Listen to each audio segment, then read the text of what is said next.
Celebrating excellence in textiles, the TBD by Unified Knowledge Services honor innovation, commitment, and transformative leadership, shaping the industry's future. Backed by over 150 years of collective expertise, TBD has been empowering the textile industry with knowledge, resources, and impactful solutions that drive growth. From advanced consulting to connecting talent, TBD plays a pivotal role in building the future of textiles.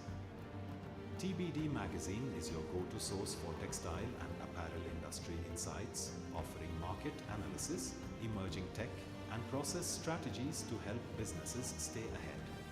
Finding the right talent is crucial to the success of any organization. With TBD Jobs, India's only job portal exclusively for the textile industry, you gain access to a pool of over 250,000 skilled professionals. From manufacturing to marketing and design, TBD Jobs connects businesses with the best talent, simplifying recruitment and enabling success. TBD Advisors connects businesses with industry experts to tackle operational challenges, offering guidance on market entry, tech adoption, and product innovation for confident growth. TBD turns insights into action, offering end-to-end consulting for manufacturing setups and textile parks. Notably, TBD led the concept, design, and approvals for Uttar Pradesh's first private textile park, Ionex in Shamli, a milestone for the region's industry. TBD conclaves unite industry visionaries to tackle challenges like capacity building and product diversification, driving smart investments and sustainable growth. The TBD Awards honor the textile industry's leaders, innovators, and teams who drive progress, highlight global impact, and turn challenges into success. Step into the future with Gentex 2025, the premier global event for nonwoven technology and hygiene solutions. From March 12th to 14th, 2025, join us at the Saigon Exhibition and Convention Center in Vietnam. Engage with global industry leaders and explore innovations shaping the future of nonwoven technology. Discover state-of-the-art machinery and groundbreaking products from world-class exhibitors. Explore Vietnam, a rapidly growing hub for nonwoven and hygiene product innovations. Secure your spot today and ensure you're part of this extraordinary event. We can't wait to welcome you to Gentex 2025. Together, let's shape the future of nonwoven technology.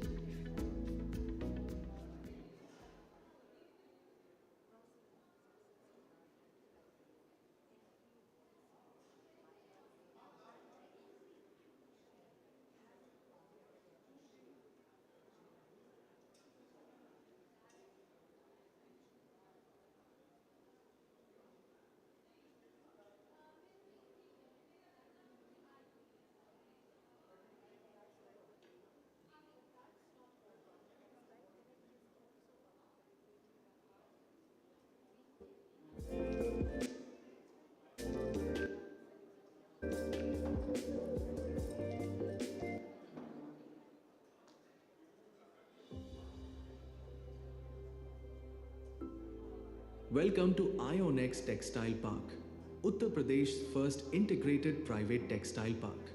Spread over 27 acres of prime land, located in the thriving Shamli district, a visionary initiative of CM Yogi Adityanath ji, under the leadership of PM Narendra Modi ji, aimed at boosting local production, employment, and industrial growth in the field of textile. The park will feature latest infrastructure, including wide roads, quality water supply, uninterrupted electricity, and broadband connectivity. Conveniently located, it connects to the national highway for smooth material and manpower movement with ample skilled labor nearby. Entering through the wide main gate, the outer roads seamlessly link to the internal network, ensuring efficient navigation and smooth logistics with designated parking for trucks and cars. The park will feature an advanced R&D building and a testing and a training center, promoting workforce development through skill enhancement programs. At the administrative building and reception area, The park's operations are meticulously managed in a professional and welcoming environment. The park is illuminated by modern streetlights and round-the-clock security ensuring safety and functionality day and night. Park will have state-of-the-art powerhouse to supply uninterrupted electricity through 132 kV grid substation. A key feature of the park is the advanced wastewater treatment plant with zero liquid discharge technology, recycling 98% of wastewater to provide top quality water for industrial use, setting a benchmark in sustainability. The park will provide home to small and medium scale units specializing in weaving, dyeing, printing, and garmenting. These state-of-the-art facilities are the core of Ionex Textile Park's operations. Apart from best of infrastructure and common area facilities, the industries in the park will get various subsidies under the UP government textile policy like stamp duty exemption on land, capital subsidy on plant machinery, and manpower subsidies. The park includes a thoughtfully placed housing complex near the main gate for the workforce. Let's shape the future of textiles at Ionex Textile Park, where innovation meets sustainable opportunities. Thank you.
Ladies and gentlemen, we're about to start the event. I request everyone to kindly put your phone on silent or vibration mode so that we can seamlessly conduct the flow of the event. Thank you so much for being with us at TBD Textile Connect Awards and Summit 2024. Thank you for marking your presence over here. Once again, I request everyone to kindly put your phones on silent or vibration mode. Thank you so much, everyone. Also, kindly be seated. Thanks a lot.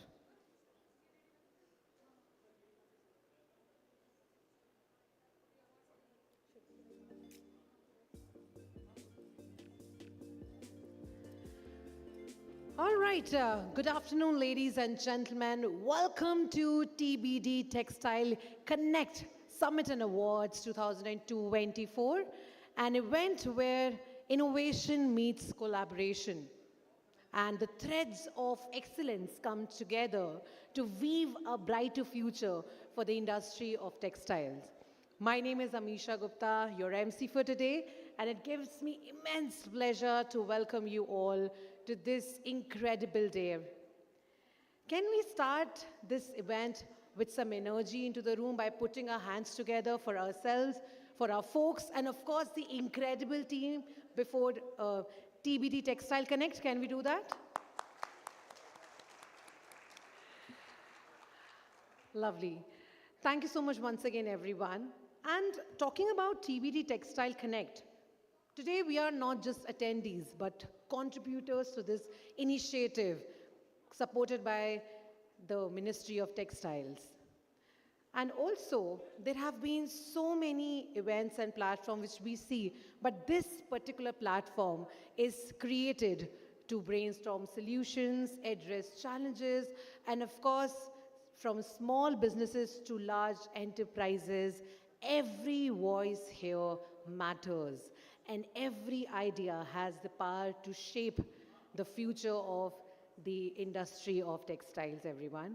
So without any further ado, we are now ready to begin the official proceedings. To start with, I would like to invite Mr. Kumar Abhishek, Director of Unified Knowledge Services, to deliver the welcome address and set the tone for today's summit, everyone. Come on, let's do that.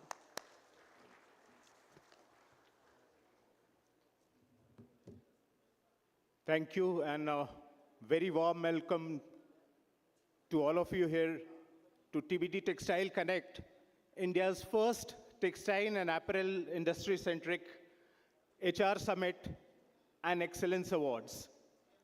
The flip side of having a good anchor is that she plucks all the lines that you would have thought with that when I'll get on the dais, I'll talk about all this.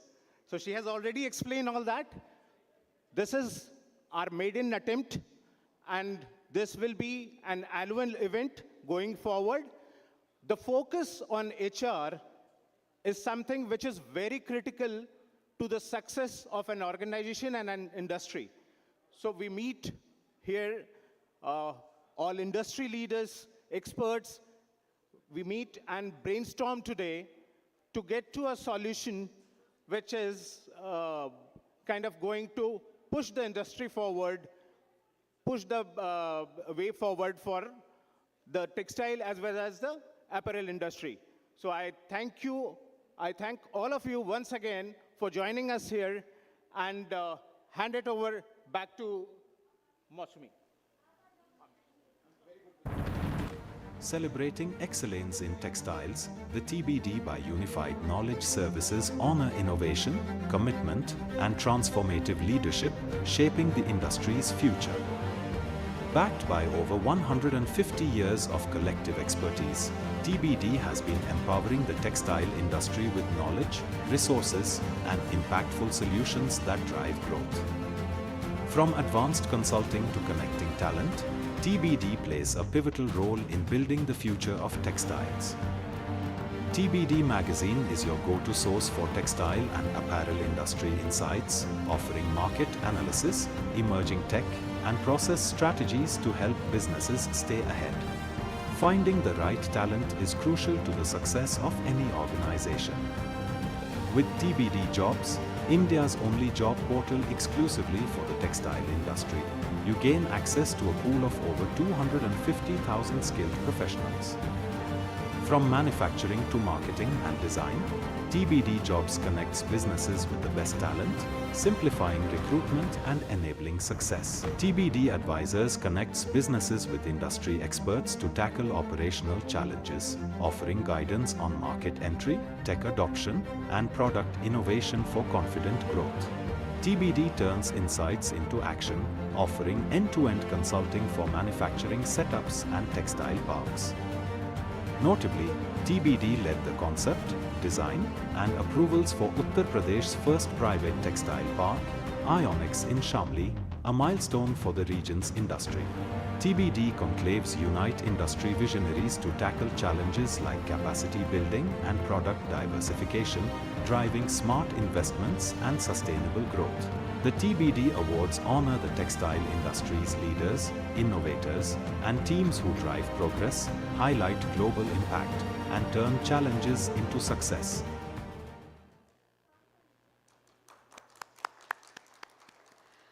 We now move to the traditional and symbolic lighting of the lamp, signifying the light of knowledge and wisdom. I request our esteemed dignitaries to please kindly join us on stage for the inauguration and lamp lighting ceremony. May I now request Sri Rohit Kansalji, Additional Secretary, Ministry of Textiles, to kindly join us. Sri Alok Kumar Ji, Principal Secretary, Government of Uttar Pradesh, to kindly join us.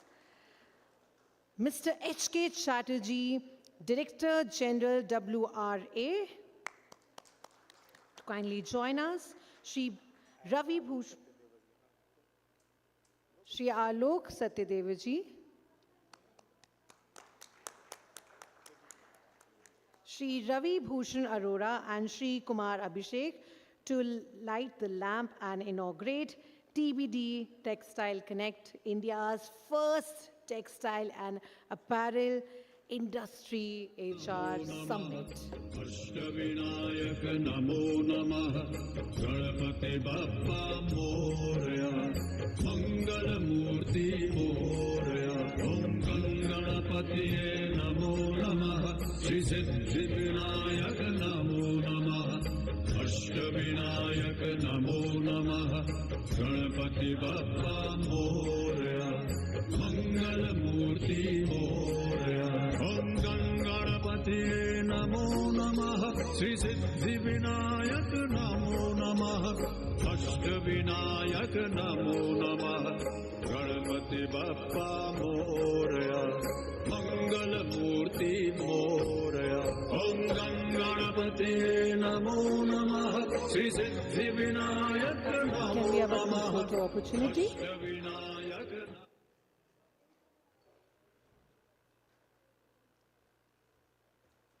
As we inaugurate this auspicious day, let's have a big round of applause for all our dignitaries, everyone. Let's do that. Thank you.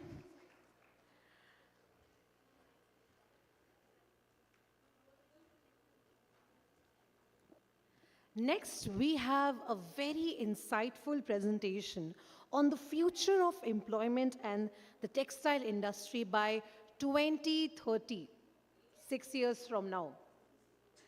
So I invite Mr. Ravi Arora, CEO of Unified Knowledge Services, to the stage to deliver this important session. Can we hear from everyone? Come on, let's do that. Thank you.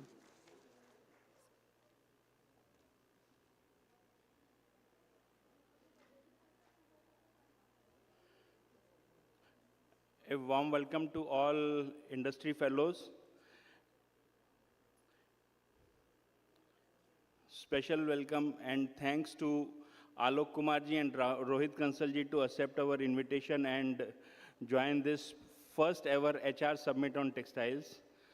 So I would like to give a presentation on potential of employment generation in textile industry by 2030 in various sectors. If we see textile industry, we all, when we talk about it's organized sector only. But equal big is an unorganized sector, which we normally don't talk. So we are talking unorganized, organized, and white collar and blue collar in different sector-wise, and we have projected these presentation on the basis of the expected textile industry value by 2030.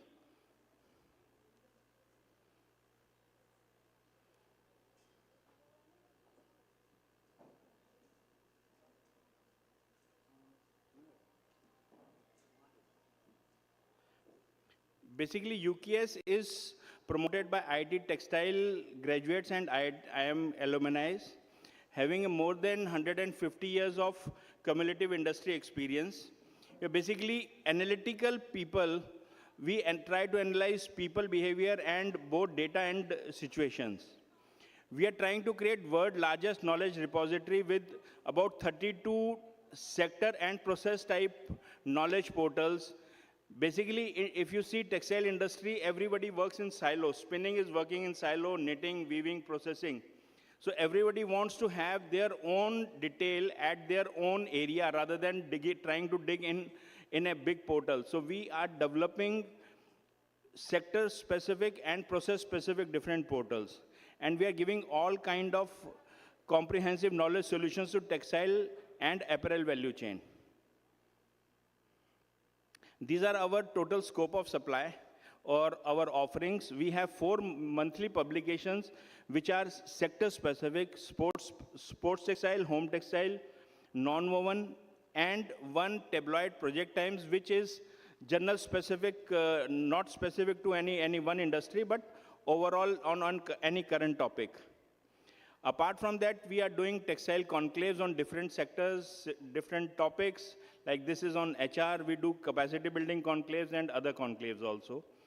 Knowledge Marketplace is TBD Advisor. This is first of its own kind.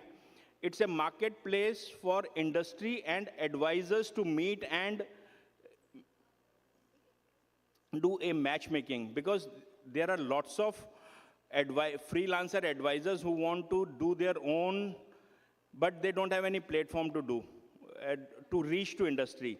And industry needs lots of freelance consultants, and they have only a pool of 10, 15 consultants, so they can come and do a matchmaking. Apart from that, we have launched TBD Jobs. This is a world first textile and apparel job portal and market intelligence. If we see domestic textile industry, it is expected to reach about $250 billion. This is domestic industry. If you see Indian textile industry study from 1991 till today, in 1991, textile industry was $20.7 billion. Today it's $178 billion. Every 9 years, it doubles in dollar terms, and every 6 years, it doubles in rupee terms. So whether we accept it or don't accept it, how it is going to happen, market will create its own dynamic. Today, 175, 178, if not 2030, 2032, it has to be $350 billion by historical data of last 30, 35 years. We have also tried to differentiate the CAGR assumption on knitted apparel. In India, knitted apparel is lesser in number. Knitted fabric consumption is much lesser than the woven fabric. So now it is expected that knitted garments capacity is going up because of new market dynamics and new products coming up in knitted garments. Worldwide, 60 to 65% is knitted garments and rest is woven garments. In India, it's reverse. And we are seeing that India is going to go by the global trend only. Export projections, we expect that we can reach to 116 billion. Government is saying 100 billions because there's many products which are non-woven and technical textile like sanitary pad, baby diapers, sutures. which are not in textile value chain as per HS code, but we have included that in our projections. Because if you see by DGFT rule, DGFT guidelines, chapter 50 to 63 is textiles, but sanitary pads, sutures are in chapter 90 and 30. So we have also included those products which are covered in technical textiles, but not as textile value chain.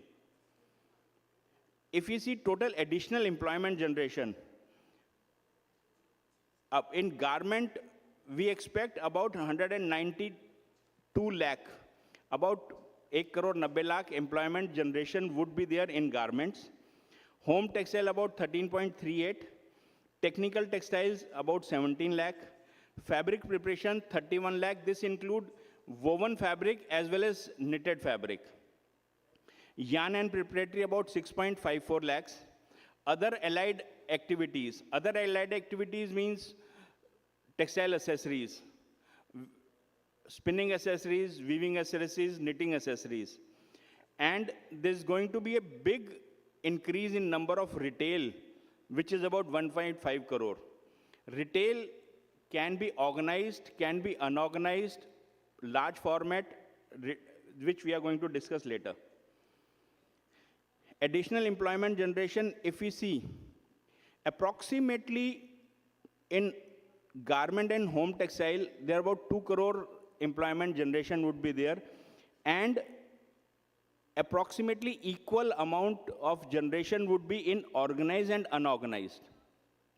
If you see tier products required in tier 3, tier 4 and village segment, 100 rupees lower, or 20 rupees, 25 rupees socks, or 60, 70 rupees t-shirt, which are being made in unorganized segment, but are sold in organized as well as unorganized sector. If you go to Amazon, you search for 350 or 400 rupees denim, most probably it is going to be made in Silampur in Delhi.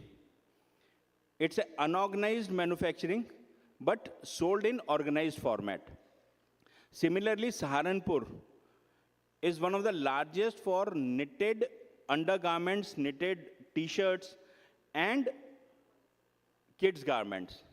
Similarly, if you see Pilakhwa, it is for home textiles. So unorganized sector is going to grow a lot for domestic market, and organized manufacturing will fuel the export growth.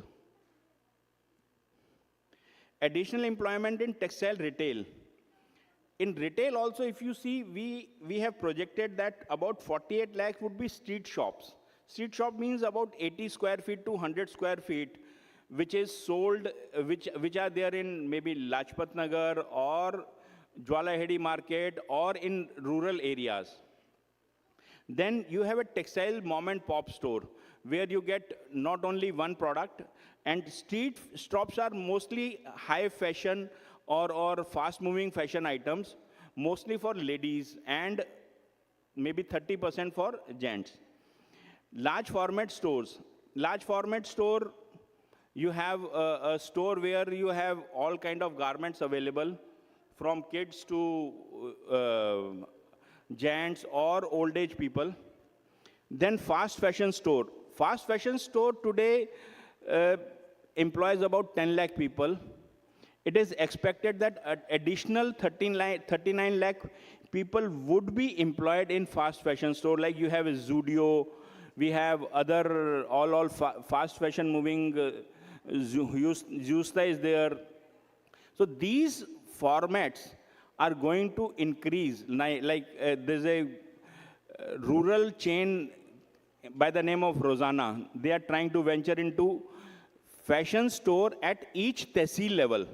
So if they are going to open store at each tehsil level in 5,000 tehsil, 1,000 tehsils in next 3 to 4 years, you can imagine the kind of employment generation they are going to create on rural level, especially on fast fashion products.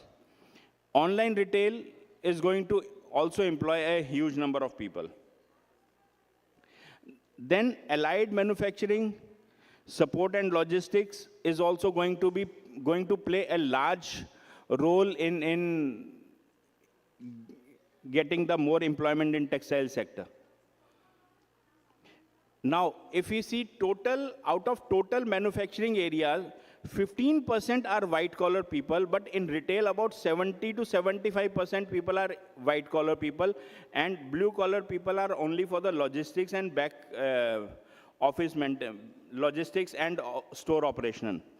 So approximately 164 lakh people would be there in white collar. Today also, if we calculate today also, apart from retail, we expect about 3.5, 4 crore people in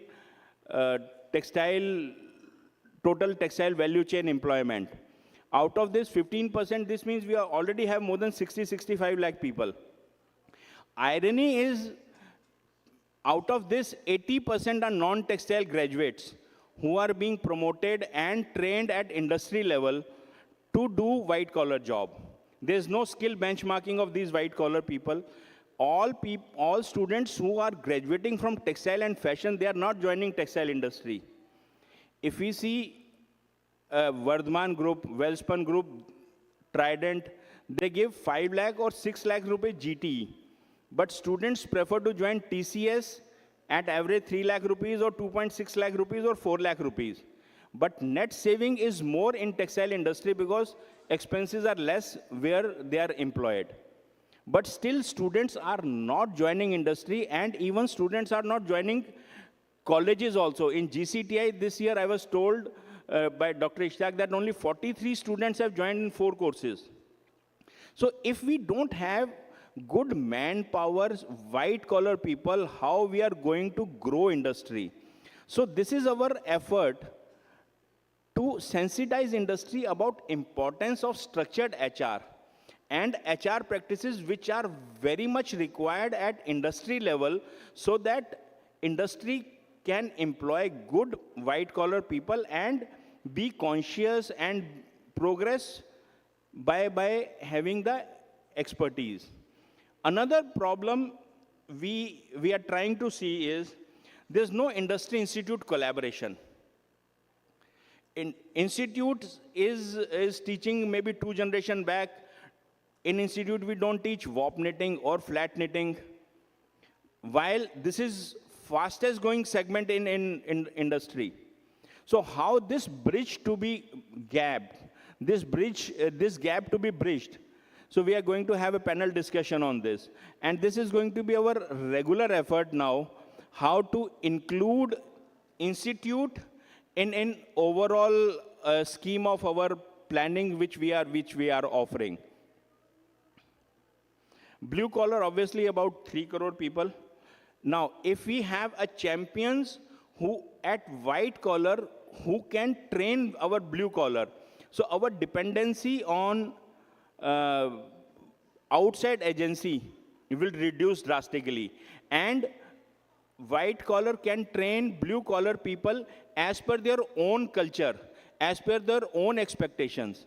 This is going to be very, very important subject of skill benchmarking and training white collar people to train blue collar people or train the trainer program. So this is on these topics we are going to discuss today. There are going to be 3 panel discussion. One is importance of structured HR, skill benchmarking and role of white collar employees on shop floor, and industry institute collaboration. So first panel would be industry institute collaboration. And this is small about textile HR awards.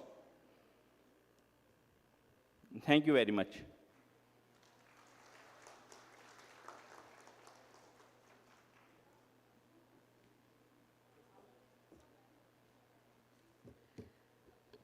Ladies and gentlemen, it's now time to hear from our distinguished guest.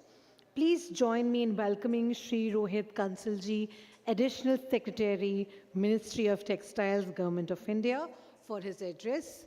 Everyone, let's welcome him. Come on.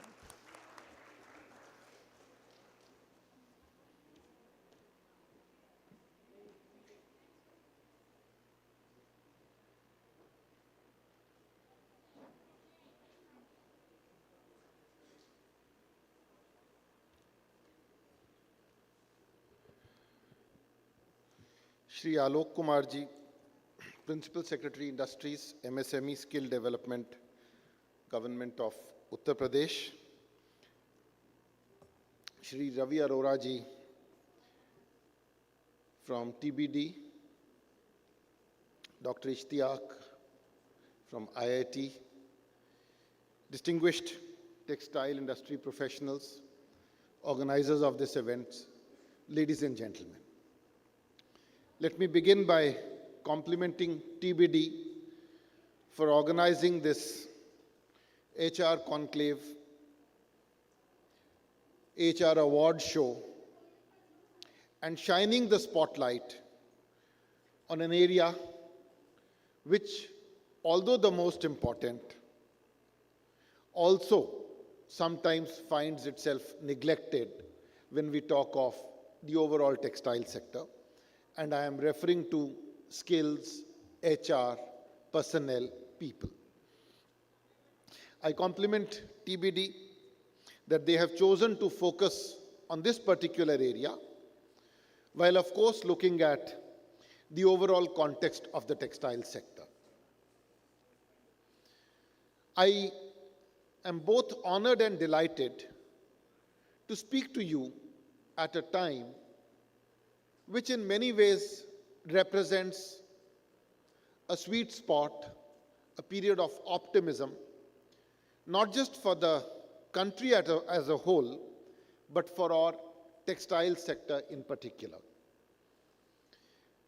We have been looking at the export figures for textiles, apparel, and particularly apparel, and the last few months have been periods of great encouragement and cheer. If you look at YOY figures, textile and apparel have been showing a consistent increase. And if you look at anecdotal evidence, discussions with industry, there seems to be an element of optimism, hope, cheer. The Tirupur cluster is talking of 95% capacity utilization. The Surat cluster is speaking of significantly higher order books, and so on and so forth. Geopolitical developments, international occurrences have moved the needle of the textile sector towards the search for a country, a textile ecosystem, which can be a stable partner in an uncertain world. And in more ways than one, our country, India, fits this bill. To begin with, we have a history of textiles which is almost 3 millennia old. Indian textile prowess has been well recognized since times immemorial, and there are any number of words which have been contributed to the English lexicon by Indian textiles, whether it is muslin, whether it is cashmere, and so on and so forth. But even in the modern age, India ticks almost every parameter that you can think of in the context of textiles. We are perhaps the only country in the world which has an end-to-end capability across all elements of the value chain. We are the largest producer of raw materials, cotton, jute, silk, synthetics. We are either number one or number two in the entire world. In terms of manufacturing capabilities, we have a well-developed manufacturing ecosystem, from machine manufacturing to weaving to spinning. Our spinning capabilities are probably the best in the world. India has consistently exported in the range of 35 to 40 billion US dollars, and its exports have made it among the top 4 or 5 producers in the world, exporters in the world, on a consistent basis. But we are not a one-trick pony like many other countries whose names are being spoken about these days. We have a very large domestic market, and our domestic market contributes to almost two-thirds of the total textile ecosystem that we have. And finally, we have an excellent and an abundant skill ecosystem. All these things have an overarching policy support of not just the government of India, but also the sub-federal levels, that the state governments. And when our natural capabilities are taken together with the support that the government of India and the government of the states are providing, it's easy to see why our textile sector should be in a favorable position, in a sweet spot. Our total textile ecosystem at this point of time is estimated to be around between $170 to $180 billion, around $40 billion of which is coming from exports. While the domestic sector has been consistently growing at 6 to 7% per annum, the exports have not been growing at the same level. So the question to ask is, how do you ensure that you take this 175 billion ecosystem to a 350 billion ecosystem by 2030 and a $40 billion export ecosystem to a $100 billion export ecosystem by 2030? What are the things that we need to do in order to ensure that we achieve these objectives? And as I mentioned, our domestic ecosystem is already growing at a healthy 7 to 8%, while our export system needs a leg up.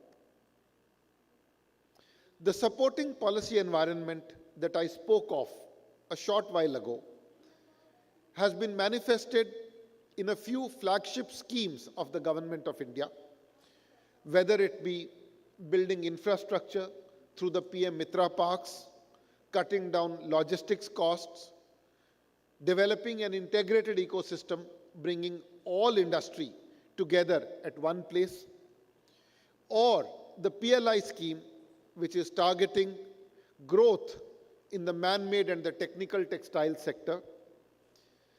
While worldwide, the ratio between technical and natural or synthetic and natural textiles is 2/3, 1/3, or 3/4, 1/4. In India, it is more 40/60 or 30/70 and skewed in favor of natural textiles, which is why the emphasis on PLI to push the needle towards synthetic fibers. On the skill side, the Samarth scheme seeks to work in conjunction with industry to build the skills network that Ravi Arora ji just spoke about. And finally, you have the National Technical Textiles Mission, which not only looks at market development, but also looks at Atmanirbharta, research, our own indigenous development ecosystem. But what is as exciting or more exciting is that the sub-federal units, which are the states of this country, they are not just walking shoulder to shoulder with the government of India, they are in many ways leading us in Delhi towards developing a textiles ecosystem.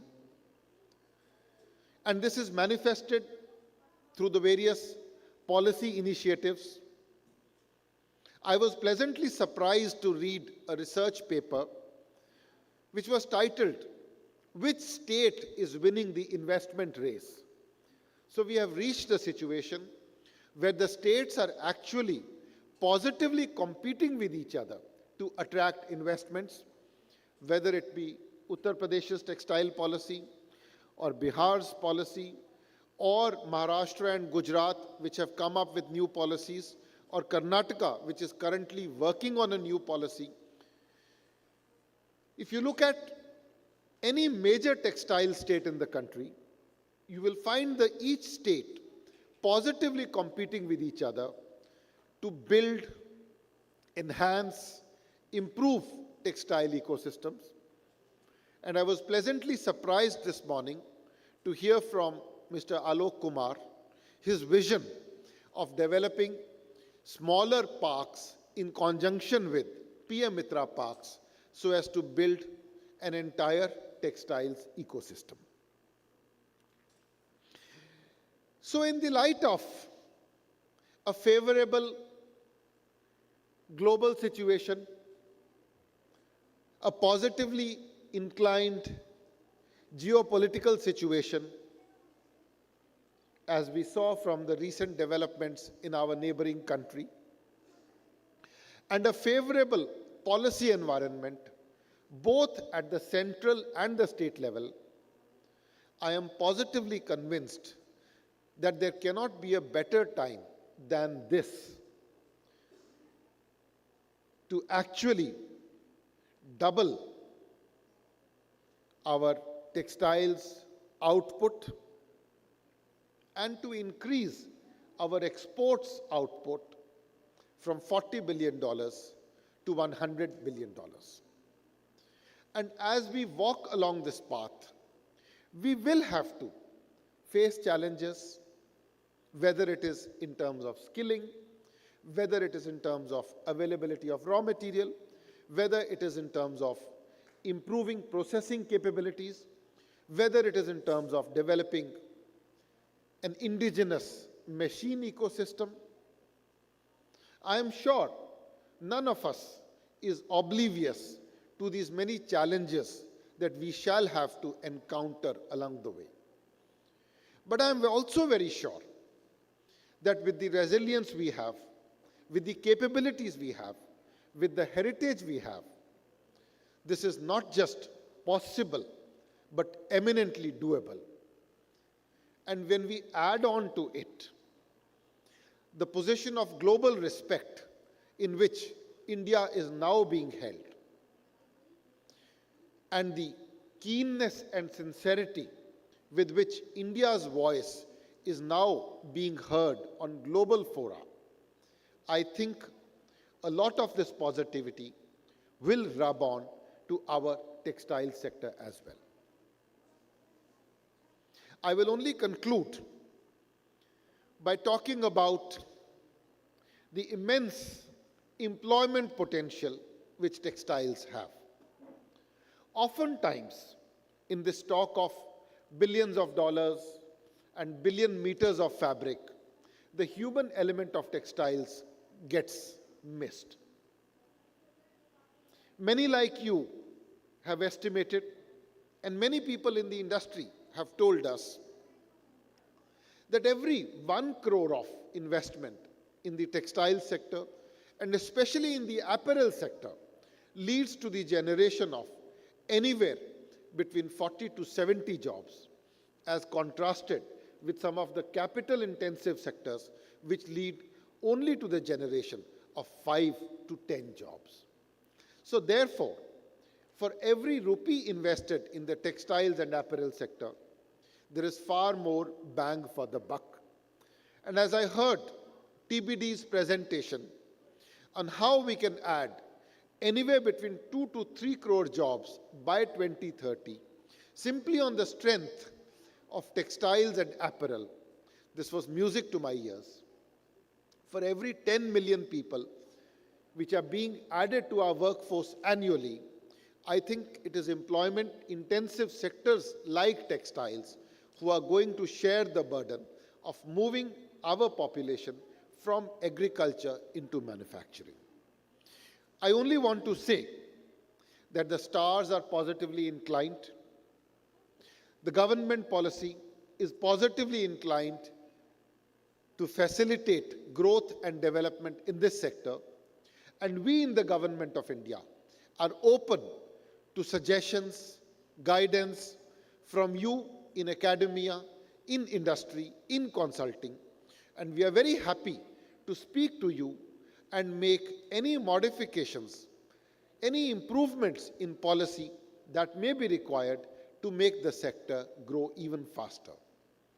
But I do want to say that, like the proverbial wheels of an automobile, government and policy can only contribute one wheel to the automobile.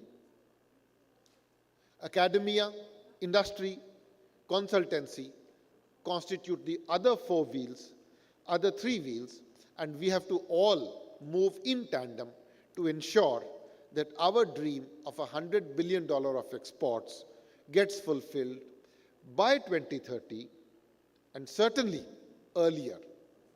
Thank you, ladies and gentlemen, for inviting me. Thank you to TBD.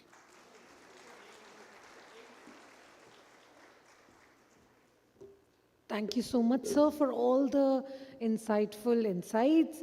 Now, I would like to invite Mr. Ravi Bhushan Arora, CEO, Unified Knowledge Services, to kindly felicitate Shri Rohit Kansalji, Additional Secretary, Ministry of Textiles, Government of India.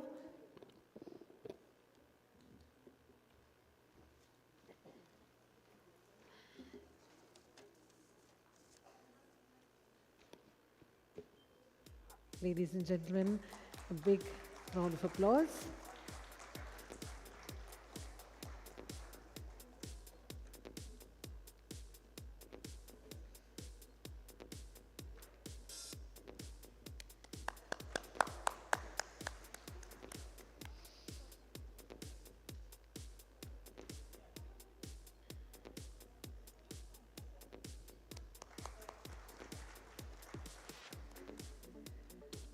Thank you so much, sir.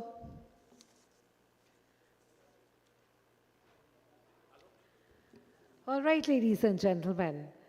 Up now, let's now join hands to welcome Shri Alok Kumarji, Principal Secretary, Government of Uttar Pradesh, to kindly enlighten us with his views on this auspicious occasion. Let's welcome him. Come on.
Ladies and gentlemen, let us now join hands to welcome Shri Alok Kumarji, Principal Secretary, Government of Uttar Pradesh, to kindly enlighten us with his views on this auspicious occasion. Thank you so much, sir, for joining us.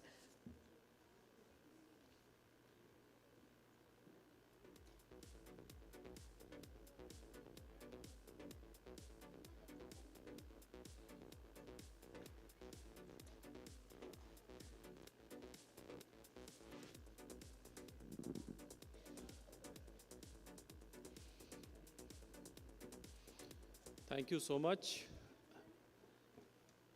for the organizers to giving me this honor and privilege to come here and attend this Textile Connect.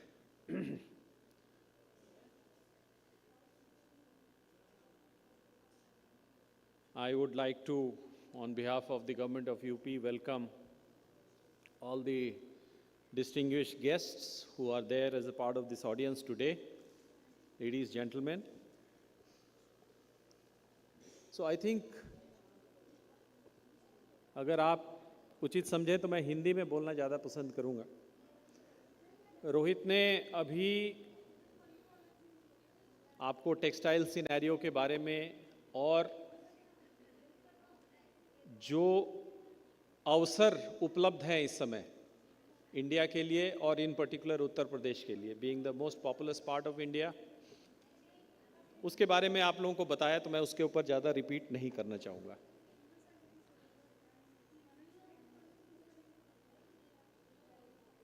मुझे अभी honourable minister आएंगे तो फिर कुछ बोलना है, इसलिए मैं बहुत ज़्यादा अपना संक्षेप में अपनी बात कहूँगा। मुझे सिर्फ 3 की मैसेजेस देना है। पहला मैसेज ये है कि उत्तर प्रदेश एक ज़माने में मैनचेस्टर ऑफ द ईस्ट कहा जाता था और उसके औद्योगिकीकरण का जो बैकबोन था वो टेक्सटाइल इंडस्ट्री था, परंतु कुछ कारण ऐसे रहे कि वो जो लीडरशिप रोल थी उत्तर प्रदेश की, आज हम काफ़ी पीछे चले गए हैं वहाँ से। और ये देखते हुए कि टेक्सटाइल में अभी रवि ने आपको प्रेजेंटेशन दिया कितने सारे जॉब्स क्रिएट कर रहे हैं, और आज की डेट में अगर हम देखें तो सभी सरकारों के पास, उत्तर प्रदेश सरकार के पास विशेष रूप से सबसे बड़ा चैलेंज है एम्प्लॉयमेंट क्रिएट करना, gainful employment for the young, because India is a young country. Uttar Pradesh is the youngest state among all the states of the country. हमारा जो मीडियन औसत एज है 24 है, तमिलनाडु में यह औसत एज करीब 34 है, 32 या 33 है। तो इस यंग जनरेशन के लोगों के लिए अगर हमने जॉब्स नहीं क्रिएट किया तो वो बहुत, उसका इफेक्ट केवल एक सेक्टर पे नहीं बट ओवरऑल राज्य की केवल आर्थिक उस पे नहीं बट सोशल और पॉलिटिकल बहुत सारे डायमेंशंस पे उसका असर पड़ेगा। और इस वजह से हम लोग देखते ये हैं कि अगर हमें उत्तर प्रदेश के इंडस्ट्रियलाइजेशन को देखना है, there are many units. Electronics में हम लोगों ने बहुत प्रोग्रेस किया है, डेटा सेंटर, आईटी सर्विसेज में हमने बहुत प्रोग्रेस किया है, but they have created jobs at a higher and.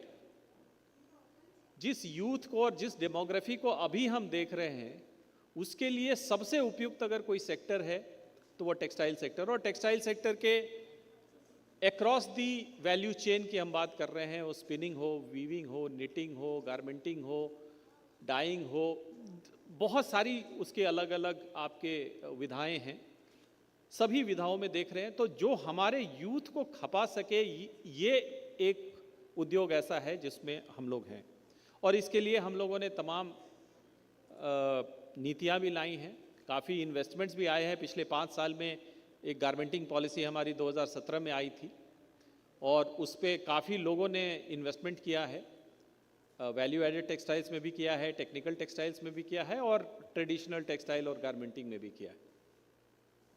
परंतु जिस रेट पे ग्रोथ हो रहा है वो सफिशिएंट नहीं है। हम लोग at least we are not satisfied with that level of growth rate, and that is why जो हमारा अब प्रयास है वो ये प्रयास है कि हम कम से कम 10-11 बड़े और इंडस्ट्रियल टेक्सटाइल पार्क्स, टेक्सटाइल के लिए डेडिकेटेड पार्क्स लगाएं।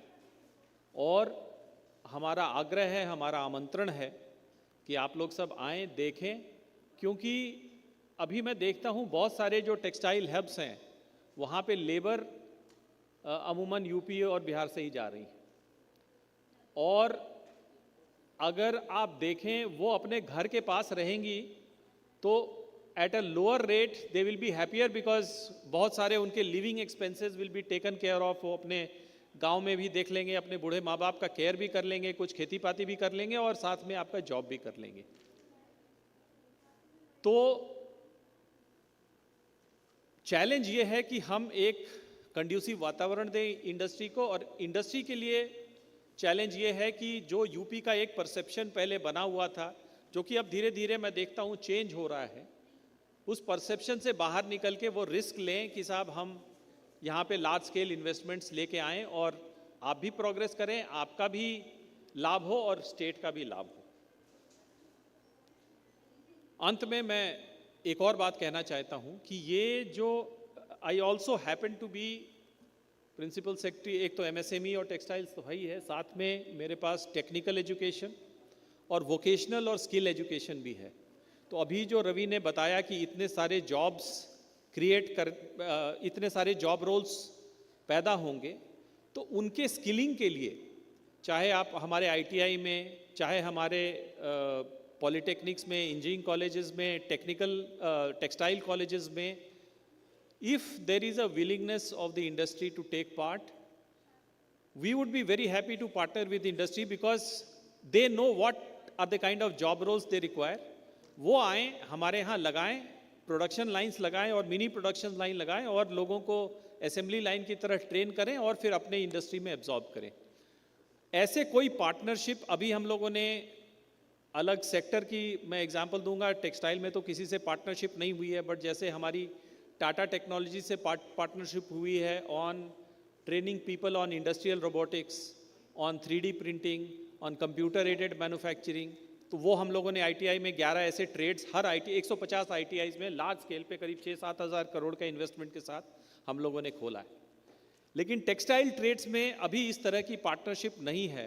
तो जैसा रवि ने कहा कि मेरे ख्याल में एक स्ट्रक्चर्ड एचआर एफर्ट, अगर हमारी इंडस्ट्री की ग्रोथ होनी है तो साथ साथ उसकी एचआर की भी चिंता हमें अभी साथ में करनी चाहिए. Because if you create the industry और मैन पावर सप्लाई शॉर्ट रहेगा तो वेजेस ऊपर जाएगा, फिर आप कॉम्पिटिटिवनेस लूज कर देंगे. तो दोनों एलिमेंट पे वी वेलकम पार्टनरशिप्स. एक तो इन्वेस्टमेंट की पार्टनरशिप्स और दूसरा स्किलिंग और एचआर की. अभी हमारे पास उनकी बहुत अच्छी एक रेमंड्स के साथ हमारी पार्टनरशिप है, जो हमारा आईटीआई लखनऊ में है, अलीगंज में. वहाँ पे उन्होंने एक सेटअप लिया है and they work on a recruit train deploy model. वही अपने जो पोटेंशियल लोगों को जिनको उनको रिक्रूट करना था वही सेलेक्ट करते हैं. हमने आईटीआई में उनको स्पेस दे दिया है, वो उनको ट्रेन करते हैं ऑन ऑल दीज टेक्नोलॉजीज और वही फिर अपने यहाँ एब्जॉर्ब कर लेते हैं. तो ऐसे मॉडल्स पे अगर कोई लोग काम करना चाहें तो that also is a open possibility. और मैं आग्रह करूंगा कि अगर कोई लोग ऐसे हैं, मैं आज पूरे दिन हूँ यहाँ पे 3:30-4 बजे तक, जब तक आप लोग सब हैं. I will be available for 1-to-1 discussions, group discussions. I think Ravi ने काइंडली अरेंज किया है कई लोगों के साथ एक साथ बैठने का. नीचे एक बोर्ड रूम है वहाँ पे. But I will be available, please feel free to come and speak to me.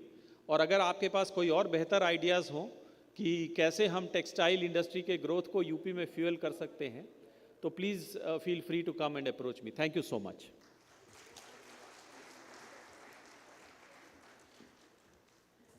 Thank you so much, sir, for the incredible insights. Now I would like to invite Mr. Kumar Abhishek, Director, Unified Knowledge Services, to kindly felicitate Shri Alok Kumar ji.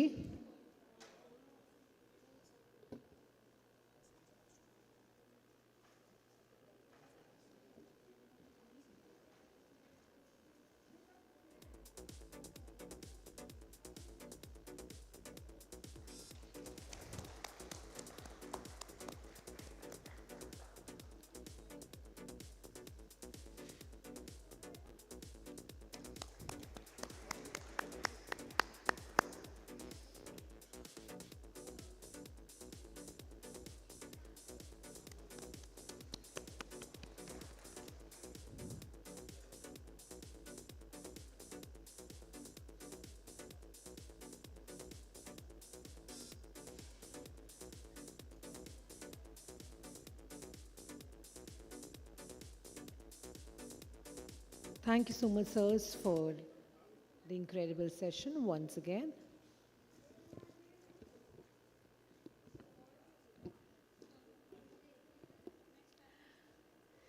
Ladies and gentlemen, we now move to an engaging panel discussion on industry-institute collaboration, shaping curricula to meet dynamic industry demands.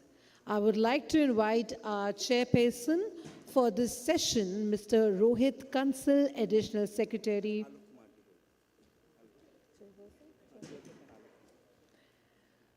Ladies and gentlemen, I would like to invite our chairperson for this session, Mr. Alok Kumar ji, to kindly take the stage. This session will be moderated by SM Ishtiaq, Dr. S.M. Ishtiaq, Professor Emeritus, Textile Department, IIT Delhi. I would like to invite him on the stage. Let's welcome them, everyone. Come on, everyone, show some energy. This is the first panel discussion that we all were excited about, and lots of insights and learnings from it. So let's cheer for all our panelists that are Dr. T.V. Srikumar, Director, BTRA. Mr. Gurudas R.S., Independent Director and Strategic Advisor. Dr. Abhijit Mazumdar, Professor, IIT Delhi. And last but not the least, Dr. Neha Mehra, HOD, Textile Department, VJTI. Thank you so much to all the panelists, our moderator, the chairperson, sir. The stage is all yours. And yeah, thank you so much, everyone.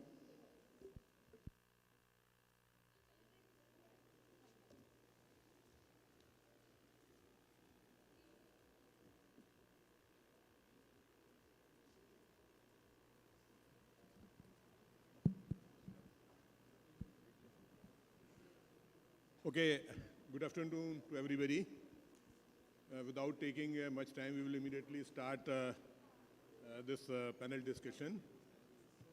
This industry academia interaction, that how that we can enhance industry academia interaction to achieve the goal which has been set today morning, which is very important. And with this, I have I would say, I will not introduce much about my panelists because they are well known, starting from Sri Kumar, Director BITRA, Bombay Textile Research Association, a leading research institute. Mr. Aras is a well-known, the person that those are leading or talking about textile machinery. He is a former director of ATE. Then I have Professor Majumdar. He is professor in IT Delhi. And Dr. Mehra, that she is head of UDCT. So a good combination of, I would say, researcher, industry, and academia. And in front of me, a lot of people, expertise working in industry are there. Now you see this textile. Textile is I would say, the discipline which has made you this, I'll say, cultured. Otherwise, without textile, we would have not sit here. Textile made the people smarter. Textile made the people comfortable. Textile is protecting the human being. And now textile is saving the life of human being. So that is the journey that you say, this textile that started from one stage to another stage, how that this textile is close to human being. And if you see again another textile, this is the only product which starts from birth and it goes up to end of your death. This is the only product which the first product that you use, that is textile, once that you take the birth, and after death, again it is textile. So that way, textile has a lot of contribution to human, society, human body. That way, say, cannot be ignored. But as Mr. Alok said, that yes, it is used to be a very good industry, particularly he was mentioning about UP, because I also belong to UP, I know. This Kanpur used to be known for textile. But what has happened?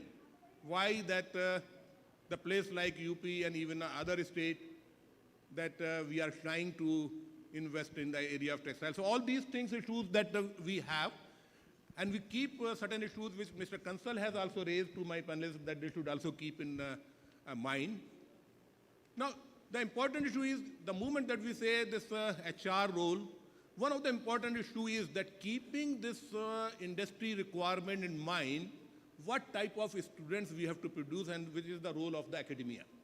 And there that academia has to play an important role, how that we can update ourselves so that we can meet the requirement of the industry. For that purpose, I have a very right person with me who can talk much about it. And very recently that a syllabus for this textile that has been approved, developed, and one of the instrumental person to develop that core or this for a textile is my colleague Abhijit Majumdar. I would like to put this to start with that what are the issues that they have kept in mind while framing this your syllabus for the textile, keeping the industry requirement in years to come. With this, I would like the comments of Professor Majumdar. Okay, so at the outset, I'd like to thank TBD for giving us this opportunity to discuss about, HR excellence. So I have been part of various panels where we have talked about the growth of textile industry, and we have primarily discussed about the technologies and machines and investment. So I'm really happy that today we are talking about one of the most important pillars of industrial growth, that is human resources. Because you can buy new machines, you can acquire new technology, you can import new technologies, but your competitor will mimic that overnight.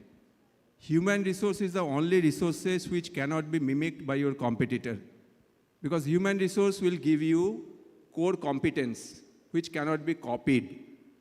So I think the time has come when our textile industry, which is now trying to become a leader from the follower, we should create an ambience where the new generation of engineers are treated well, they are compensated well, and they get a better work-life balance. Gone are the days when all the textile engineers, after their BTech, they will join textile industry. If you look at most of the institutes, the textile graduates, after spending 4 hard years in textiles, they are joining banking, finance, and consulting. So unless we develop as an industry, and unless we value the human resources, this industry is going to face a difficult time. So I was the chairperson of AICTE Model Curriculum Committee, which was constituted in October last year. And we had some industrial colleagues also, and together we have worked very hard for 1 year to develop a model curriculum for the industry. Now, what are the challenges that is prevailing in textile curriculum? If you look at textile curriculum all over India, there are at least 10 different undergraduate programs in engineering and technology. I am not talking about fashion and design institutes. There are BTech program in textile engineering, textile technology, man-made fiber technology, textile chemistry, apparel production, jute and fiber technology, silk technology, carpet technology, and so on and so forth. So our textile undergraduate education was divergent in nature. What we said to AICTE that we'll develop a convergent curriculum, which will meet the requirement of all industry, whether it is spinning, weaving, or fiber production, or textile chemical processing. Because undergraduate means they need to understand the entire gamut of the technology. They should not be so much specialized about a particular industry. So we have developed a very convergent curriculum. Second, the curriculum, the new curriculum, model curriculum that is available in the AICTE website, it is principle-based. So we have removed the part which is dependent on rote learning, because when we did our graduation 3 decades ago, we used to read a lot and we used to memorize, we used to cram, and during the exam we used to, wrote those things in the copies. But now in today's context, everything is available online. So we have tried to develop a syllabus which is just talking about the basic principles of chemistry, basic principles of physics and mathematics and how to apply that in the textile industry. And this new curriculum is also material focused, not the process focused, because in textile curriculum, earlier it was highly process focused. What happens in spinning, how the fiber breaks, how the naps are developed in weaving, how we get the startup marks. But due to the development in machines and technology, those things have become redundant. However, because our industry is now trying to develop new fibers, new materials, new finishes, I think the new generation of textile engineers should have a very good command in the material science, in polymer chemistry, in nanotechnology, and these are the areas which we have included in our curriculum. So I'll talk more about it if I get the second chance, because some of other eminent panelists are also there. So I'll just say the new curriculum that we have proposed, we are trying to make the engineers who can think. See, when you are in an engineering college, you are a good learner. There is no question about it. But can you think independently? So our new curriculum, which we have developed with the help of the industry, we have taken a lot of inputs from the conventional as well as technical textile industry. And we have made it convergent, principle-based, and material-centric. Thank you. Okay, thank you, Abhijit. Now that you see curriculum, that definitely it has to be as per the need of industry, and as Abhijit has said that they have taken this input from industry requirement. But you see this textile again, and what I'm saying that please don't take this word to your heart, because I'm taking me as an example that I started my career in textile in 1973. Textile, even that time, used to be also least preferred subject. That is a fact. And those are coming in textile, the smarter people are leaving textile. They are joining other areas. They are not remaining in textile. So it means now that what is the situation of our textile? We have left outs. Today, and I think my industry friends that will agree with me, today that industry is finding a lot of problem to get very good technologists in the age of 40, 45 years. There is a deficit of good technologists in industry. Reason is what? Because that people are not joining the industry as a fresher. For this, I would like to take the comment of Dr. Mehra, being a head of textile department UDCT. I will put two questions to her. Keeping this one important issue what Professor Majumdar has raised, this curriculum change and all, keeping this, whether that do we have right type of faculty available to take care of this issue. This is again important aspect. And once I'm talking about that, you have to keep in mind this academic institutes run by government, where they have a shortage of faculty, they have a shortage of infrastructure, this funds availability. All these things issues are there. So what Professor Majumdar has raised, then it invites a issue that whether that with present available faculty, we will be able to cope up these challenges. Dr. Mehra. Yes, thank you, sir.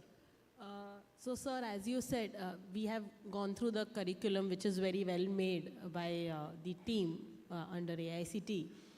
And faculty perspective, yes, I mean, the kind of courses most of the faculties would be able to conduct. However, I completely agree with you that the number of staff members that are available are actually low in institutes today. The student to faculty ratio, earlier most of the institutes were having students which were 20 or 30 in number. Today the number of students have suddenly raised to 60, 70. And student to faculty ratio earlier was around 1:15. Today it is around 1:25. So the kind of time and attention that we could give to students on one-on-one level is a little difficult today. However, somewhere, when we talk of, being updated as per the syllabus, good thing is that government has schemes where we are allowed to do training of trainers. The National Technical Textile Mission itself has given us the opportunity of doing training of trainers. So if I could cite an example, so 2 months back, the team from VJTI, Textile Department, went to Europe. And we actually went into the industry. So we went into, the plant for Reiter. We went into Kalmar. We did a proper training there. We could go to Ooster. So various top leaders in their manufacturing sector, with the help of the National Technical Textile Mission Fund of Training of Trainers, we could go there and get trained with what is the latest that is happening. So that only when we are updated, we can deliver what is the latest technology. And we could also go to Aachen University of Germany. So it was very different to see the kind of research which is happening there. So today when we say in India, generally we say textile students or textile faculties, they work in separation. But there what we saw was actually there were different disciplines working together. So if there is a machine development that they are doing, there is a mechanical engineer, a computer engineer, and a textile engineer working together on the same machine.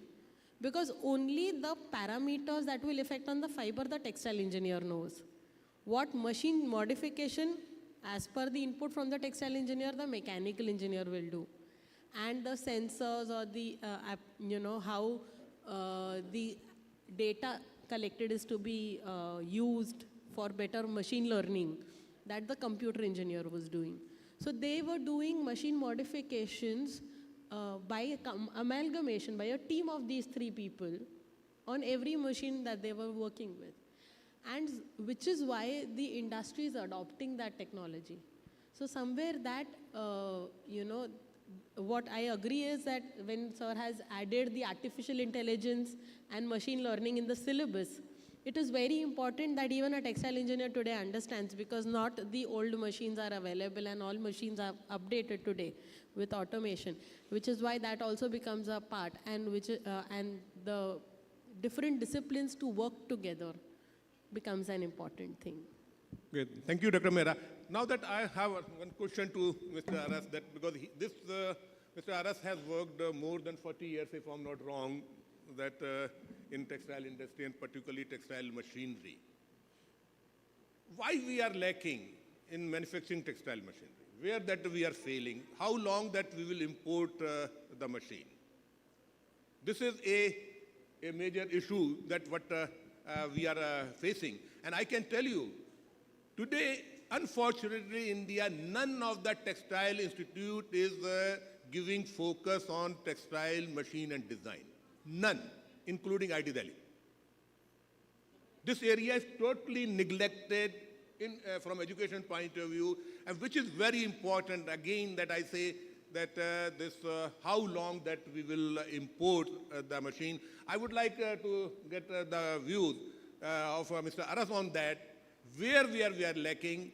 First, of course, I would like that definitely that he should give his opinion whether that this area is required, and if required, where we are lacking and how that we can take care of that issue. Mr. Aras. Thank you, Dr. Ishtiaq. I think you raised a very pertinent question. Any textile industry, if it has to grow, one of the important pillars is the machinery industry. And if we can cite the example of China, for example, China has virtually ruled the textile world, global world, with about 35% share of the global textile market. I think one of the major factors is their domestic textile machinery industry. Unfortunately, as far as India is concerned, not much attention has been given to the textile machinery development locally. Even today, if you see, more than 60% of the machines are still imported. It's a very sad story. I'm seeing it for last more than a decade now, that we have not moved anywhere.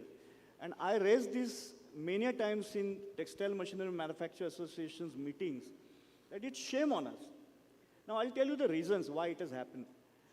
First of all, if we are aiming at $350 billion market in 2030, as Kansalji has already said, this cannot happen without development of the local textile machinery industry. Just impossible. Every year, the textile market is roughly about 24,000 crores every year. Nearly 16,000 crores worth of machines get imported still today. Except spinning sector, which is more or less, you can say, self-sufficient, because there are good Indian companies making the machines. And the main reason also is that the spinning has developed much faster because it was under the organized sector. And therefore, a lot of machinery people have come and invested. But if we go further, weaving, virtually 100% shuttle-less looms get imported, either from Japan, Europe, or China. Processing, same thing. Now the point is, unless and until the development happens within, it is just not possible. Again, the ministry of, the ministry under which textile comes is different, and the textile machinery comes under the heavy industries. Now, unfortunately, in heavy industries, textile machinery is very minuscule. Nobody bothers about it. So there is no proper synchronization also where, because actually, according to me, our industry should be under textile industry. Then only there will be perfect synchronization. Unfortunately, it does not happen. Secondly, I will also blame the, business people in the textile machinery industry. They have been only investing where they see that there will be immediate returns or short-term returns. This is not going to happen. Only way forward is the joint venture. I'll give my own experience. I worked in AT Group for 40 years. Now we are talking of Make in India. But this is a story of 1979, 1980, where AT Group brought Truschler to India. It's a joint venture. 1981, we had a joint venture for which I joined the company between Truschler, AT, and Mafatlals. Today, this company, in the entire global textile, Truschler subsidiaries, today Indian company has become the flagship. The only thing is because apart from the growth of the market, the this machinery sales of this company also grew. Now this was only possible because somebody had a vision that if not today, tomorrow this industry will grow and we have to invest. So like that, many joint ventures have come over the last few years. This is, somehow it has not happened in most part of the textile machinery value chain. So today also, our value chain is very deficient if we have to think of domestic machines. The mindset is the biggest problem. People don't want to invest because they want to make quick money. Now it's not going to be possible. Again, I'll tell you that one way out is joint ventures, because now we have to catch up with the world. If we have to go to $350 billion, it's not going to be easy. We have to catch up now. We have to run. And especially, if we have to run, we need to have the technologies available to make the machines in India. So the only way fast forward might be to have a collaboration, joint venture, because local development is not possible. I'll tell you, the shuttle-less loom is being developed within the country for last nearly 5 to 6 years, and still we are nowhere. Because some technologies we have to buy. I think government is also very conscious that we have to look at the textile machinery sector for parallel development, otherwise this target is not possible. So this is as part of the answer to your first question. Now, second question, while I was on a recruitment side, we have also faced a lot of problems to get right people for the textile machinery industry, because none of our courses give any attention to machinery building or design of machines. Most of the people in the industry today are mechanical engineers. Textile courses must have machine design as part of it because it's the heart of building the machine. Today, I would say not only mechanical part, but most of the machines have are software-based. We have automation. Practically, I think in every machine, robotics has come. AI has also come in the textile machines now. So textile engineers need to be multi-dimensional engineers today. They have to learn also about automation. They also need to learn a little bit about robotics. They have to also a little bit learn about AI, apart from machine design part. Because if you learn only textile technology, you will be only on a shop floor to produce the textile goods. You will not be able to go to machinery side. And today, I'll tell you, the textile machinery industry is really facing trouble to get good textile engineers. Most of the recruitments are happening from mechanical side, electrical side, or electronic side. And somehow, the textile people who have come, they have been trained on mechanical side. Thirdly, the research and development of, for the industry is also lacking in our case, because most of the times the machinery industry which we have in India is looking for either copying or buying it from outside. There is no talent in our industry which can have our own developmental efforts in the industry. So even there is no incentive for the machinery sector also to do their own development. If there is any kind of a fund like TUF given to the textile machinery industry, which is not there today, probably this industry can develop much faster. And on HR side particularly, I have seen that textile machinery people want to recruit good textile engineers, but good people are just not available. And one comment I would like to go, passing comment, because I have been advising some textile companies also. We are not able to find even good CEOs. Forget about middle level and lower level. I am on board of 6 companies. You struggle virtually to get a good CEO. Then you can imagine what is the situation down below. This is because people are available, but they are not really cut out for the jobs. Textile management is also equally important subject which should be included, because in a corporate life, you can't just have technology education. You should have also management education. Because if you want to go up the corporate ladders, you need to learn business tactics also. So from this perspective, I think our education also should keep in mind some part of machine design and some part of textile management also. Thank you, Dr. Aras. Yeah. So, I can't agree more with, Mr. Aras. And just to inform you, about the new curriculum that we have made. Of course, a textile engineer cannot be equivalent to that of a mechanical engineer. But within the basket of basic engineering courses, the new curriculum is having solid and fluid mechanics, because fluid mechanics is something which is there in our spinning machine, in our weaving machine, everywhere. We have a full course on theory of machines. We have a full core course on AI and ML, and one core course on electronics and instrumentation. So once a graduate textile engineer is coming out with the knowledge of solid and fluid mechanics, theory of machines, artificial intelligence and machine learning, and electronics and instrumentation, and if these courses are taught well in the colleges, I'm very sure the textile machinery industry will get someone who is having the understanding of fibers, yarns, and fabrics, and at the same time the fundamentals of machine design. So the second point that I would like to make, you have also mentioned about the management. And because part of my research is in the area of management, so in the new curriculum, what we have done, we have kept a basket of elective courses where we have kept courses on operations management, another course on supply chain management, another courses on financial management. And then, because textile industry is highly resource intensive and we need to minimize the usage of resources, we have kept a course on operation research. Now, this course is taught in most of other engineering branches like mechanical engineering and civil engineering, but unfortunately, it was not there in textile. So in the new curriculum, we have included a full course on operation research. But as a academic, we can only develop syllabus. The question is whether we can implement it at the grassroots level. That will be a big challenge. Thank you.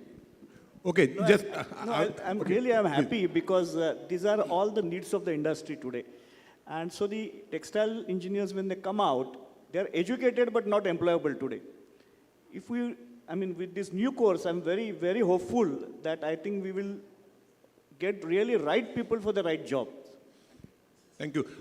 You see this, research is the backbone of any industry.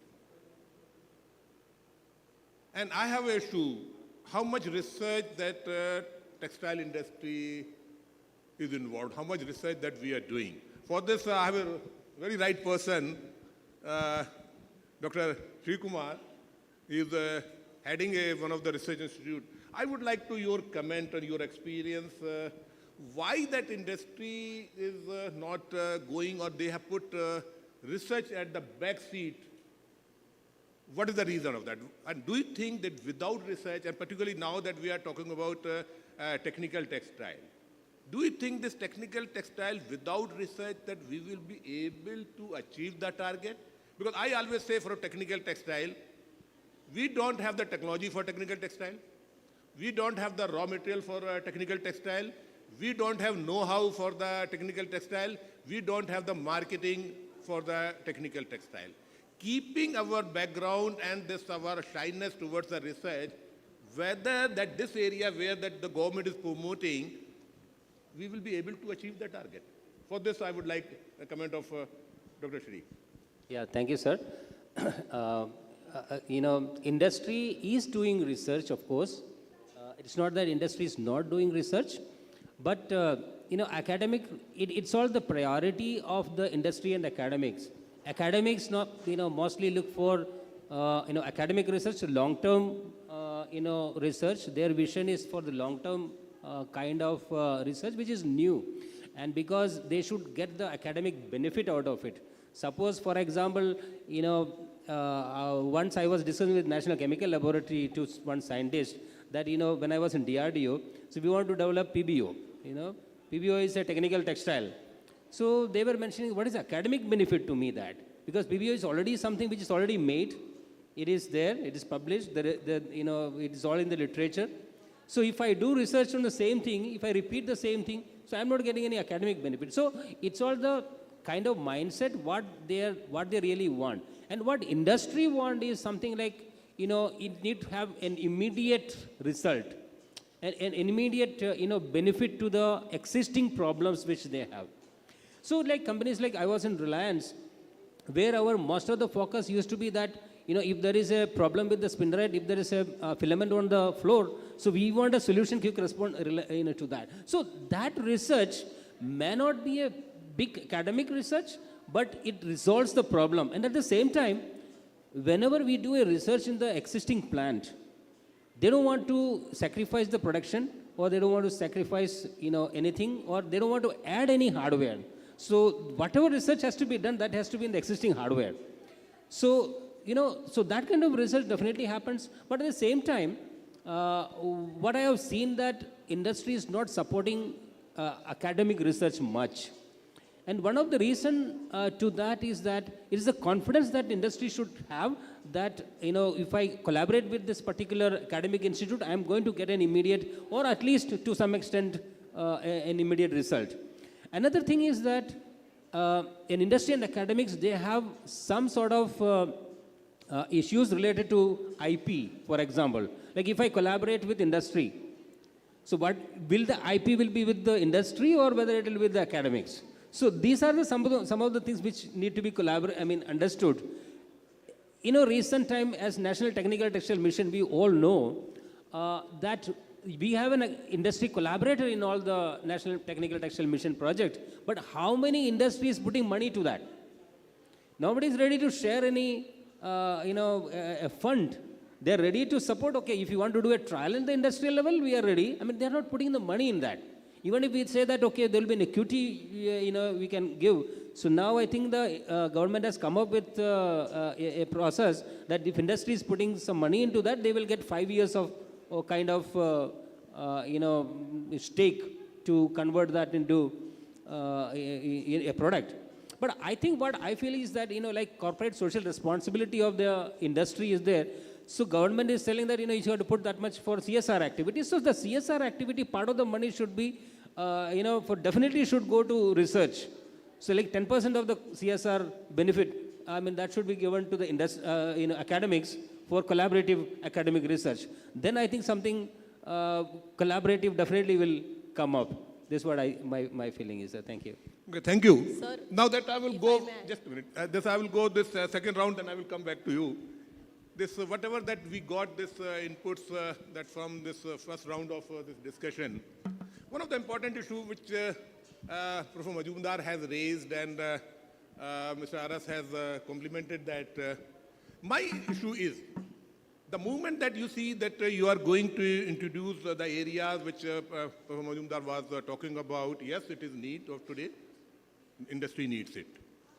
And this AI, or you talk about FEM, or you talk about this different type of fluid mechanics, all these things which the textile machinery people are required. Now, question is that the moment that we are going to increase these type of inputs, do you not think it is going to be at the cost of core courses? That is my question one. And if it is so, so are we going to think of this engineering program instead of 4 years? It is now time we should go back to 5 years. If we want to include all these things, what my industry partner has also emphasized that he is focusing, yes, machine and design is lacking. If I will talk some other person, he will say that wool and what Ravi was talking about, warp knitting and all these things. So now that is suppose that we are going to increase these inputs, which are need, which we cannot say no. So it is going to be at the cost of core textile courses. And if it is so, is it right time to think of, instead of 4 years, 5 years degree program? Majumdar. Okay, so thank you, sir. Okay, so, curriculum design is more challenging than designing any product because it's a constraint optimization. You have a constraint of 160 credits and new requirements, new challenges are coming. So how can we address that? You have more requirements, but the curriculum has to limit within 160 credit. Now, taking the idea which Professor Istiak has given, can we make the engineering program of 5 years? No. It's not a valid solution because when you make an engineering program of 5 years, there will not be many takers. And this is true even in IITs. When you have any joint degree program or 5-year program, the demand of those programs is very less. So we'll have to design, we'll have to have design thinking, and we'll have to design our curriculum in such a way that we keep everything within that 160 credit. Now the question is how? So in management, there is a strategy called basically blue ocean kind of strategy, or the 4-action strategy, which was proposed by Kim and Mauborn. So when you design a product, they say it's a 4-action strategy. What are those? Very simple. If something new is needed, you add that. If something is redundant, you eliminate that. If something is important, you add that. If something has become less important, you reduce that. I think this is the 4-action strategy that we have followed while designing the new textile engineering curriculum. Is the shuttle loom relevant in today's context? No. Because no organized sector is using the shuttle loom. So when you design your new weaving courses, eliminate the shuttle loom. Eliminate all the tertiary motions like, the warp stop, wave stop motion, because there is no science in it. That's why I said the new curriculum has to be principle-based. You talk about the basic principle of fabric manufacturing, whether it is weaving or knitting. Within knitting also, it is warp knitting and wave knitting. The problem with academic friends, those who are professors, the problem with us is we are very fascinated with what we have learned 2 decades or 3 decades back. We have, this is the, reality, we have those old notes, and whatever my professor has taught me, I would like to deliver that to my students. But in reality, the industry have moved forward. That knowledge may be intellectually very good, but it doesn't have any market value. So if the knowledge is not creating any real market value for the students, I need to eliminate those knowledge because that knowledge has now become redundant.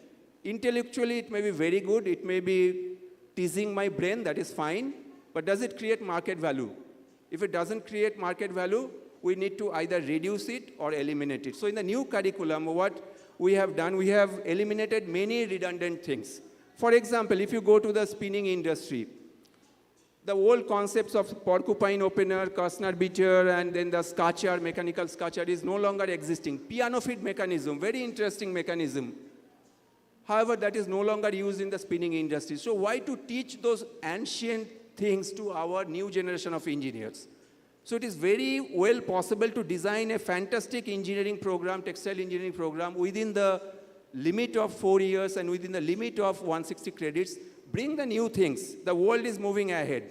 If I don't bring the new things, we will become obsolete, because environment is something which is dynamic, and we cannot stop the environment from being changed. We will have to change. We will have to come out of our old mindset that whatever I have learned, I will teach those things to my student.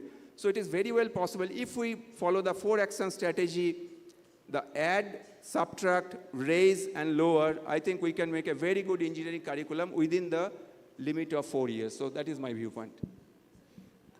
Okay, that you see this issue again with engineering versus medical. A medical postgraduate that is coming 9 years on an average, worldwide. And now question is again, because if really that we have to, because at least I'm being a accommodation what Majumdar has said, I always say as a technologist I should know the history of technological development. How that a technology has come to a certain level, what are the mechanisms are being used, and that helps me for future research. If I don't know the background that how that this handloom, from handloom to shuttleless, if I have come, then definitely that I have understood very well the background in between. Otherwise, that I will not be able to reach to that level. So that is my question one.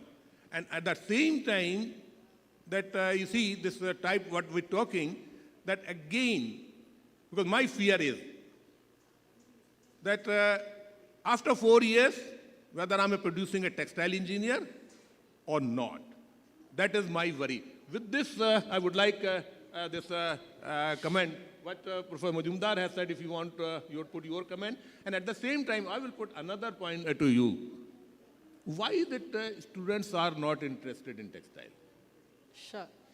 So taking what you added to Professor Majumdar's comment that the basics need to be learned and, the development history, I completely agree with you on that to some extent that yes, we need to teach the students, and even if we teach the older machines, the mechanism to some extent is similar and we can then show them what is the development. For that matter, so instead of artificial intelligence that sir has added in the curriculum, when we had done the revision, we had added a subject which was Industry 4.0 in 2018. And Industry 4.0 where we discuss, okay, what was the original machines and how things went ahead, and now what are the things which are going. Even for that matter, because we have an electrical department in the campus itself. So even the faculties from there get the students to come and see a jacquard loom at our place, which has punch holes, to show them that this is where the 1 and 0 of computer started with the jacquard machine. So that whole development probably adds value and a thought in the mind of the student that how one by one step ahead we should think about what should be the next step and help in the growth. Sir, what was the second question? Why how do we the attract? student, Yeah, so textile, why they don't prefer textile? absolutely. Well, you That's have in UDCT all other disciplines also. Right. That's why I'm raising this question to you. Yeah, sir, in VJTI we have all disciplines, and yes, we do agree that textile is not the first choice of the student. So even when we enter in the class, we ask how many students have come by choice, and barely 5 to 10% students would raise their hand that they've come by choice, and most of them are people who are second generation in textile business because their parents have a business. But having said that, it becomes, because it's not a fashion to be in a textile industry. It's like, students sometimes even say that, you know what, we want to stay in the textile industry, but ma'am, why is it not good to tell people that we are in textile. People say, the society says, क्यों computer engineering में admission नहीं मिला क्या? Unfortunately, that's the situation today. And people are ready to go at a lower package to computers also. But I think now recently where students have also started saying, in the last 2 years in the first year admissions when we go and we ask, are you here by choice? There are some again 10% students who would say, ma'am, sab log aisa herd ki tarah udhar computer mein ja rahe, we wanted to do something different. And now we see manufacturing sector mein the government schemes are going, so we thought we should do this. There are some students who come with that. And I agree that many of the students don't come by choice, but what we do is to retain them in the textile industry. The efforts we need to take to retain them is we call people from the industry. Like every year, at least once we call Aras sir, who is an alumni of VJTI, and he can relate to students and encourage them, plus others in various fields of the industry. So even if we are not able to teach the latest development in our syllabus, we try to take care that the industry person comes and gives them the insight on this is what is the latest thing that's happening, so that they are updated, as well as they get to see the various prospects or various job aspects that they can get into. Because if they see Aras sir, who they feel like, okay, he's a VJTI alumni and now reaching at this position, or sometimes even a 2-year pass-out student, 2-year back pass-out student we get, so that they relate them as a senior. Okay, so sir, then they would call them कि भैया अच्छा आपको कैसा लगा नया job में जाते हुए क्या होता है? So that helps them to, that encourages them to stay in the industry. So it is difficult sometimes to get students. However, admissions fortunately in our institute is not an issue, but to retain them to textile industry, it takes a lot of effort. Okay, Tridi, I will put, okay. No, I'll just take the same question. I have a little distant perspective. Although I come from industry, I have not revealed that I have connection with both academics and research also. I am on the board of studies of VJTI. And as far as research is concerned, I am India advisor for the Institute Textile Technique Akhan, RWTH Akhan University. I'll tell you a very interesting thing. Why I'm saying I have a different perspective. When I passed out BTech, that time I could do MTech by research in a mill. Mills were sponsoring. So 2 years, in fact, I'm connected with BITRA because my guide was from BITRA. So I was actually doing research on the machines on the shop floor for 2 years.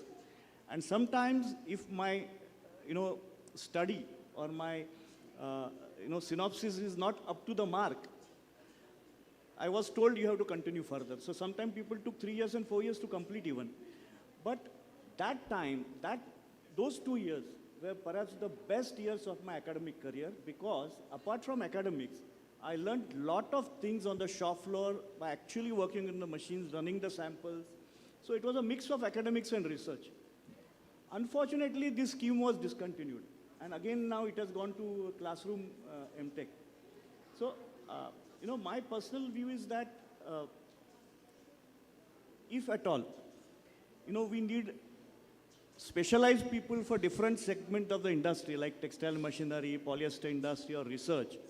What we should do, maybe after second year or third year, we should have specialization where people will, if suppose somebody has to specialize in textile machinery, he'll have machine design, he'll have, all those things, electronic software, connected with machinery, and next 1 or 2 years he'll only study that, so that he's absolutely a ready-made textile engineer for the machinery industry.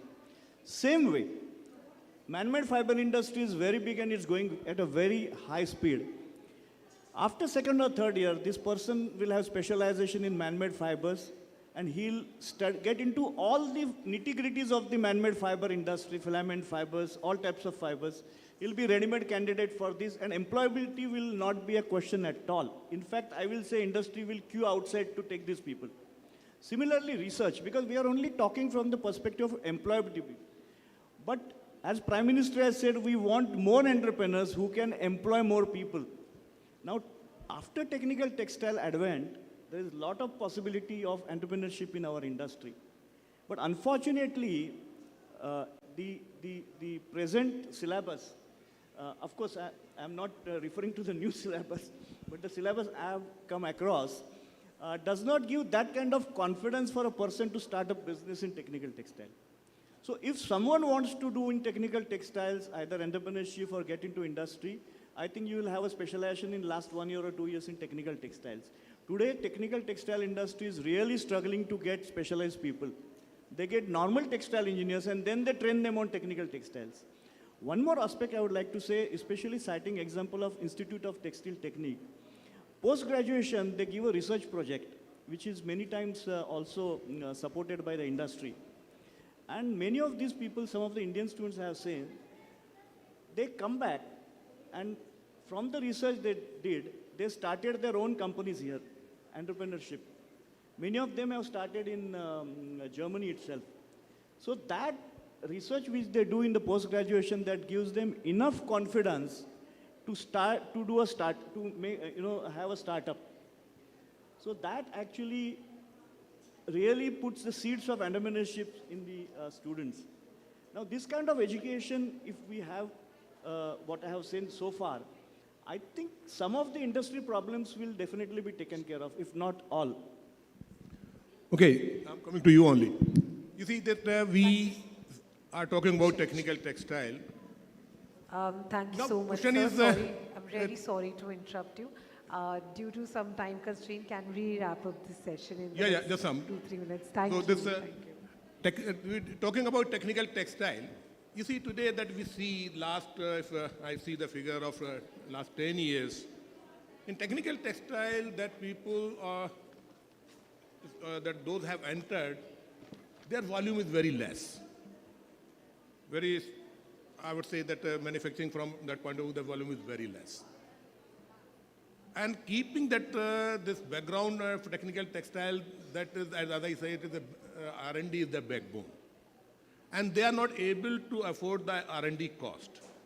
Do you not think that once that big players will come in technical textile, then this textile will be visible in Indian market? Because they can afford the cost of R&D. They can distribute the cost of R&D to their product cost, and then, because immediately that you cannot get the R&D cost immediately. But so that why that big players are not coming in technical textile? Yeah, that's a wonderful question. Like, for example, like big companies like RIL, I mean, Reliance, have been talking about carbon fiber for quite a long time, that they have declared in many of the AGM that it will come. But now I think they are coming, really. I think this is what I understood recently. So one of the major issues that in technical textile, like high performance fibers and material, there is no particular, person who is ready to give the technology. Like for example, like carbon fiber is an export controlled material where technology transfer is not possible. Who will give the product guarantee? And where when somebody goes for a, industry or business, they will look for the payback. Like in a carbon fiber industry, if they are to support, there is no particular technology, proven technology, which is somebody is ready to provide. And secondly, who will take that risk? And if the same company put a polyester plant, they will get the payback in 5 years. Where in technical textile, some of them, the payback is 10 years. So again, the business value and, and also, how much risk you want to take it into technical textile. But at the same time, there are a lot of industry who has come into technical textile, for example, geotextiles and non-movements, like in Supreme non-movement. Either the owner itself is the knowledge person. He has come up not with somebody else, he has come up with his own knowledge. They have created this company. And they have become a big entrepreneur, they have become a multi-billion-dollar company. Similarly, like in geotextile, like Strata Geosystems, the owner itself is the knowledge person. And this is what I was asking, whether do we have this curriculum, I would like to ask Dr. Majumdar, that do we have the curriculum of geotextile in geotextile manufacturing in your curriculum? Whether is that being taught? I understand that most of these are not taught in the thing, and there is no good students that is coming with the knowledge of how this geotextile is made, how geostrap is made, how geo grid is made, and how the manufacturing technology is there. They have to come in the industry and learn. So that is something I think we need to include. We, of course, we have the syllabus of making carbon fiber, the process, of course it is there. But, like in sports tech or in automotive textile, how that is manufactured, I think that is something missing in the syllabus. Thank you so much. Just sir. a minute. Before you call me, I will correct you. I started at 1:10. I have been given 45 minutes, so I will take complete 45 minutes. Sorry.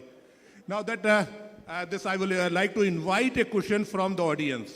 That whatever discussion, if they have some view on that, so that I would like that if anybody can give some inputs after getting the opinions of the this panelist. Please, anybody.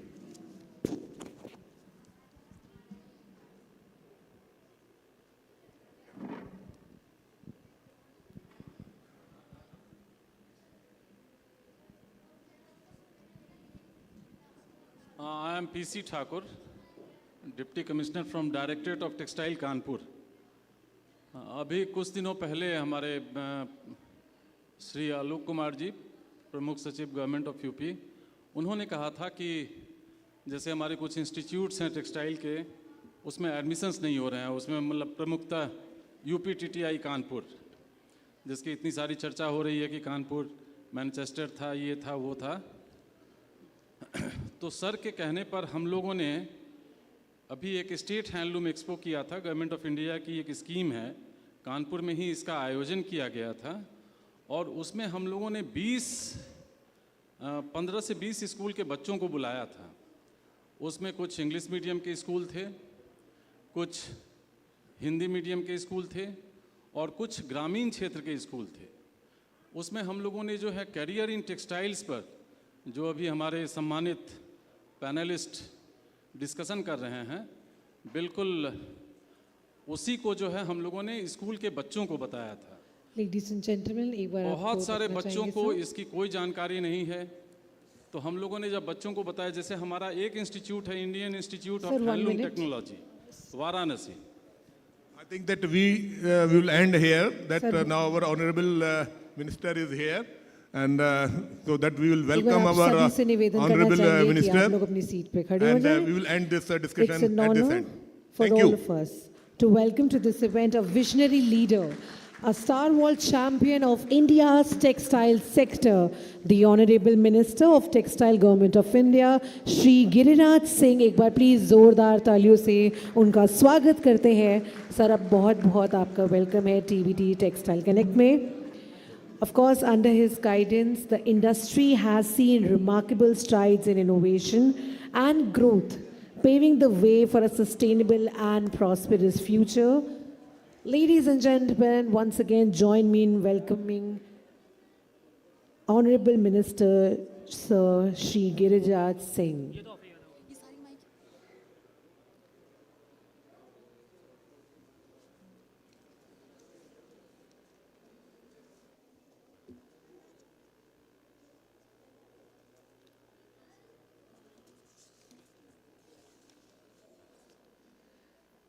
एक बार फिर से आपका धन्यवाद है sir कि आज के इस इवेंट में आपने कीमती समय आपने दिया।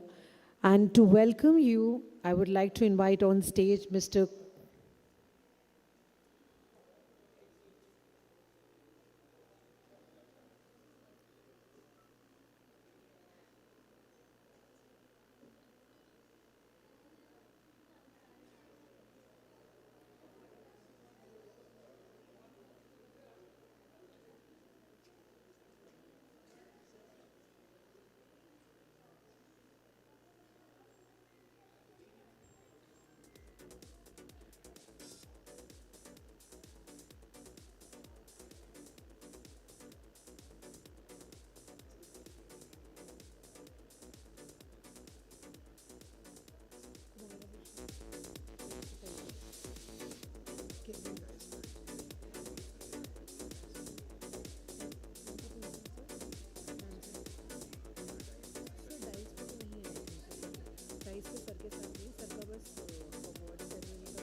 Now I would like to invite Mr. Kumar Abhishek ji to kindly welcome Honorable Minister Sir and address the audience. Thank you. Good afternoon. Honorable Minister of Textile, Shri Giriraj Singh ji, Principal Secretary, Government of Uttar Pradesh, Shri Alok Kumar ji, all the dignitaries, friends, I take this opportunity to welcome Giriraj Singh ji to be part of TBD Textile Connect, which is India's first forum for textile and apparel industry related to human resource. So HR Summit and HR Excellence Awards makes a debut today in the leadership of Sri Giriraj Singh ji. We would quickly move due to paucity of time. I'm sorry we have put everything, every other thing on hold. We would quickly move on to the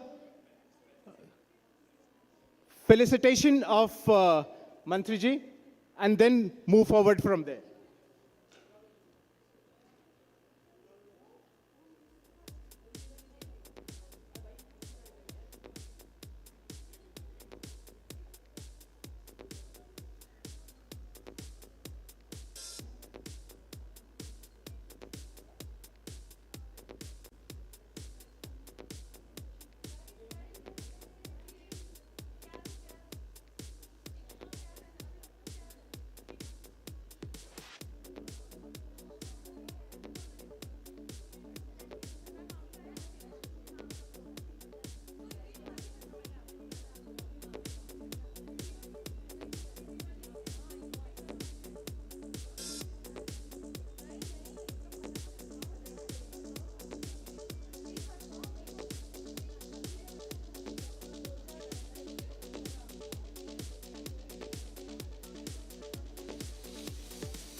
Ladies and gentlemen, now I would like to call on the dais Ms. Seema Mishra, founder of Kasrawat Art Cluster, who will present us today the most awaited event, the Heritage Walk, show presented by the Weavers. So, ek bar zordar taaliyan everyone. Let's welcome her on the dais.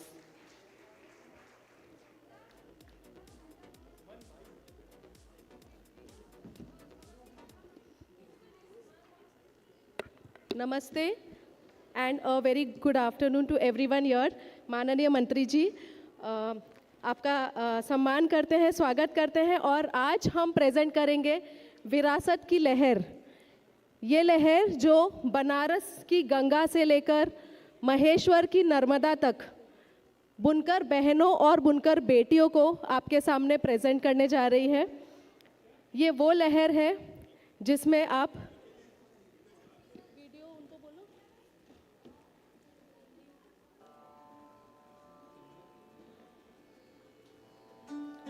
ये विरासत की वो लहर है जो बनारस की गंगा से लेकर महेश्वर की नर्मदा नदी तक बह रही है। ये हमारे बुनकर बहनों का, बुनकर बेटियों का वो हुनर है जो आपके सामने हम प्रेजेंट करने जा रहे हैं। You heard it right, I am going to repeat, हम इतिहास रचने वाले आज। We are all going to witness history today because this history is going to create waves of development for the weavers as you see the weavers walk the ramp. आपने fashion show बहुत देखे होंगे जहाँ पर beautiful models बुनकर के हाथों के बनाए हुए कपड़े पहनकर रैंप पर चलती हैं। माननीय मंत्री जी का ध्यान यहाँ आकर्षित करना चाहूँगी। आपने फैशन शो बहुत देखे होंगे जहाँ पर डेफिनेटली ब्यूटीफुल मॉडल्स चलते हैं and you know they walk the ramp with those clothes woven by the weavers. But आज हम जो शो देख रहे हैं वो फैशन शो नहीं है, वो है heritage walk. I repeat, that is a clear heritage walk जहाँ पर हमारी बुनकर बहनें, हमारी बुनकर बेटियां खुद अपने हाथों से बुने हुए कपड़ों को आपके सामने पहन कर चलेंगी। हिम्मत दीजिएगा उन्हें, बिकॉज ये बहनें गांव से पहली बार इतनी दूर दिल्ली तक आई हैं। ये एक अनूठी पहल है।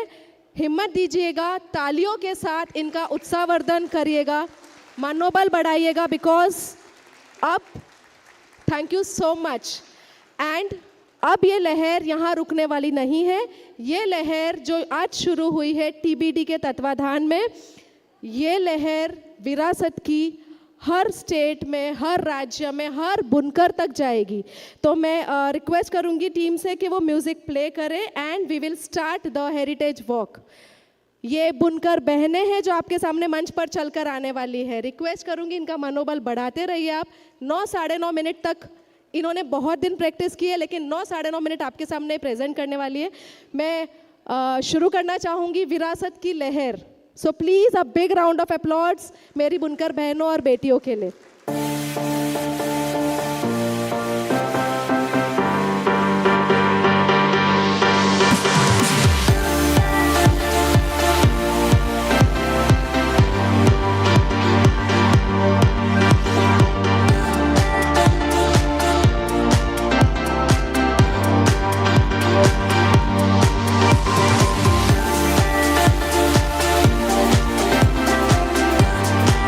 For the claps, keep continuing the claps. Thank you very much.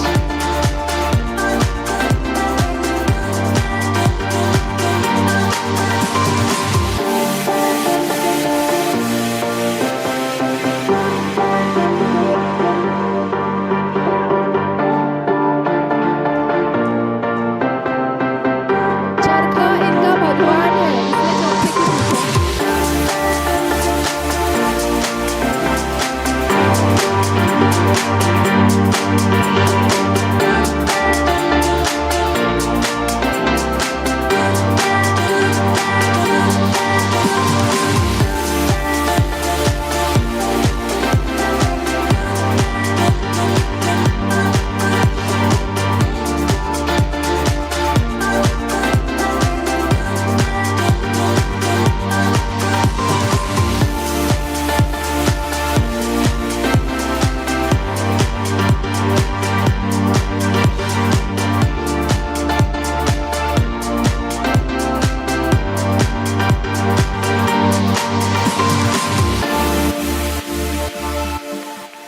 एक बार जोरदार तालियां एवरीवन, आप सभी की तालियां चाहेंगे।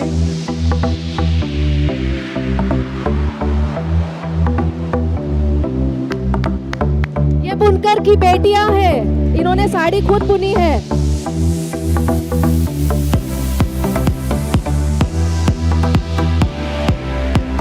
ये प्रोफेशनल मॉडल्स नहीं है, ये बुनकर की बेटियां हैं, गांव से पहली बार बाहर आई है।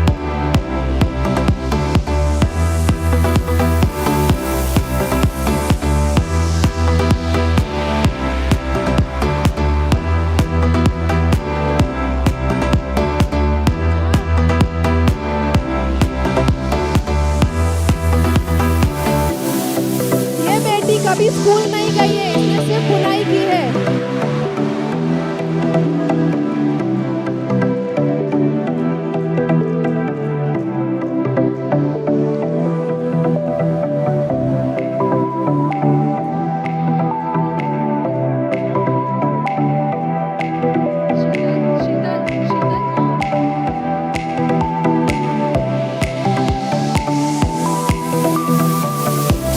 ये सबसे छोटी बुनकर बेटी है, काली ड्रेस में।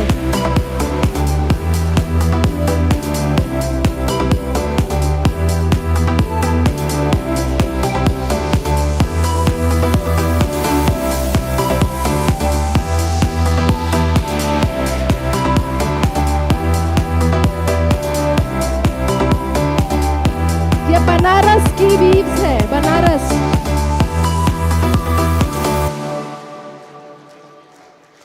ये बनारस की वीव्स है, यहाँ पे महेश्वरी, बनारसी, चंदेरी सभी है।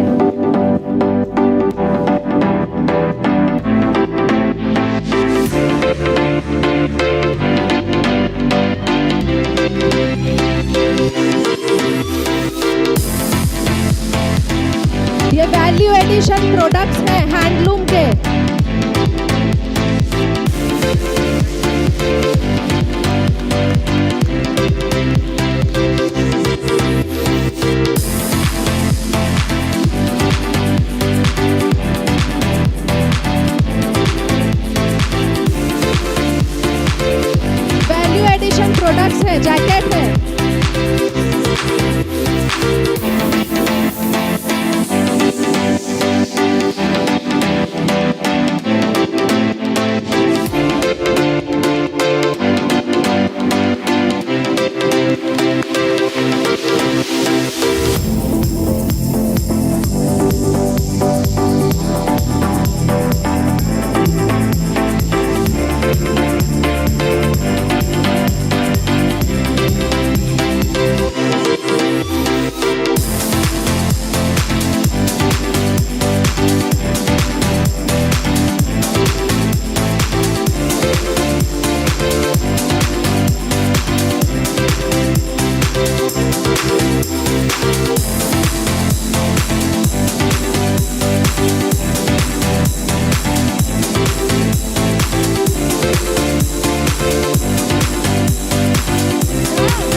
ये यहाँ पे रुकेगी नहीं लहर, और इस लहर के लिए मैं क्या रिक्वेस्ट कर सकती हूँ, हाथ जोड़ के हमारे मंत्री जी को, इन बेटियों को आशीर्वाद देने के लिए आप मंच पर इनके साथ एक बार आ जाइए।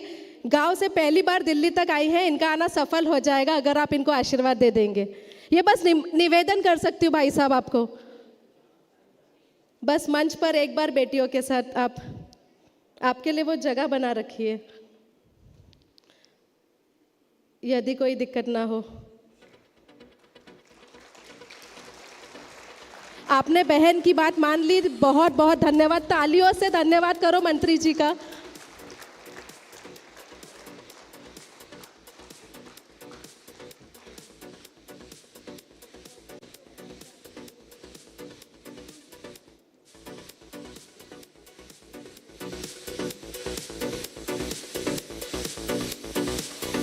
आप सभी से निवेदन करना चाहेंगे, एक बार जोरदार तालियां मंत्री जी के लिए और सभी महिलाओं के लिए, उनकी बेटियों के लिए। आज जो खूबसूरत प्रदर्शन किया है वो किसी मिसाल से कम नहीं है, तो आप सभी की तालियों का साथ चाहेंगे। एक बार प्लीज जोरदार तालियां everyone. What a beautiful heritage walk it was. Thank you so much miss Seema Gujral, all the lovely ladies and Honorable Minister of Textile, Shri Giriraj Singh. Thank you.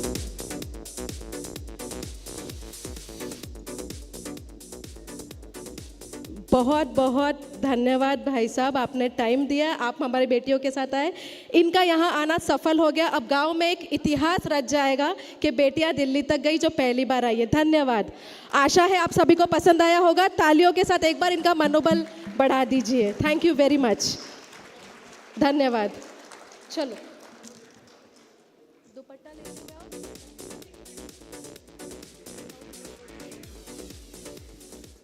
Thank you so much, everyone. Before we go towards the awards, we have a short movie on two great personalities of textile industry. The very first is Shri Rajendra Gupta ji from Trident Group. Can we have the audio visual, please?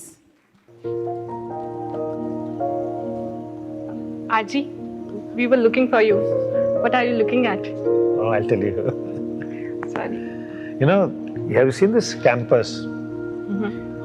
This campus has made life for how many people?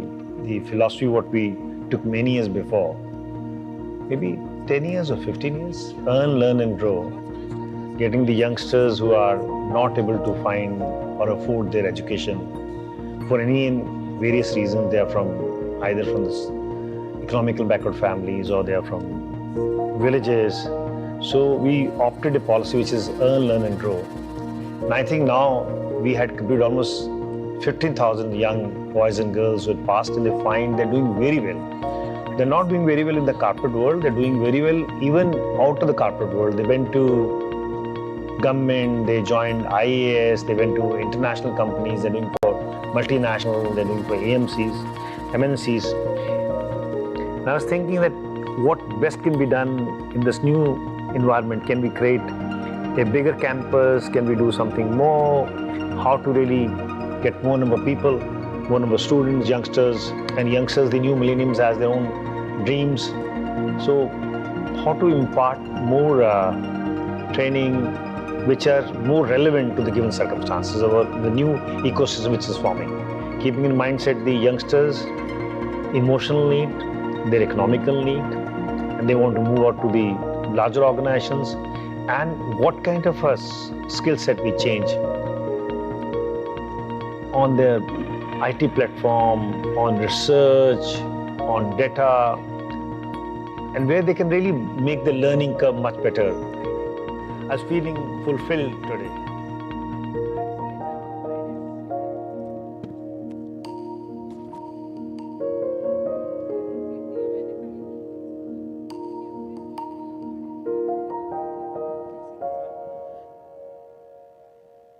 एक बार please जोरदार तालियां everyone. The next great personality of textile industry is also known as the Cotton King of India, Shri S.P. Oswal जी.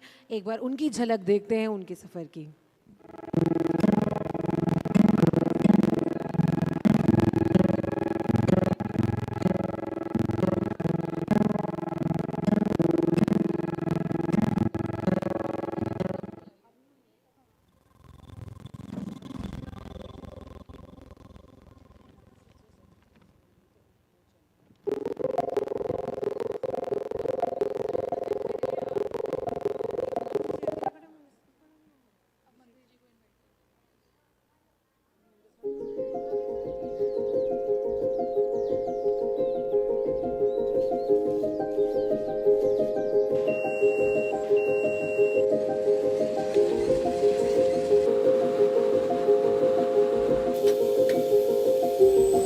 आज हम जिक्र करेंगे दुनिया की दूसरी सबसे बड़ी रोजगार देने वाली कम्युनिटी कॉटन की. करने के लिए हमारे साथ कॉटन किंग और community guru mister SP Oswal, chairman Vardhman textile limited. का आने वाला भविष्य क्या है? क्या कपास सफेद सोना बनेगी या नहीं बनेगी, और उसके सफेद सोना बनने में किन किन दिक्कतों का सामना करना पड़ेगा? Entrepreneur leader has to be unconventional in his approach. Sometimes responsibility makes you fearless, and then fear disappears.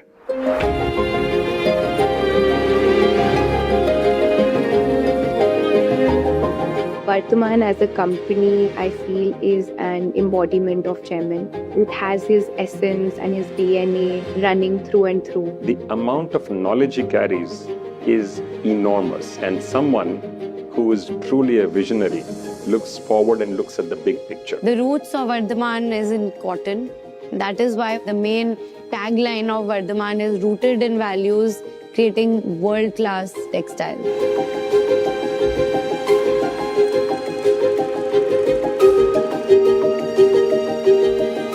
Our chairman, Mr. S.P. Oswal, he is a perfect blend of business ethics and integrity and philosophy. Chairman has one very beautiful hobby.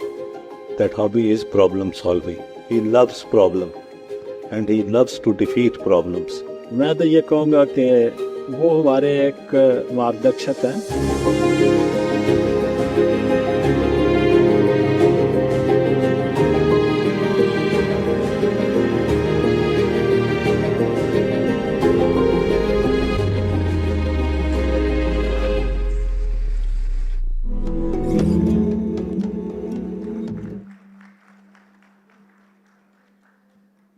Gentlemen, now it's time for all of us to recognize the heart and soul of the organization. We have the Excellency Awards. And for that, I would like to call on stage Mr. Kumar Abhishek, Ravi sir, and joining us to felicitate our awardees, none other than our Honorable Minister Sir, Shri Giriraj Singh. Ek baar please, zordar taaliyan everyone. The first award is Leadership Excellence in Workforce Diversity, and we would like to present this award to Mr. Rajendra Gupta. Ek baar please, zordar taaliyan everyone.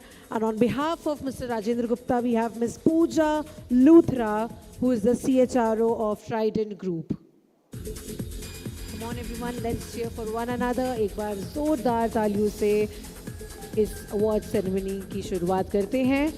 Very first award is Leadership Excellence Awards in Workforce Diversity, and the award is presented to Mr. Rajendra Gupta. We have with us Ms. Pooja Luthra on behalf of Mr. Rajendra Gupta, the CHRO of Trident Group.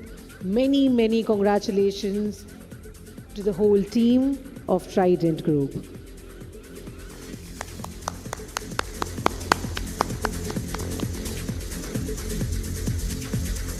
Thank you so much. The next award is Lifetime Achievement Award for HR Practices, and it goes to Mr. S.P. Oswal. With us, we have Mr. Vivek Gupta, Executive Director, Vardhaman Group. एक बार जोरदार तालियों से उनका स्वागत करते हैं. Congratulations, sir. And the whole team of Vardhaman Group, Lifetime Achievement Award for HR Practices.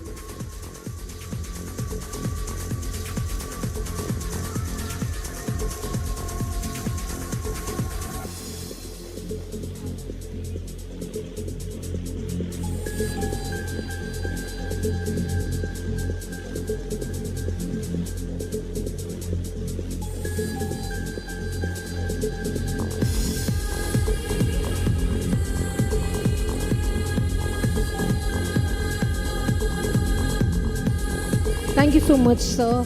Next award name is Best Employer Manufacturing. The first category is Small Enterprises, and it goes to Trendy Hardware International. Ek baar zordar taaliyan everyone. Let's congratulate. We have Best Employer Manufacturing in Small Enterprises, Trendy Hardware International.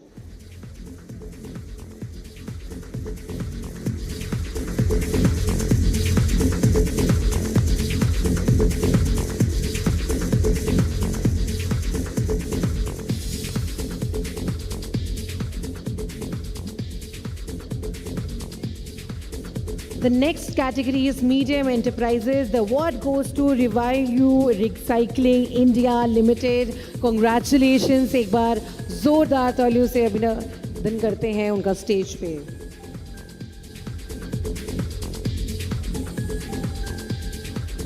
The next category is Large Enterprises. Best Employer Manufacturing goes to Trident Group. एक बार जोरदार तालियां everyone. Congratulations to Trident Group.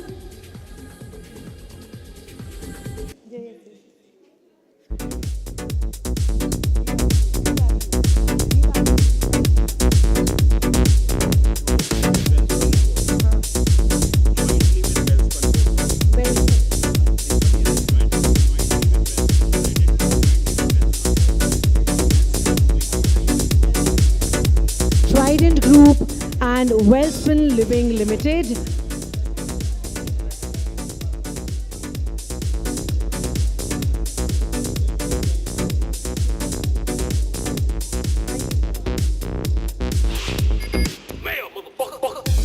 Best Employer Large Enterprises, Trident Group and Wellspun Living Limited. Congratulations. बहुत बहुत बधाई हो आपको.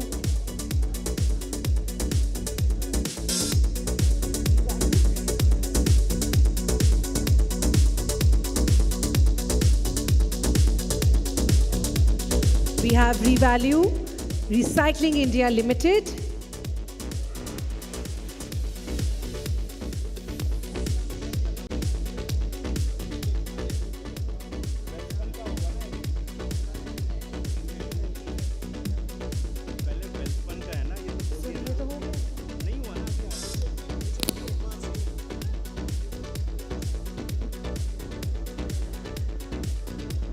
Best Employer Manufacturing Medium Enterprises. Can we have Revalue Recycling India Limited?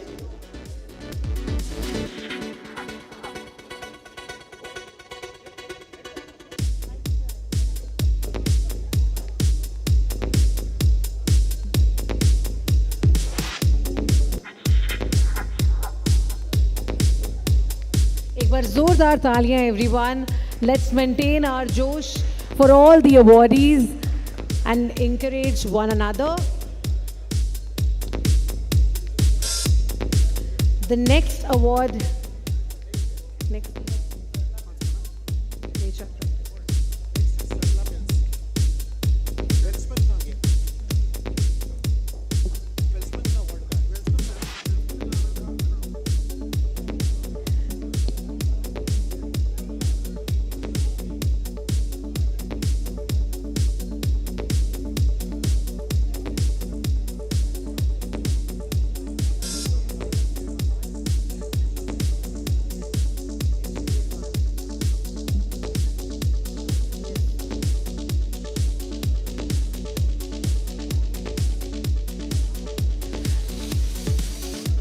The next award is HR practices, and we have the following categories. एक बार जोरदार तालियां everyone. Let's do that. HR practices, best HR practices. The category is small enterprises. We have HNV Advanced Materials India Private Limited. एक बार जोरदार तालियां everyone. Let's congratulate all the awardees.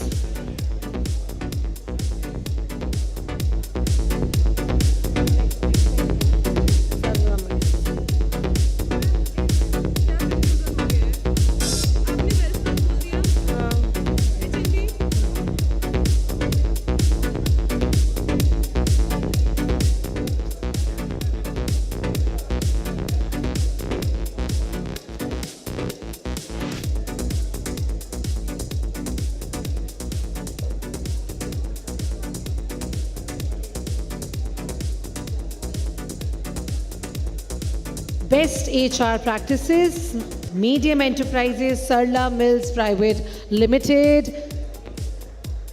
एक बार जोरदार तालियां everyone for both our awardees. HNV Advanced Material India Private Limited. Congratulations. We have Sarla Mills Private Limited.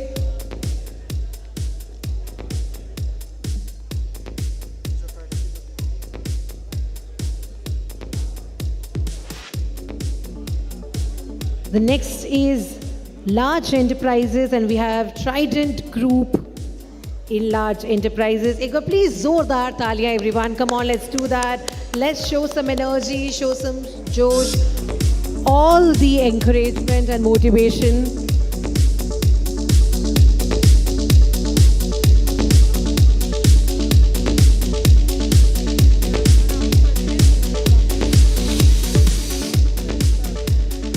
Ladies and gentlemen, the next award is Best Learning and Development Strategy.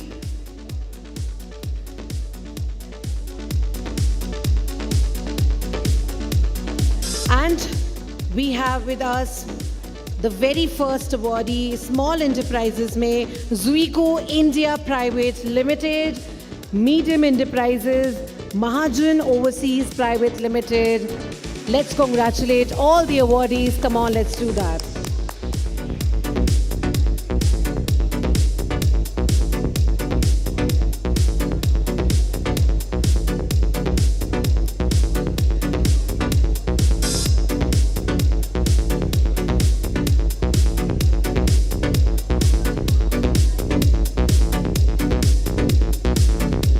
Best Learning and Development Strategy, Large Enterprises, Dodhiya Group.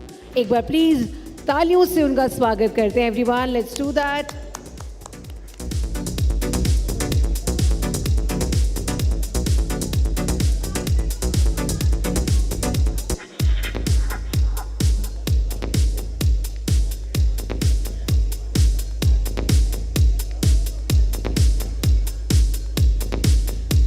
The next award is Best Social Initiatives, we have Small Enterprises, HSN Ecotex. एक बार जोरदार तालियां everyone.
Thank you so much. Honorable Minister Sir, Shri Giriraj Singh ji, thank you so much कि आपने अपना कीमती समय आज निकाला. हमारे अवॉर्डीज़, सारे ऑर्गेनाइजेशन के लोग आपके बहुत बहुत आभारी हैं कि आज आपने आके अपनी प्रेजेंस दिखाई और इस इवेंट में और भी ज़्यादा चार चांद लगा दिए. आपसे रिक्वेस्ट करना चाहेंगे कि प्लीज़ पोडियम पे आके 2 शब्द बोलिए और आज के ओकेजन के बारे में कुछ बताइए. Thank you so much sir. एक बार ज़ोरदार तालियों से everyone. Let's welcome honourable minister Shri Giriraj Singh ji on the stage.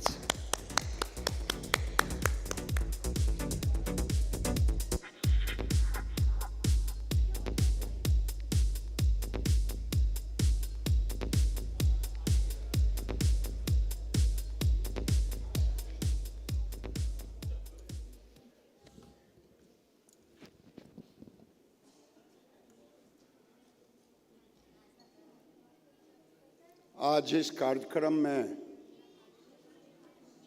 Uttar Pradesh सरकार के प्रिंसिपल सेक्रेटरी, जिनके जिम्मे कई विभाग है, इस विभाग से भी इन्हीं के जिम्मे ये जिम्मेदारी है, माननीय आलोक कुमार जी,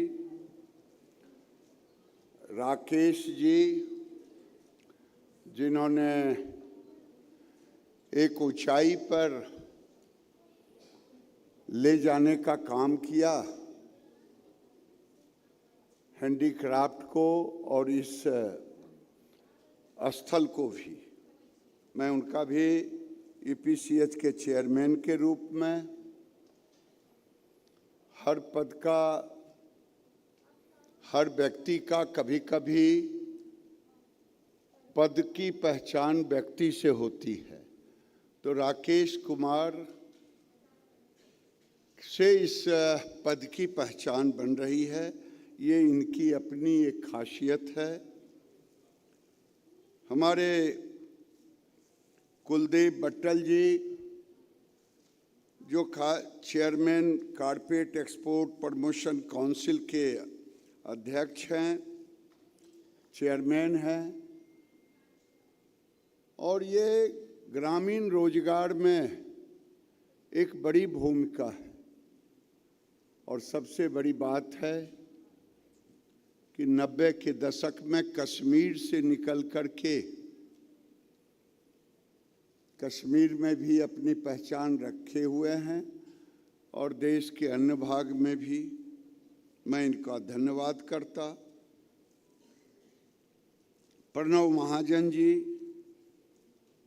जो महाजन ओवरसीज के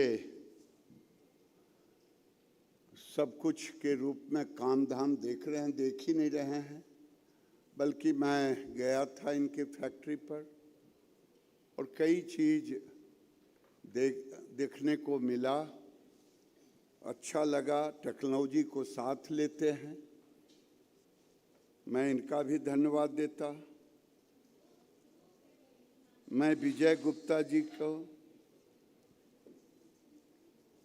जो डायरेक्टर हैं वर्धमान ग्रुप के, मैं इनको भी धन्यवाद देता।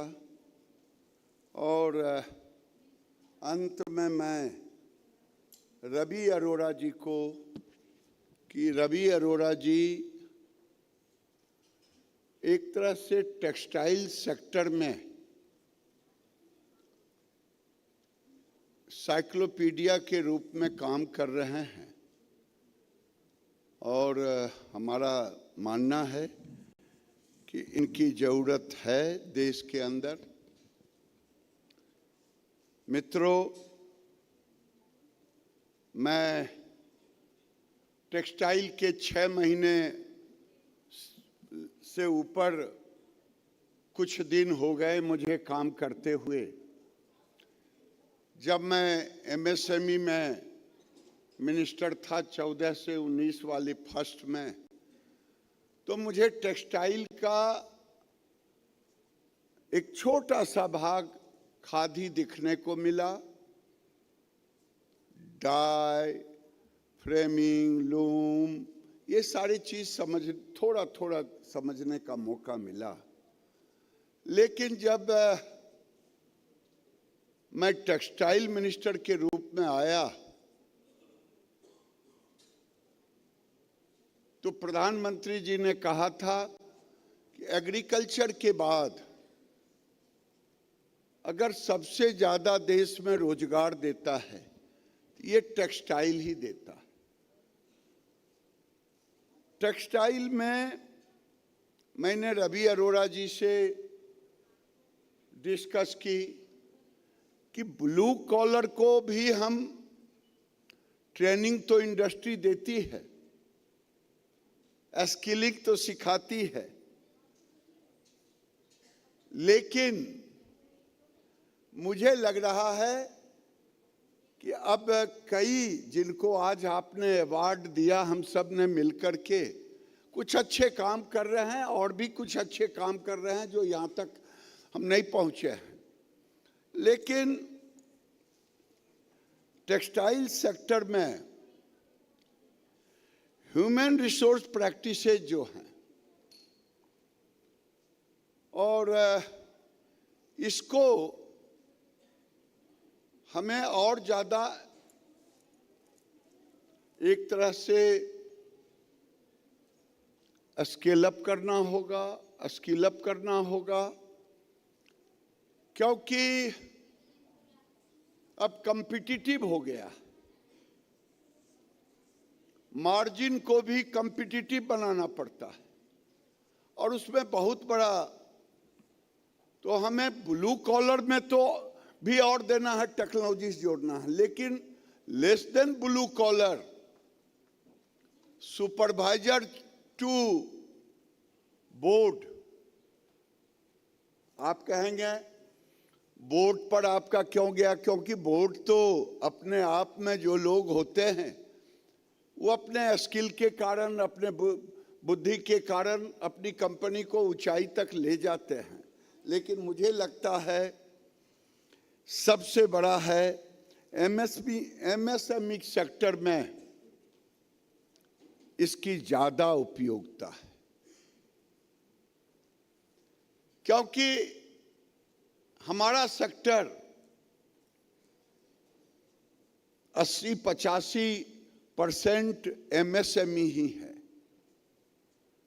तो हमें वहाँ इन सब चीज़ों को और ह्यूमन रिसोर्सेज प्रैक्टिसेज को, एफिशिएंसी को, इसको कैसे इसके साथ जोड़ें, क्योंकि भारत आज पूरे दुनिया का टेक्सटाइल सेक्टर में, मैं ये कह सकता हूँ, एक बड़ा मार्केट है। मैं कहता हूँ तो सीरियसली लोग इसे मजाक में लेते हैं। हम दुनिया में भारत के इकोनॉमी को भी एक नंबर पर ले जाने का हमारे प्रधानमंत्री जी के नेतृत्व में, आज अगर हमारी गांव की बेटी, बीभर की बेटी एक स्टेप आगे बढ़ाई है, तो इसे मैं मानता हूं। जब वो दिल्ली आई तो स्वाभाविक है उसको भी एक्सपोजर मिलता है, और मैं तो धन्यवाद दूंगा अगर इन्हें एक मुहिम छेड़ा है। थोड़ा और मेहनत करने की जरूरत है।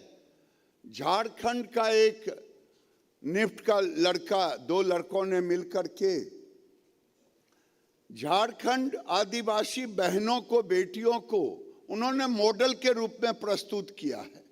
तो आज इन्होंने जिस नाम दिया, वॉक थ्रू या जो भी नाम, तो ये बहुत अच्छा पहल है। और ये पहल आने वाले दिनों में भारत सरकार ने 2030 तक हमने कुछ अपना लक्ष्य रखा है, और वो आप लोगों से विमर्श करके ही रखा है, आपके एसोसिएशन से विमर्श करके रखा है। वो विमर्श अगर इंडस्ट्री का साइज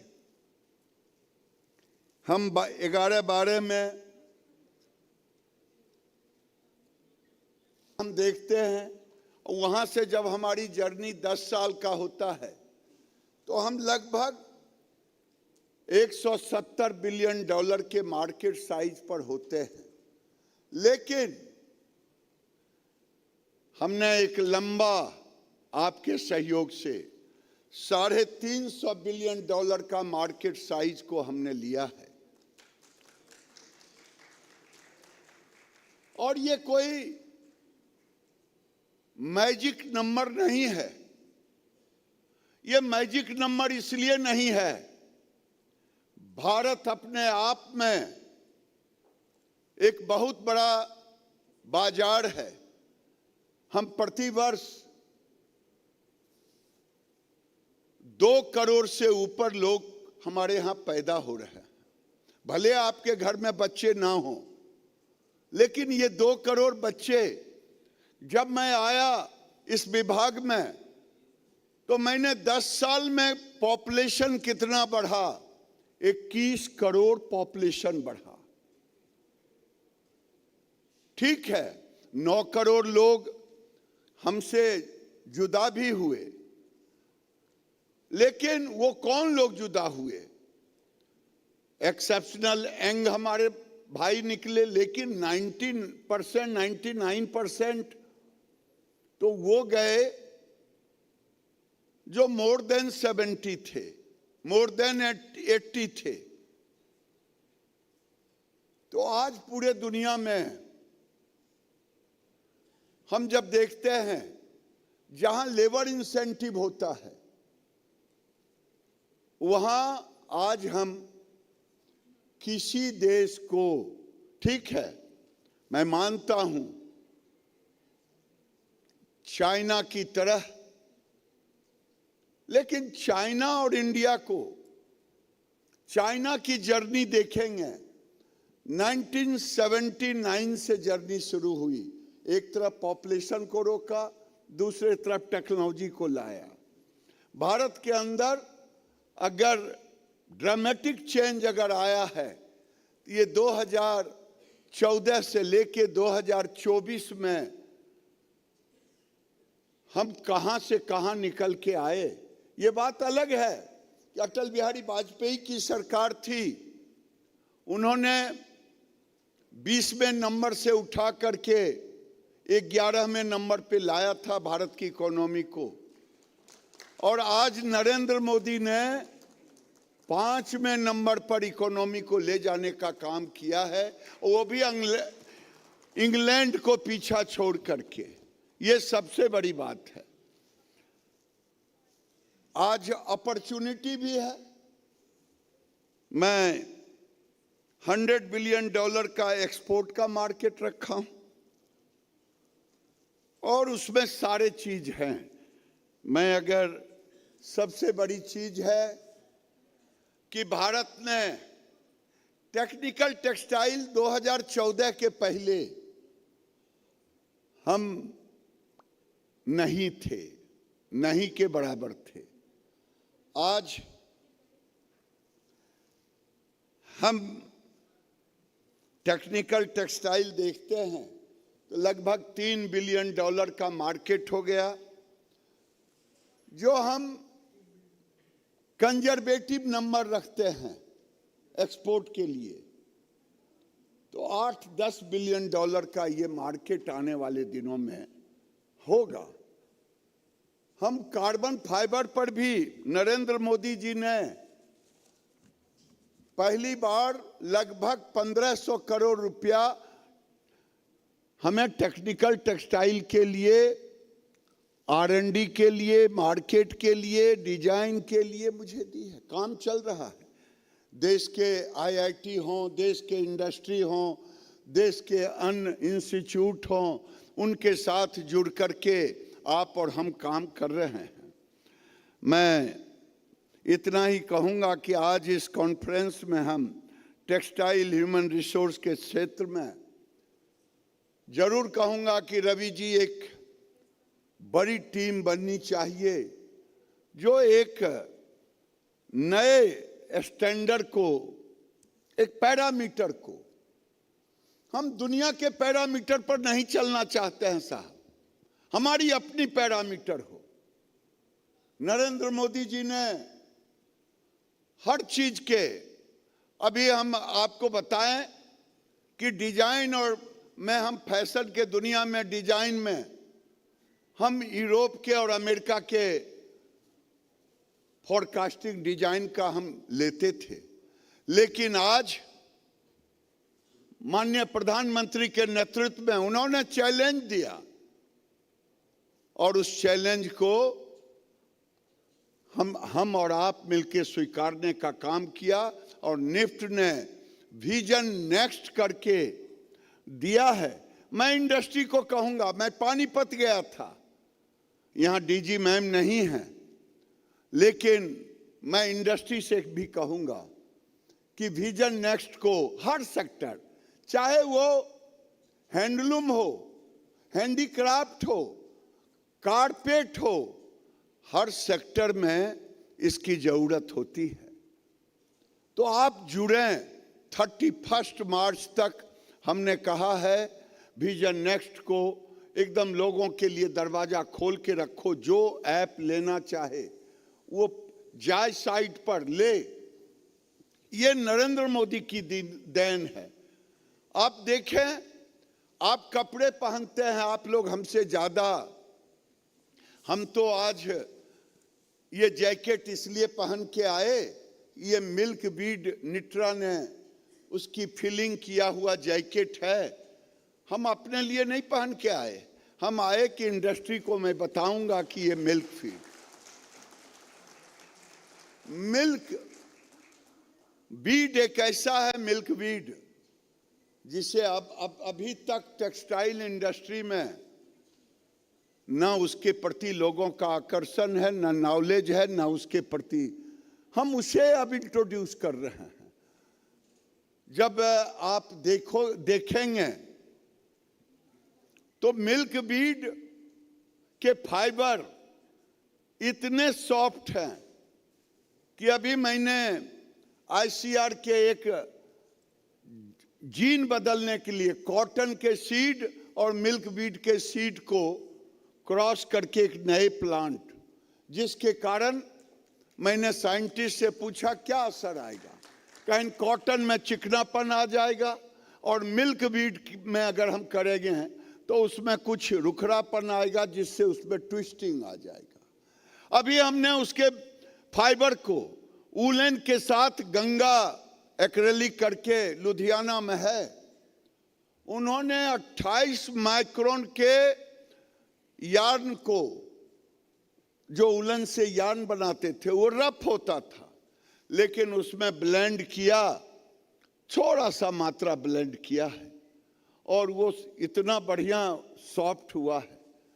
अभी मैं महाजन जी से कह रहा था, आगे आपका भी R&D हमसे निट्रा से जुड़े, क्योंकि अब पूरे दुनिया में हम एक्सपोर्ट करते हैं। खास करके अगर ड्रेस में जाते हैं, ड्रेस रेडीमेड गारमेंट्स में जाते हैं, हम 4 महीने के कपड़े गोरे को देते हैं। सॉरी, हम थोड़ा रफ बोलते हैं इसलिए मैं बोल रहा हूं, लेकिन 8 महीने के कपड़े हम नहीं देते। आज इंडस्ट्री, आपके माध्यम से मैं कह रहा हूं, ह्यूमन रिसोर्स को अगर स्टैंडर्डाइज करना है तो वो पूरे दुनिया के अनुसार अपने आप को लाएंगे, और भारत कैसे अपनी पहचान बनाएगी इस पर भी ध्यान देंगे। आज हमारे इंडस्ट्री एक्सपोर्ट तो करता है, लेकिन ब्रांड नहीं हम बन पाए। आज मैं इंडस्ट्री से कहूंगा, हमारे पास हैंडलूम है। आज पूरी दुनिया सस्टेनेबल खोज रहा है, सस्टेनेबल, ट्रेसेबल, ग्रीन। अगर ये कोई दे पाएगा, भारत ही दे पाएगा, यही मैं कह रहा हूं।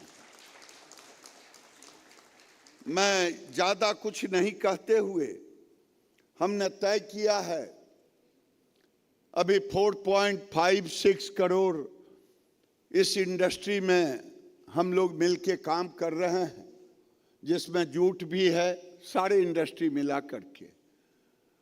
आने वाले 2030 तक हम 6 करोड़ से प्लस में जाने की तैयारी कर रहे हैं।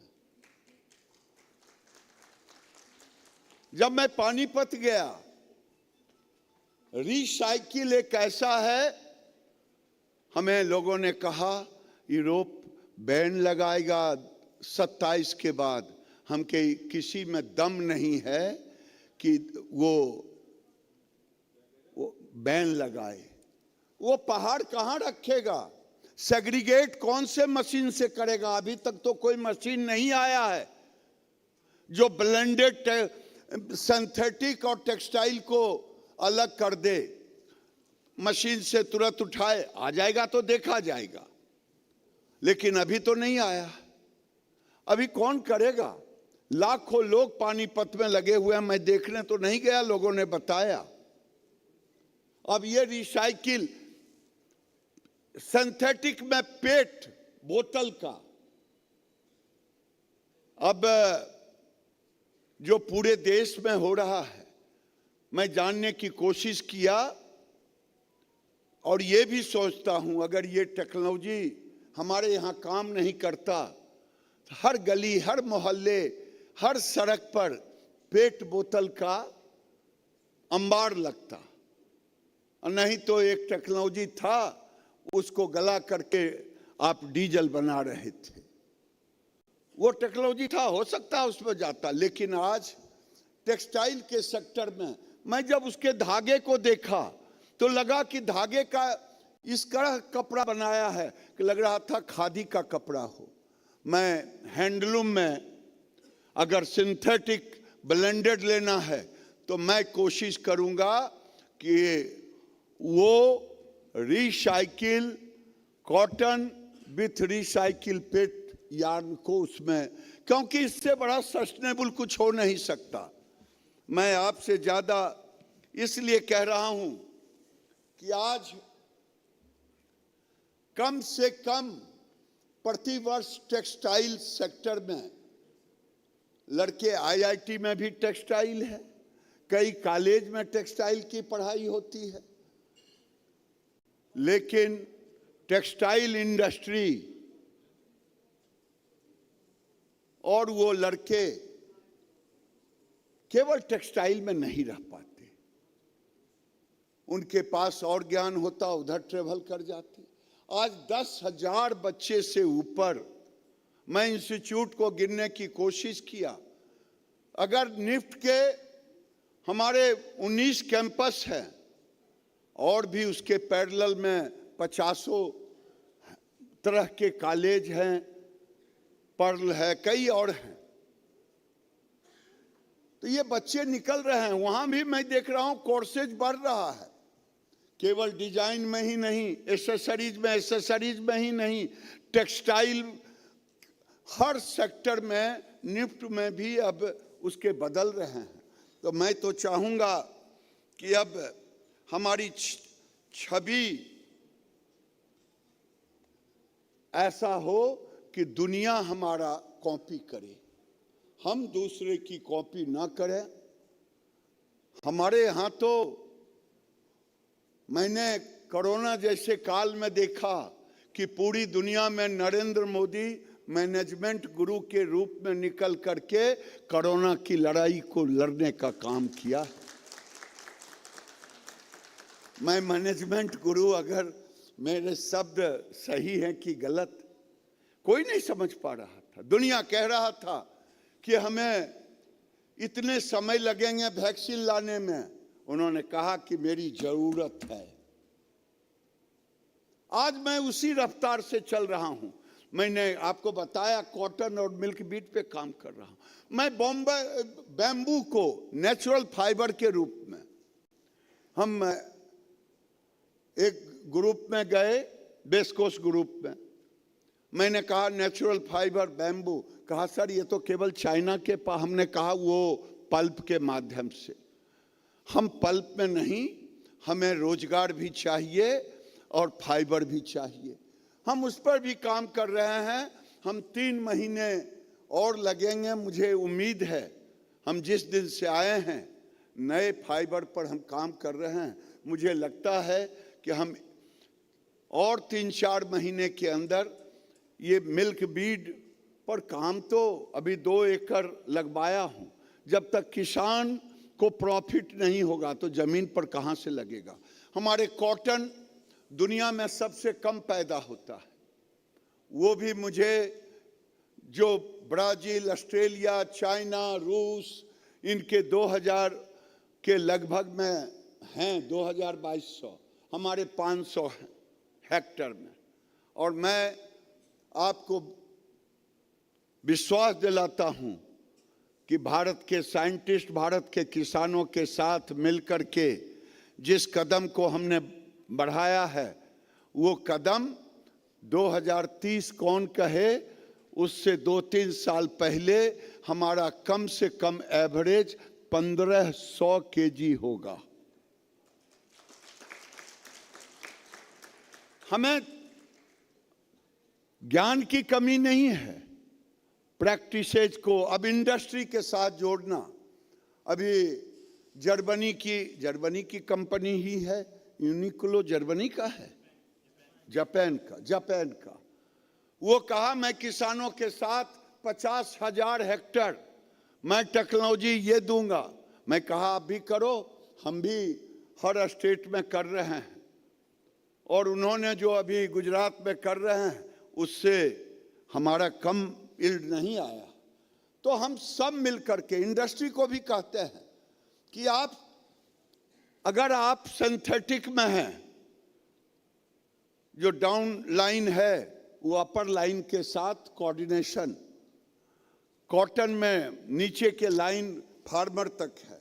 तो मैं सब लोगों से यही आग्रह करूंगा। आखिर आज देश के अंदर जब मैं बात करता हूं कि आखिर क्यों ना हो, एक आप देखेंगे फास्ट फैशन है। ये फास्ट फैशन, कई लोग इसके, मैं निफ्ट में जाता हूं, बच्चों से पूछता हूं कि यू लाइक फास्ट फैशन, और कई बच्चे कहते हैं कि नहीं मैं फास्ट फैशन को लाइक नहीं करता। लेकिन भारत का हेरिटेज इतना मजबूत है कि भारत के हेरिटेज में फैशन भरा पड़ा है। आज हम उसको लेकर के फैशन की दुनिया में जा रहे हैं। मैं देख रहा हूं जो फुटपाथ से लेकर के ये टाटा, रिलायंस, बिरला, जो बड़े बड़े आज आ रहे हैं शोरूम में, किसी को किसी से घबराने की जरूरत नहीं है, क्योंकि भारत ही एक ऐसा देश है अगर दिल्ली के कनॉट प्लेस पे जाएं तो किलो से जो बिकता है वो पीस से बेचने वाले हल्ला करते हैं, और वहाँ जो मिडिल क्लास हैं वो लेते हैं। और जब शोरूम में जाते हैं वहाँ भी भीड़ है। उसने कहा मेरा 30% मार्केट बढ़ रहा है यूनिक्लो वाला। तो मैं ये देख रहा हूं आखिर हो क्यों नहीं। मैं ज्यादा नहीं कुछ कहते हुए, सबके अलग अलग बायर हैं, मार्केट है, लग्जरी गुड्स है, आइटम है, उसके अलग है। कोई कहे क्या कारपेट की दुनिया छोटी हो रही है? कारपेट का भी ग्रोथ हो रहा है, रेडीमेड गारमेंट्स का भी ग्रोथ हो रहा है, हर जगह ग्रोथ है। और भारत अपने आप में एक बहुत बड़ा कंज्यूमर है। आप कल्पना करें 10 साल में 21 करोड़ लोग, दुनिया के कितने देश हैं जिसका 21 करोड़ आबादी होगी? 20 करोड़ से ऊपर होगी, गिने हुए देश है। उतना तो हम 10 साल में पैदा कर लिए हैं। यहां पूछूंगा हर साल 2 करोड़ बच्चे पैदा ले रहे हैं। भाई कपड़ा तो पहनेगा ना, चाहे सिंथेटिक पहने चाहे नेचुरल फाइबर का पहने, कपड़ा तो पहनेगा। हम सब जगह कहते हैं। मुझे कुछ विपक्ष के मित्रों ने पार्लियामेंट में पूछा, गिरिराज जी क्या कर रहे हैं, कुछ दिख नहीं रहा है। हम के दिख कैसे नहीं रहा है? मेरा संकल्प है कोई व्यक्ति बिना वस्त्र का ना हो, आप भी बिना वस्त्र के नहीं हो। तो ये दिख रहा है कि नहीं दिख रहा है? कहा ये तो सब दिन से था। हम कहे नहीं, ये 2 करोड़ बच्चे प्रति वर्ष पैदा ले रहे हैं। यहां मैं पूछूं भैया 5 बच्चे किनके हैं, जरा यंगस्टर कोई बताओ तो, जरा हाथ उठाना। कोई नहीं कहेगा, लेकिन आ रहे हैं। ये भी हमें तो सबकी चिंता करनी है। और देश के अंदर मैं आपको दावा के साथ कहता हूं कि भारत में हो भी क्यों नहीं मार्केट, जहां 16 लाख करोड़ का बजट था, वो बजट आज 48 लाख करोड़ का हो। जहां बाइंग कैपेसिटी रूलर था 1700 रुपया 1500, आज उसकी बाइंग कैपेसिटी 6700। जो शहरी हैं उनका हो गया, शहरी हैं उनका 6700, और जो रूलर हैं उनका 5000 हो गया, 6000 हो गया। आखिर हो क्यों नहीं? जिस देश में इंफ्रास्ट्रक्चर पर हर साल 10 लाख करोड़ खर्च हो, क्यों नहीं हो? जिस देश के अंदर एक्सपोर्ट, जब मुझे कभी कभी हंसी आती है कि इसका जवाब क्या दूं, एक एडिक्टेड थेथर हो जाते हैं, हमारे बिहारी भाषा है। उन्हें आप कुछ भी कहो, वो कहेंगे नहीं। मैं पूछता हूं एक्सपोर्ट हो रहा है, राकेश जी से पूछोगे कि आपका एक्सपोर्ट बढ़ा। 19 लाख करोड़ का देश में एक्सपोर्ट था 2014 में, आज 80 लाख करोड़ से ऊपर गया है। क्या ये मोदी का मैजिक फिगर है या एक्सपोर्ट में कोई भी देख सकता है? मैंने कहा गूगल पर आप जाएं, कॉमर्स के साइट पर देखें। ये मोदी मैजिक है कि मोदी जी ने आज पूरे दुनिया में हमने एक्सपोर्ट को बढ़ाया है। हमने, मेरे पास फॉरेन एक्सचेंज का महत्व क्या होता है, ये जो एक्सपोर्ट करते हैं वो जानते हैं। पुरानी कहानी नहीं कहूंगा, नेहरू जी जरूर यूरोपियन स्टाइल में पैदा लिए जिए, लेकिन फॉरेन एक्सचेंज को मेंटेन नहीं कर पाए, तो हमारा एक्सपोर्ट उस समय भी, आज हम $250 बिलियन पर थे, जो $700 बिलियन पर हम चले गए।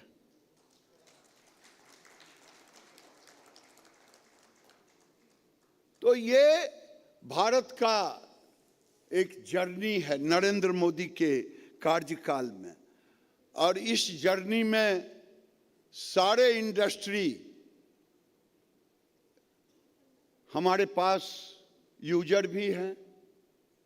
पूरी दुनिया चाहती है कि हम अपने कचरे को भारत में भेजें, हम उस कचरे को भी रोक रहे हैं, हम इंडस्ट्री को भी प्रोटेक्ट कर रहे हैं, हम नीचे गारमेंट लाइन को भी प्रोटेक्ट कर रहे हैं। यानी सब मिलकर के आने वाले दिन में जिस देश के अंदर आज तक लोगों ने केवल 71 में एक नारा लाया गया था, गरीबी हटाओ, गरीबी हटा या नहीं हटा, लेकिन कुछ लोगों की तिजोरी जरूर भर गई। आज मोदी जी ने डंके की चोट पे 25 करोड़ गरीब को गरीबी रेखा से ऊपर लाने का काम किया है। ये शायद यहां बैठे लोगों को एहसास नहीं होगा। 4 करोड़ से ऊपर उन्होंने घर दिया गरीब को, गैस दिया। तो गरीबी रेखा से ऊपर लाने में मोदी जी ने एक प्रयास किया है, और मैं समझता हूं ये भारत का सबसे अमृतकाल चल रहा है।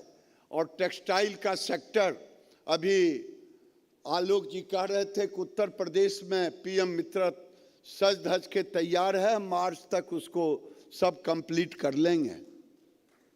और मैं इंडस्ट्री को कहूंगा, और 7 पीएम मित्रा दिए हैं, 7 पीएम मित्रा में कम से कम हम 70 लाख लोगों को रोजगार देने का काम करेंगे।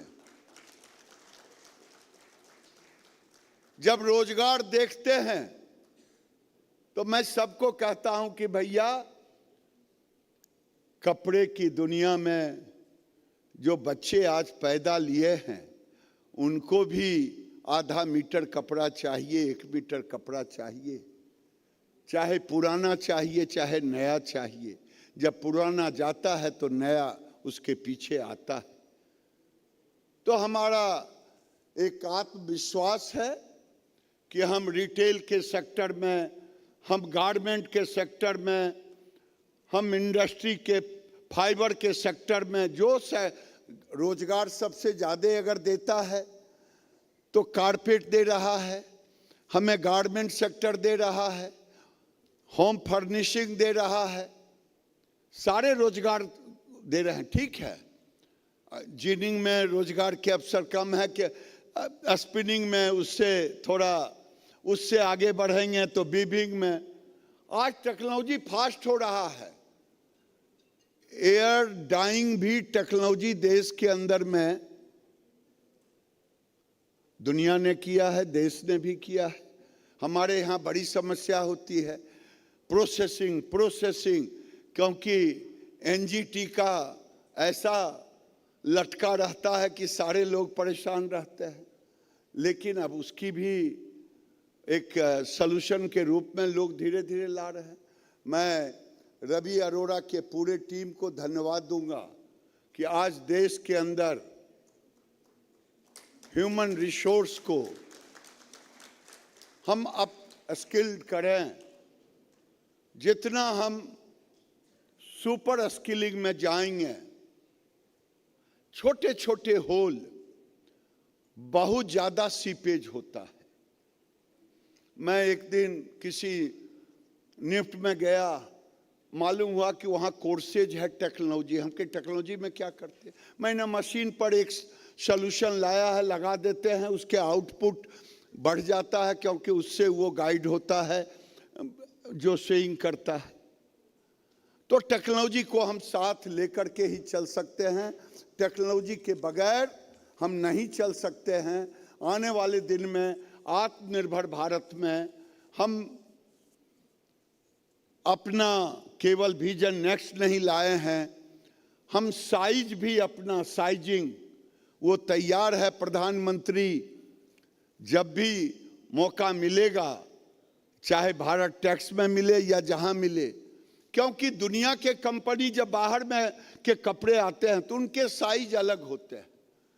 एक ही व्यक्ति को दूसरे ब्रांड की, बाहर के ब्रांड का दूसरे ब्रांड के कपड़े पहनने में असहज सा महसूस होता। अब भारत का साइजिंग अपना खुद होगा। माननीय प्रधानमंत्री जी इसका उद्घाटन करेंगे। हमारे पास सब कुछ, हम जूते खरीदते थे, चप्पल, सैंडल, जो भी, तो कभी छोटा हो जाए कभी बड़ा हो जाए उसी साइज का, क्योंकि हम दूसरों पर डिपेंड थे। ये आत्मनिर्भर भारत का नया भारत है, ये अमृत काल है, ये नरेंद्र मोदी जैसा प्रधानमंत्री है। मैं समझता हूं कि इसी काल में ह्यूमन रिसोर्स पर हम जब एक उसके लिए कुछ पैरामीटर फिक्स करेंगे तो आने वाले दिन में इंडस्ट्री को भी इसका लाभ मिलेगा। और इंडस्ट्री भी, जो इंडस्ट्री अच्छे कर रहे हैं वो हमारे लिए अनुकरणीय होंगे। उन्हें और कितना आगे जाना है वो भी अपना खुद एसेस करें। मैं इन्हीं शब्दों के साथ हरि अनंत हरि कथा अनंता, मेरे पास सुनाने के लिए, लेकिन सुनने वाले का धैर्य की कमी रहता है। यूथ लोग ज़्यादा हैं, यूथ कम सुन पाता है, क्योंकि यूथ के पास आइडिया खुद के होते हैं। उसको लगता है कि मेरी आइडिया की तो चर्चा कर ही नहीं रहे हैं, मैं जो सोच रहा हूं उस पर तो चर्चा कर ही नहीं रहे हैं। मैं आपके आइडिया को भी आपसे मिलकर के चर्चा करूंगा। मैं तो नरेंद्र मोदी के साथ काम करने वाले लोग हैं जो स्टार्टअप को एक नई दुनिया देने का काम किया है। भारत के अंदर 2014 के पहले स्टार्टअप नाम की चीज माइनर था, जिसको कहें कि माइक्रोस्कोपिक था, लेकिन आज हर सेक्टर में स्टार्टअप है और कर रहे हैं बच्चे। एग्रीकल्चर हो या एनिमल हस्बेंड्री हो, टेक्सटाइल हो या मशीनरी हो, हर जगह स्टार्टअप है। आज हम आगे बढ़ रहे हैं। हम नए लड़कों के साथ, लड़कियों के साथ भी टेक्सटाइल के सेक्टर में मिलकर के काम करेंगे। बहुत बहुत धन्यवाद।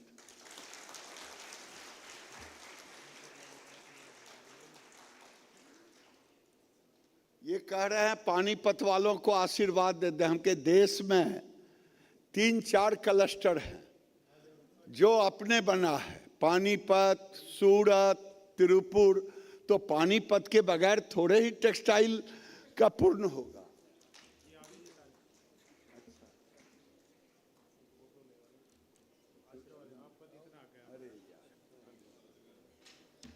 ये कहे होते कि फोटो खिंचवाना है तो मैं शब्द से क्यों देता। मैंने कहा सर मैं कश्मीर में भी हूँ, पानीपत में।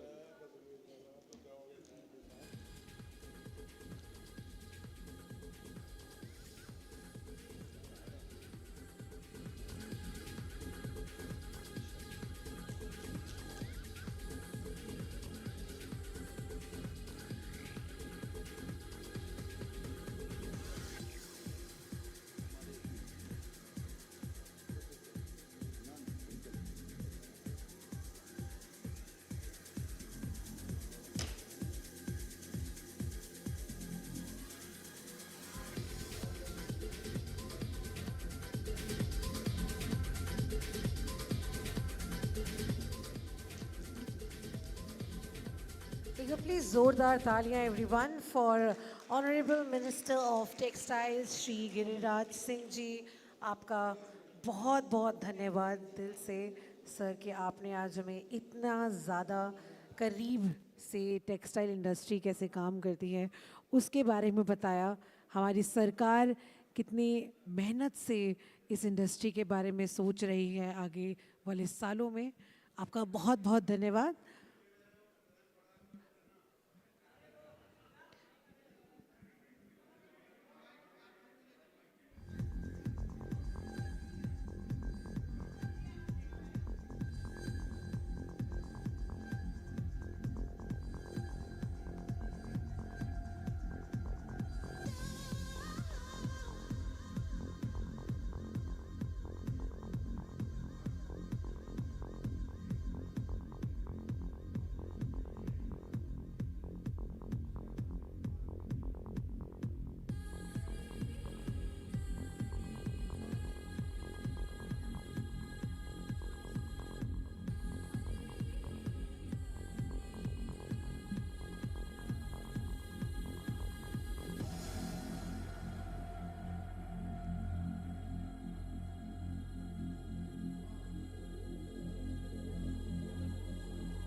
Ladies and gentlemen, kindly be seated. We'll be proceeding with the awards ceremony. Sorry we have delayed the lunch, but I feel that the recognition ceremony is absolutely very important and ethical for all of us.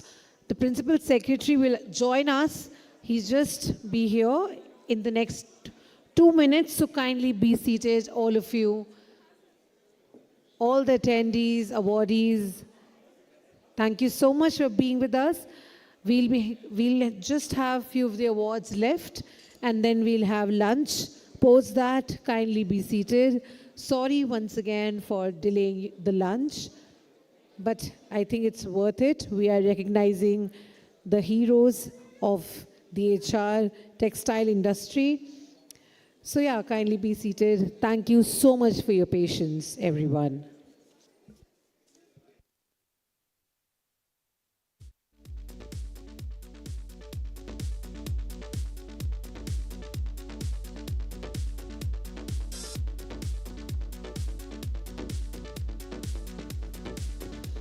And for the next set of awards, I would like to call on stage Principal Secretary.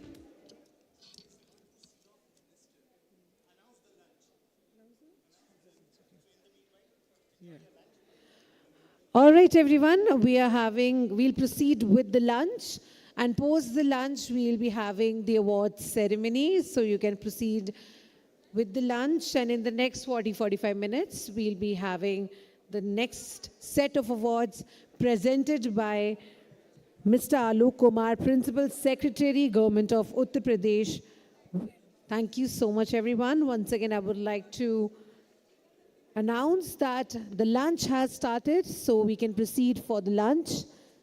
For the next set of awards, we'll be having Mr. Alok Kumar, Principal Secretary, Government of UP. Thank you so much, everyone, for being with us. See you in the next 45 minutes.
So far we are having a good footfall, and compared to last year, as the location has changed to Mumbai, so I think it's a kind of a trading hub here. So we are having a good customers that might be interested in our product.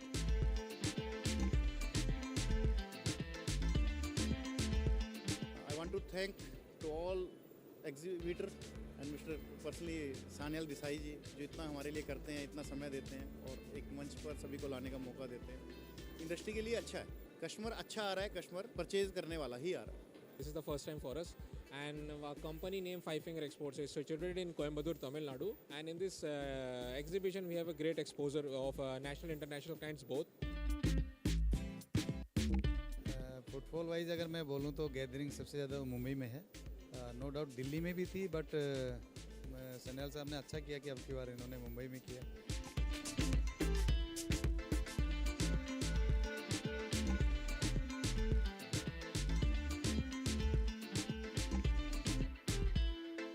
काफ़ी अच्छे customer भी है और इस बार specially south side के काफ़ी नए नए कस्टमर भी इस बार आए हुए हैं. फुटफॉल वगैरह अच्छा था, कुछ बेनिफिट भी मिलता है. Arrangement was quite good. Thank you Sanyal sir, it was very nice arrangement and please keep it up.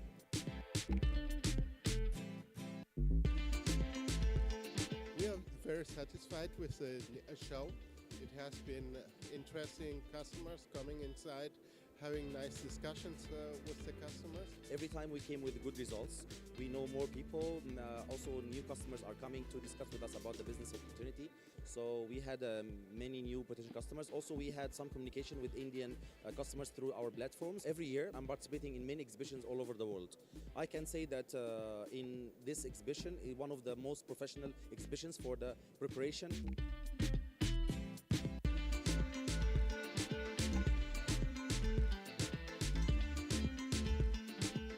Non tech Asia के हम पिछले एग्जीबिशन में भी आए, इस एग्जीबिशन में भी आए।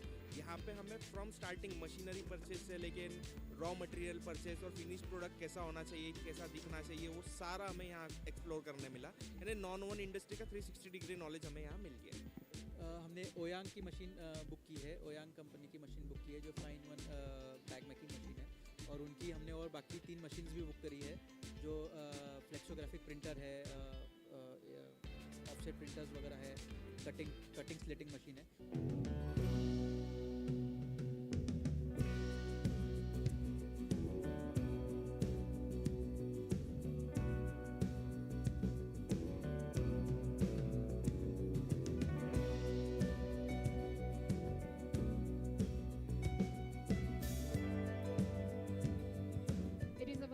That we are having a privilege to have this futuristic and growth-oriented discussion in presence of our Honorable Minister of Textile, Government of India, Shri Giriraj Singh. Let's have a round of applause.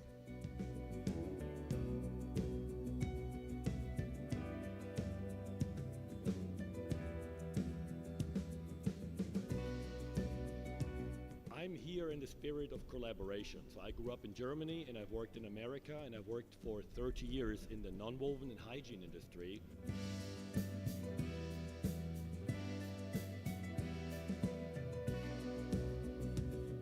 सबसे पहले मंत्री जी आपका बहुत-बहुत शुक्रिया कि आपने इतने busy schedule में भी टाइम निकाला.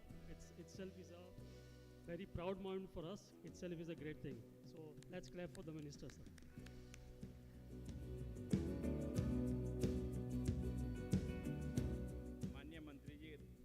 बहुत बहुत धन्यवाद, आपने हमारा आवेदन स्वीकार किया और इस एग्जीबिशन अकेली नॉन वन एग्जीबिशन में आए।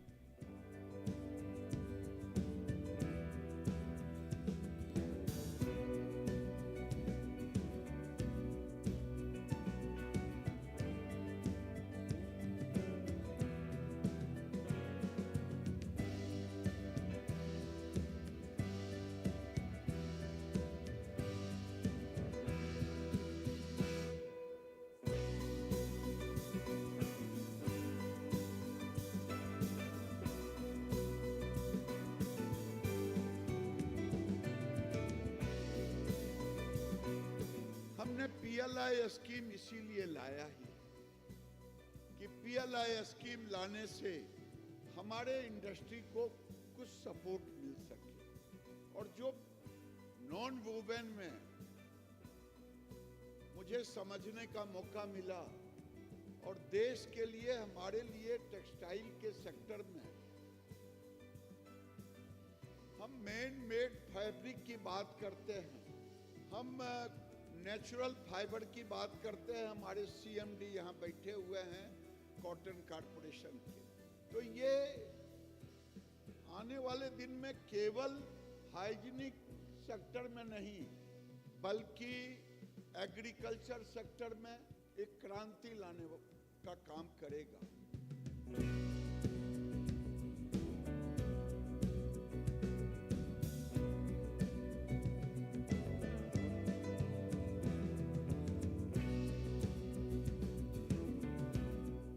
Step into the future with Gentex 2025, the premier global event for nonwoven technology and hygiene solutions. From March 12th to 14th, 2025, join us at the Saigon Exhibition and Convention Center in Vietnam. Engage with global industry leaders and explore innovations shaping the future of nonwoven technology. Discover state-of-the-art machinery and groundbreaking products from world-class exhibitors. Explore Vietnam, a rapidly growing hub for nonwoven and hygiene product innovations. Secure your spot today and ensure you're part of this extraordinary event. We can't wait to welcome you to Gentex 2025. Together, let's shape the future of nonwoven technology.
आज हम जिक्र करेंगे दुनिया की दूसरी सबसे बड़ी रोजगार देने वाली कमोडिटी कॉटन की। करने के लिए हमारे साथ कॉटन किंग और commodity guru mister SP Oswal, chairman Vardhman textile limited. का आने वाला भविष्य क्या है? क्या कपास सफेद सोना बनेगी या नहीं बनेगी, और उसके सफेद सोना बनने में किन किन दिक्कतों का सामना करना पड़ेगा?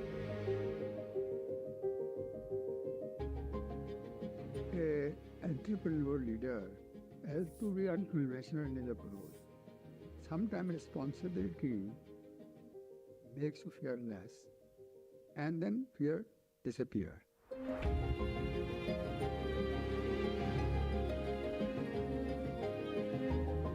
Vartaman as a company, I feel, is an embodiment of Chairman. It has his essence and his DNA running through and through. The amount of knowledge he carries is enormous, and someone who is truly a visionary looks forward and looks at the big picture. The roots of Vardhaman is in cotton. That is why the main tagline of Vardhaman is rooted in values, creating world-class textile.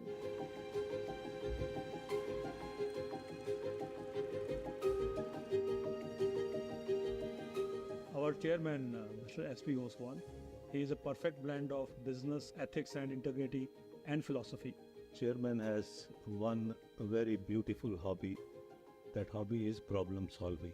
He loves problem and he loves to defeat problems. मैं तो ये कहूँगा कि वो हमारे एक मार्गदर्शक हैं।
Uttar Pradesh has a long tradition of textiles and is home to the finest weavers in the country.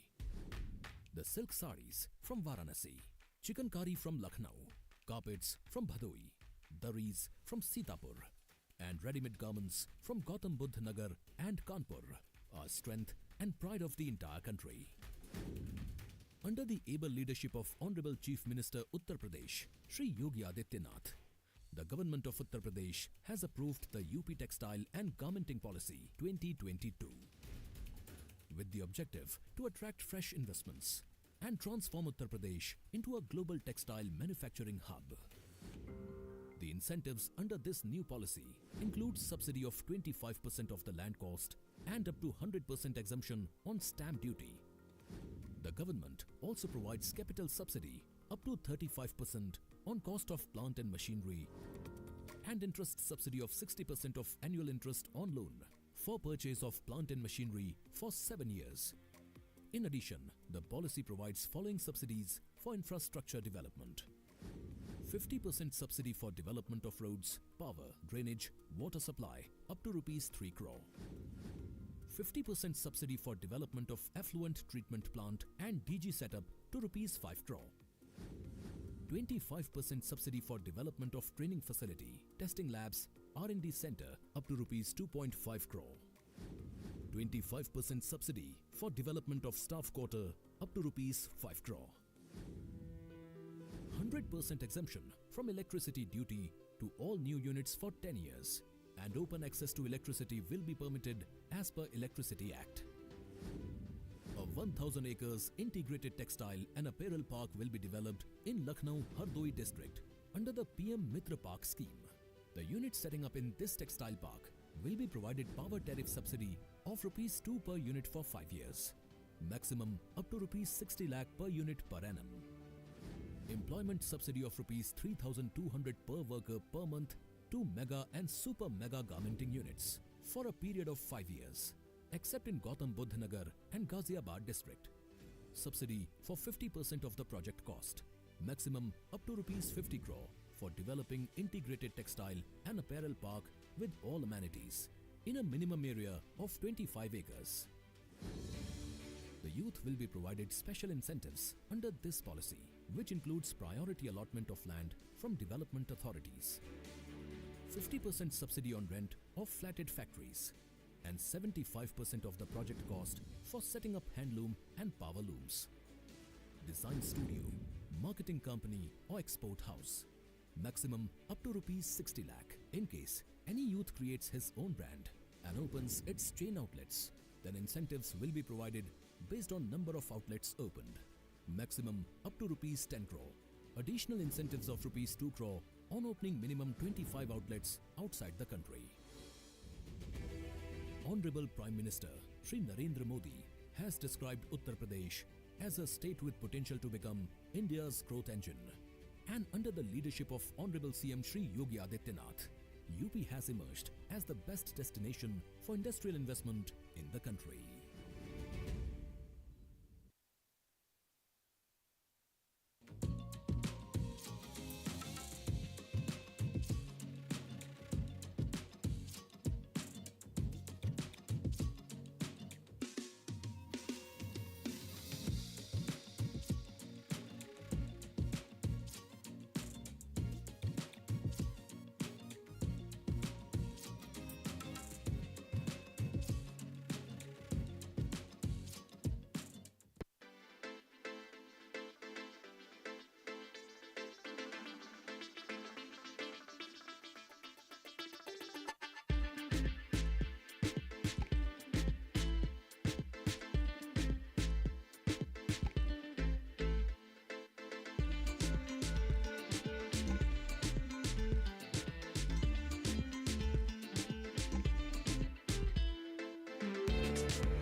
So far we are having a good footfall, and compared to last year, as the location has changed to Mumbai, so I think it's a kind of a trading hub here. So we are having a good customers that might be interested in our product.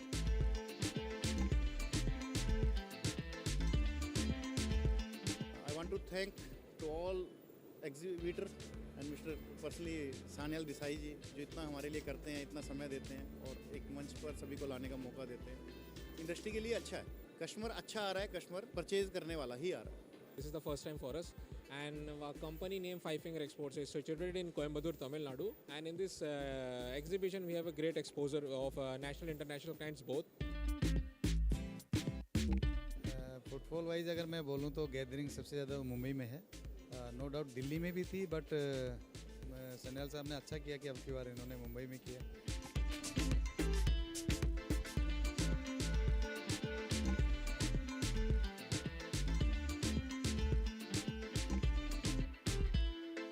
काफ़ी अच्छे customer भी है और इस बार specially south side के काफ़ी नए नए कस्टमर भी इस बार आए हुए हैं। फुटफॉल वगैरह अच्छा था, कुछ बेनिफिट भी मिलता है। Arrangement was quite good.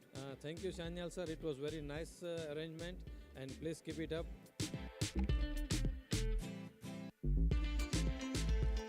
We are very satisfied with the show. It has been interesting, customers coming inside, having nice discussions with the customers. Every time we came with good results, we know more people. Also, new customers are coming to discuss with us about the business opportunity. So we had many new potential customers. Also, we had some communication with Indian customers through our platforms. Every year, I'm participating in many exhibitions all over the world. I can say that in this exhibition, one of the most professional exhibitions for the preparation.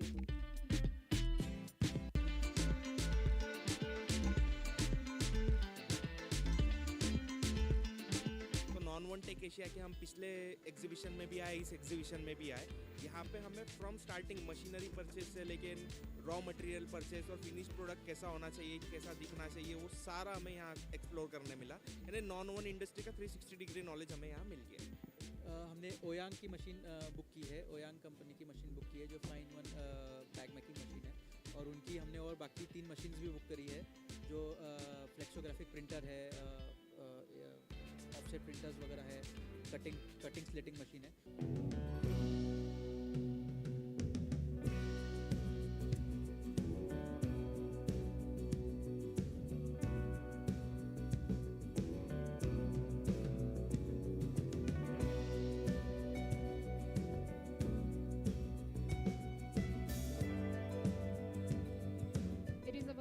That we are having a privilege to have this futuristic and growth-oriented discussion in presence of our Honorable Minister of Textile, Government of India, Shri Giriraj Singh. Let's have a round of applause.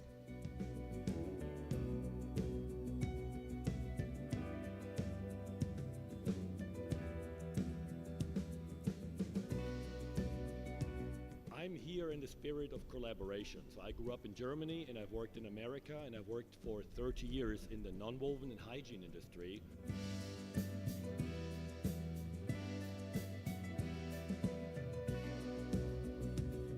सबसे पहले मंत्री जी आपका बहुत बहुत शुक्रिया कि आपने इतने बिजी शेड्यूल में भी टाइम निकाला. Itself is a very proud moment for us. Itself is a great thing. So let's clap for the minister, sir.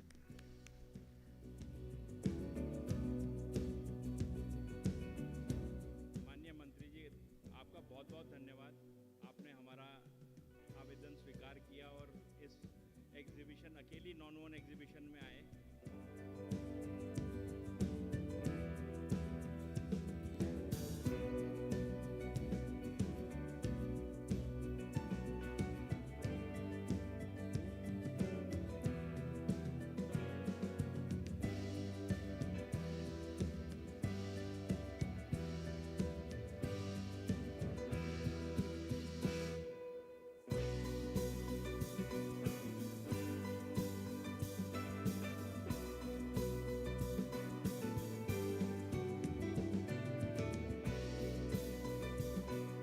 हमने PLI स्कीम इसीलिए लाया ही कि PLI स्कीम लाने से हमारे इंडस्ट्री को कुछ सपोर्ट मिल सके, और जो नॉन वोवेन में मुझे समझने का मौका मिला और देश के लिए, हमारे लिए टेक्सटाइल के सेक्टर में हम मैन मेड फैब्रिक की बात करते हैं, हम नेचुरल फाइबर की बात करते हैं, हमारे सीएमडी यहाँ बैठे हुए हैं कॉटन कॉरपोरेशन के। तो ये आने वाले दिन में केवल हाइजीनिक सेक्टर में नहीं बल्कि एग्रीकल्चर सेक्टर में एक क्रांति लाने का काम करेगा।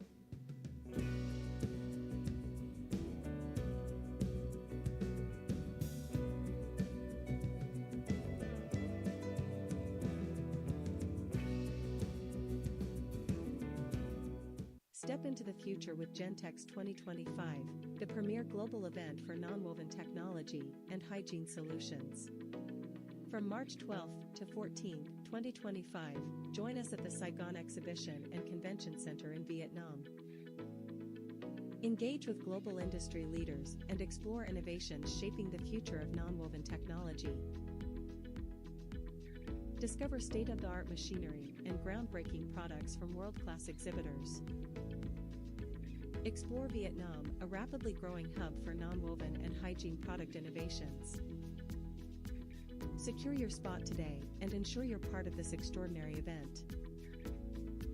We can't wait to welcome you to Gentex 2025. Together, let's shape the future of nonwoven technology.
आज हम जिक्र करेंगे दुनिया की दूसरी सबसे बड़ी रोजगार देने वाली कम्युनिटी कॉटन की। करने के लिए हमारे साथ कॉटन किंग और community guru mister SP Oswal, chairman Vardhman textile limited. का आने वाला भविष्य क्या है? क्या कपास सफेद सोना बनेगी या नहीं बनेगी, और उसके सफेद सोना बनने में किन किन दिक्कतों का सामना करना पड़ेगा?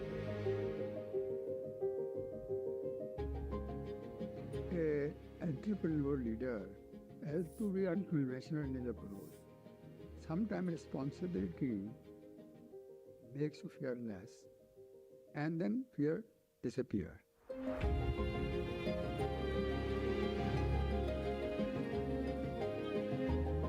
Vartaman as a company, I feel, is an embodiment of Chairman. It has his essence and his DNA running through and through. The amount of knowledge he carries is enormous, and someone who is truly a visionary looks forward and looks at the big picture. The roots of Vardhaman is in cotton. That is why the main tagline of Vardhaman is rooted in values, creating world-class textile.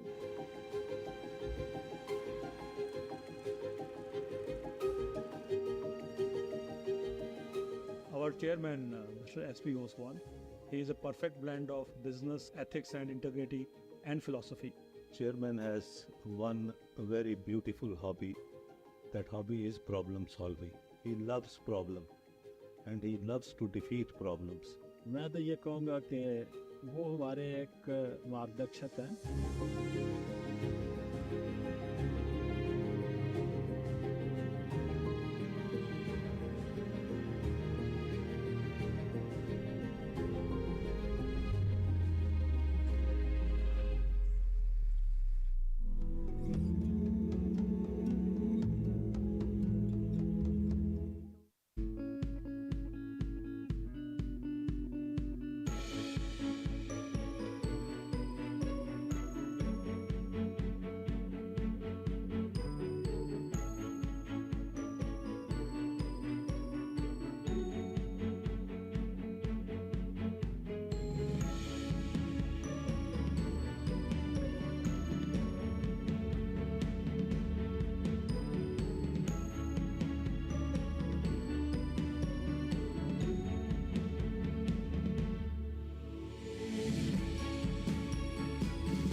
Uttar Pradesh has a long tradition of textiles and is home to the finest weavers in the country.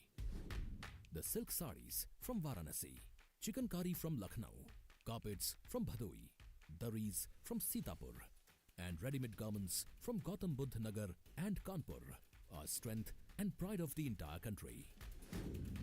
Under the able leadership of Honorable Chief Minister Uttar Pradesh, Shri Yogi Adityanath, the government of Uttar Pradesh has approved the UP Textile and Garmenting Policy 2022 with the objective to attract fresh investments and transform Uttar Pradesh into a global textile manufacturing hub. The incentives under this new policy include subsidy of 25% of the land cost and up to 100% exemption on stamp duty. The government also provides capital subsidy up to 35% on cost of plant and machinery and interest subsidy of 60% of annual interest on loan for purchase of plant and machinery for 7 years. In addition, the policy provides following subsidies for infrastructure development. 50% subsidy for development of roads, power, drainage, water supply up to Rs 3 crore. 50% subsidy for development of effluent treatment plant and DG setup to Rs 5 crore. 25% subsidy for development of training facility, testing labs, R&D center up to Rs 2.5 crore. 25% subsidy for development of staff quarter up to rupees 5 crore. 100% exemption from electricity duty to all new units for 10 years, and open access to electricity will be permitted as per Electricity Act. A 1,000 acres integrated textile and apparel park will be developed in Lucknow Hardoi district under the PM Mitra Park scheme. The units setting up in this textile park will be provided power tariff subsidy of rupees 2 per unit for 5 years, maximum up to rupees 60 lakh per unit per annum. Employment subsidy of rupees 3,200 per worker per month to mega and super mega garmenting units for a period of 5 years, except in Gautam Buddha Nagar and Ghaziabad district. Subsidy for 50% of the project cost, maximum up to rupees 50 crore for developing integrated textile and apparel park with all amenities in a minimum area of 25 acres. The youth will be provided special incentives under this policy, which includes priority allotment of land from development authorities, 50% subsidy on rent of flatted factories, and 75% of the project cost for setting up handloom and power looms. Design studio, marketing company or export house, maximum up to rupees 60 lakh. In case any youth creates his own brand and opens its chain outlets, then incentives will be provided based on number of outlets opened, maximum up to rupees 10 crore. Additional incentives of rupees 2 crore on opening minimum 25 outlets outside the country. Honorable Prime Minister Shri Narendra Modi has described Uttar Pradesh as a state with potential to become India's growth engine. And under the leadership of Honorable CM Shri Yogi Adityanath, UP has emerged as the best destination for industrial investment in the country.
So far we are having a good footfall, and compared to last year, as the location has changed to Mumbai, so I think it's a kind of a trading hub here.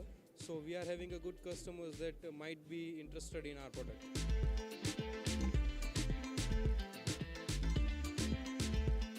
I want to thank to all exhibitor and Mr. personally Sanyal Desai जी जो इतना हमारे लिए करते हैं, इतना समय देते हैं और एक मंच पर सभी को लाने का मौका देते हैं. इंडस्ट्री के लिए अच्छा है, कस्टमर अच्छा आ रहा है, कस्टमर परचेज करने वाला ही आ रहा है. This is the first time for us, and our company name Five Finger Exports is situated in Coimbatore, Tamil Nadu, and in this exhibition we have a great exposure of national international clients both. Footfall wise अगर मैं बोलूँ तो gathering सबसे ज़्यादा मुंबई में है.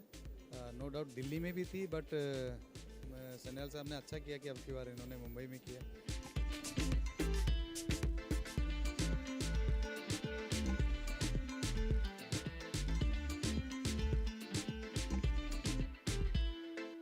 काफ़ी अच्छे कस्टमर भी है और इस बार स्पेशली साउथ साइड के काफ़ी नए नए कस्टमर भी इस बार आए हुए हैं. फुटफॉल वगैरह अच्छा था, कुछ बेनिफिट भी मिलता है. Arrangement was quite good. Thank you Sanyal sir, it was very nice arrangement and please keep it up.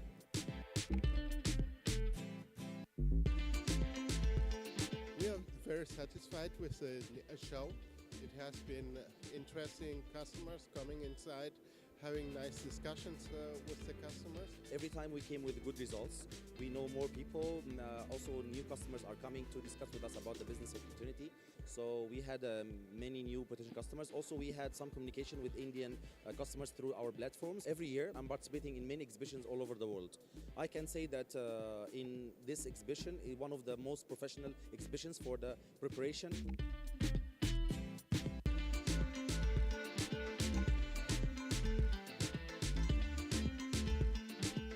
Non tech Asia के हम पिछले एग्जीबिशन में भी आए, इस एग्जीबिशन में भी आए। यहाँ पे हमें फ्रॉम स्टार्टिंग मशीनरी परचेज से लेके रॉ मटेरियल परचेज और फिनिश प्रोडक्ट कैसा होना चाहिए, कैसा दिखना चाहिए, वो सारा हमें यहाँ एक्सप्लोर करने मिला। यानी नॉन वन इंडस्ट्री का 360 डिग्री नॉलेज हमें यहाँ मिल गया। हमने ओयांग की मशीन बुक की है, ओयांग कंपनी की मशीन बुक की है जो fine one bag making machine है, और उनकी हमने और बाकी 3 मशीन्स भी बुक करी है जो फ्लेक्सोग्राफिक प्रिंटर है, ऑफसेट प्रिंटर्स वगैरह है, कटिंग स्लिटिंग मशीन है।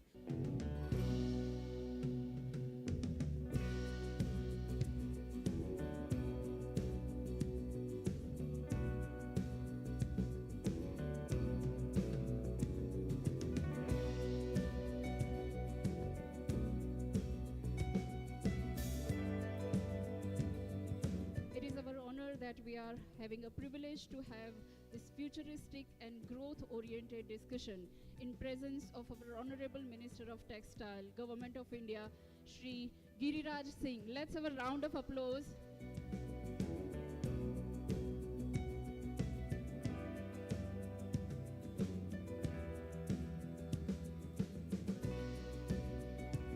I'm here in the spirit of collaboration. So I grew up in Germany and I've worked in America and I've worked for 30 years in the non-woven and hygiene industry.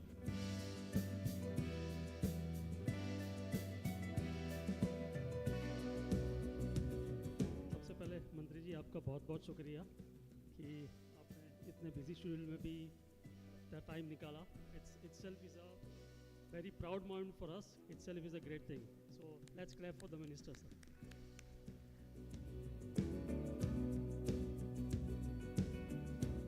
माननीय मंत्री जी, आपका बहुत बहुत धन्यवाद। आपने हमारा आवेदन स्वीकार किया और इस एग्जीबिशन, अकेली नॉन वन एग्जीबिशन में आए।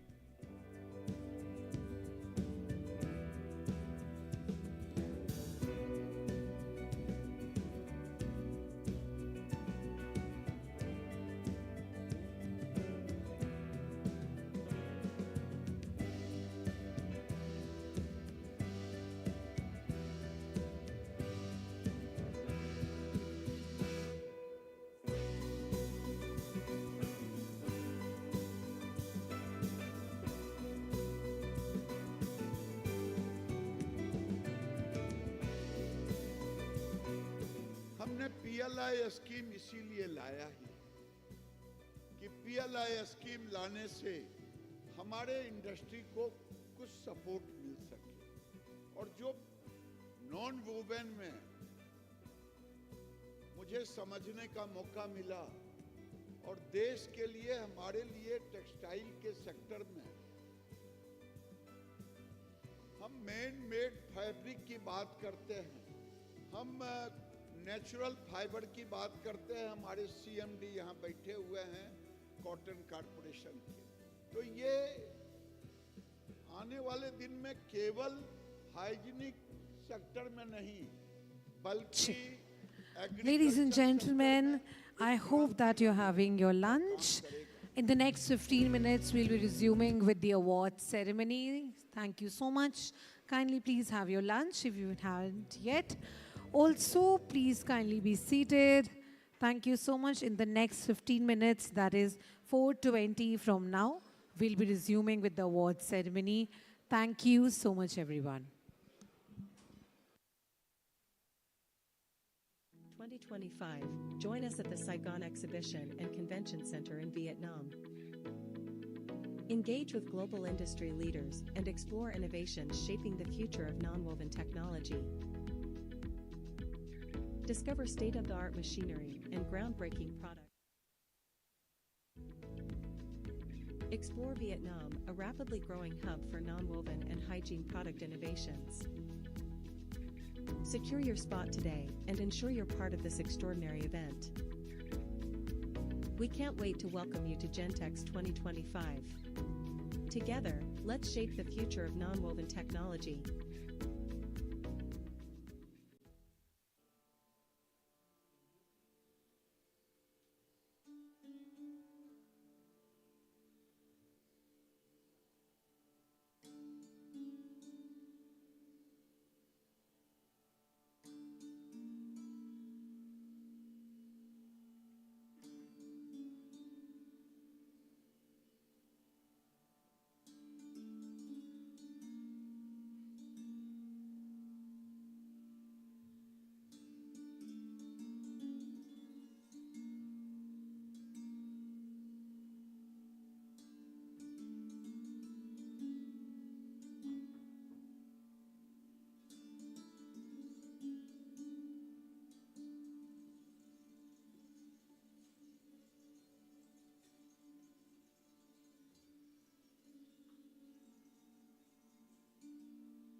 Ladies and gentlemen, in the next 10 minutes, we'll be resuming with the awards ceremony.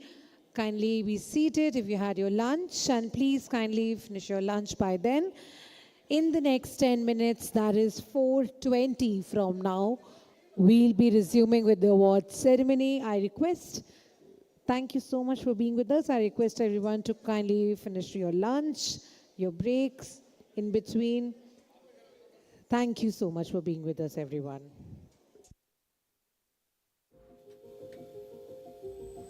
आज हम जिक्र करेंगे दुनिया की दूसरी सबसे बड़ी रोजगार देने वाली कम्युनिटी कॉटन की। करने के लिए हमारे साथ कॉटन किंग और community guru mister SP Oswal, chairman Vardhman textile limited. का आने वाला भविष्य क्या है, क्या कपास सफेद सोना बनेगी या नहीं बनेगी, और उसके सफेद सोना बनने में किन किन दिक्कतों का सामना करना पड़ेगा।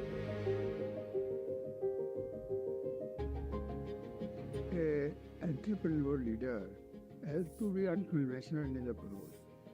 Sometimes responsibility makes you fearless, and then fear disappears.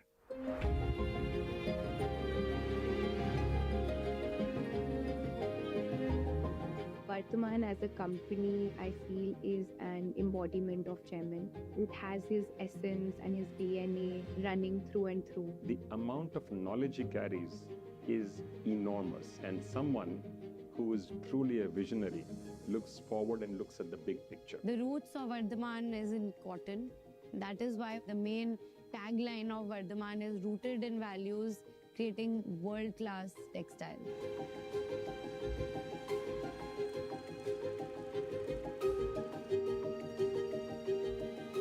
Our chairman, Mr. S.P. Oswal, he is a perfect blend of business ethics and integrity and philosophy. Chairman has one very beautiful hobby. That hobby is problem solving. He loves problem and he loves to defeat problems. मैं तो ये कहूँगा कि वो हमारे एक मार्गदर्शक हैं।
Ladies and gentlemen, in the next 5 minutes, we'll be resuming with the award ceremony. I request kindly be seated, finish with your lunches, your freshener breaks. Thank you so much, everyone. We have a prominent list of awards left still. Then also we have some presentations for all of you, panel discussions. So yeah, that's all we have to experience. So please kindly be seated if you're done with your lunch. Thank you so much, everyone. We'll resume at 4:20. Thank you.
So far we are having a good footfall, and compared to last year, as the location has changed to Mumbai, so I think it's a kind of a trading hub here.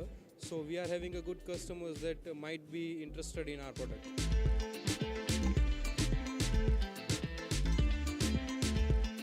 I want to thank to all exhibitor and Mr. personally Sanyal Desai ji जो इतना हमारे लिए करते हैं, इतना समय देते हैं और एक मंच पर सभी को लाने का मौका देते हैं। इंडस्ट्री के लिए अच्छा है, कस्टमर अच्छा आ रहा है, कस्टमर परचेज करने वाला ही आ रहा है। This is the first time for us, and our company name Five Finger Exports is situated in Coimbatore, Tamil Nadu. And in this exhibition, we have a great exposure of national and international clients both. Footfall wise अगर मैं बोलूँ तो gathering सबसे ज़्यादा मुंबई में है। No doubt Delhi में भी थी, बट सन्याल साहब ने अच्छा किया कि अब की बार इन्होंने मुंबई में किया।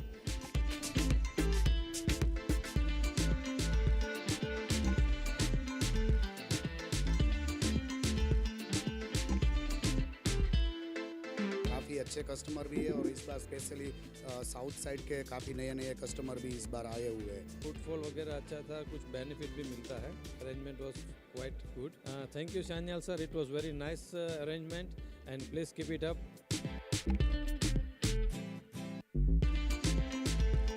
We are very satisfied with the show. It has been interesting customers coming inside, having nice discussions with the customers. Every time we came with good results, we know more people. Also, new customers are coming to discuss with us about the business opportunity. So we had many new potential customers. Also, we had some communication with Indian customers through our platforms. Every year, I'm participating in many exhibitions all over the world. I can say that in this exhibition, one of the most professional exhibitions for the preparation.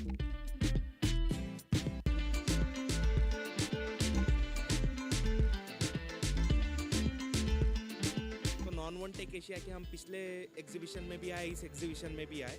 यहाँ पे हमें from starting machinery purchase से लेके raw material purchase और finish product कैसा होना चाहिए, कैसा दिखना चाहिए, वो सारा हमें यहाँ एक्सप्लोर करने मिला। यानी नॉन वन इंडस्ट्री का 360 डिग्री नॉलेज हमें यहाँ मिल गया। हमने ओयांग की मशीन बुक की है, ओयांग कंपनी की मशीन बुक की है जो 5-in-1 बैग मेकिंग मशीन है, और उनकी हमने और बाकी 3 मशीन्स भी बुक करी है जो फ्लेक्सोग्राफिक प्रिंटर है, ऑफसेट प्रिंटर्स वगैरह है, कटिंग स्लेटिंग मशीन है।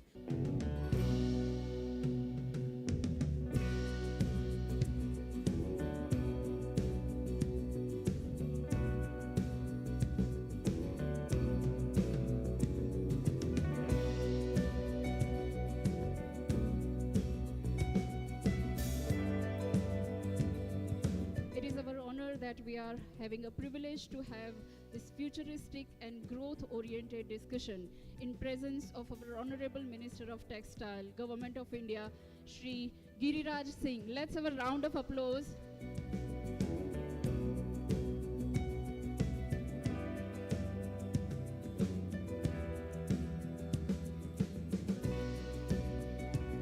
I'm here in the spirit of collaboration. So I grew up in Germany and I've worked in America and I've worked for 30 years in the nonwoven and hygiene industry. Ladies and gentlemen, kindly be seated. All of you, all the attendees, awardees, and all the guests, kindly be seated. We are about to start the next set of awards. Everyone, kindly be seated. Call your folks so that we can start with the remaining set of awards, ceremonies that we have planned for all of you. Thank you. Exhibition अकेली non one exhibition में आए।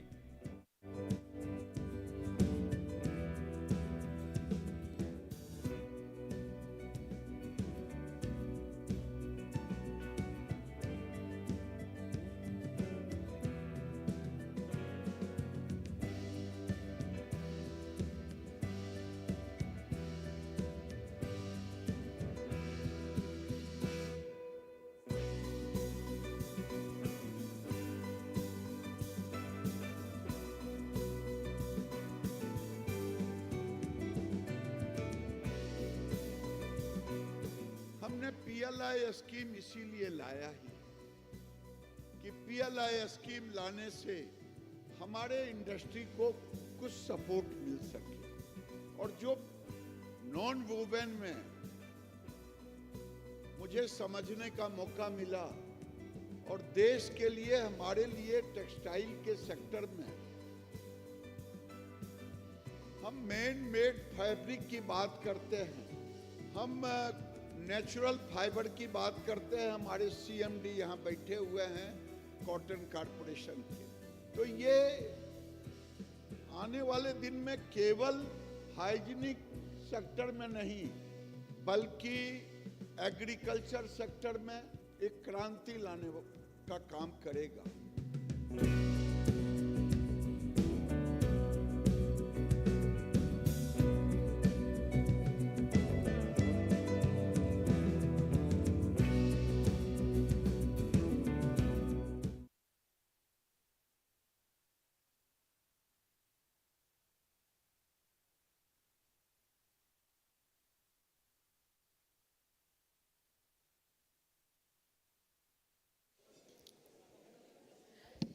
Ladies and gentlemen who are outside, I request you all to kindly be seated. We are resuming with the award ceremony. Once again, I request all the attendees to kindly be seated. We have next set of prominent awards and also the next set of event agenda, that is few of the panel discussions we have. So yeah, please kindly be seated. Thank you.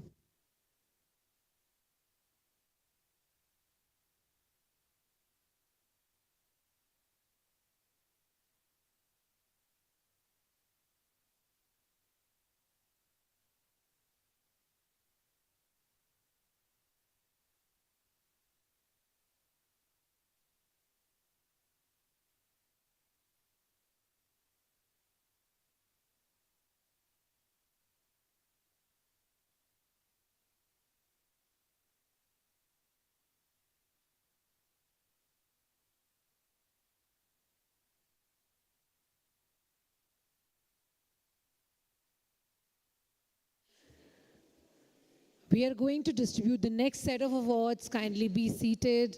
If you can spot any of your folks outside, kindly please call them. Thank you so much for being so cooperative with us. Thank you for all the patience, everyone. We are starting the next set of awards.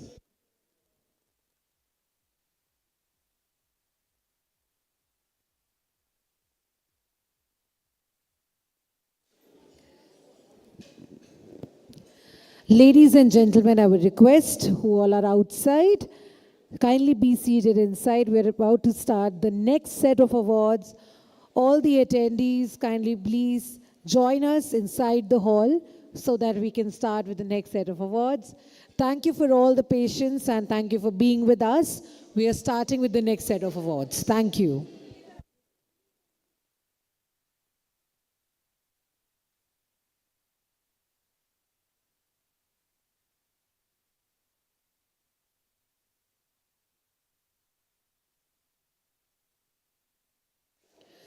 To give away the next set of awards, I would like to call on stage Mr. Gurudas Arisar. एक बार please जोरदार तालियां everyone उनका स्वागत करते हैं. Thank you so much, sir.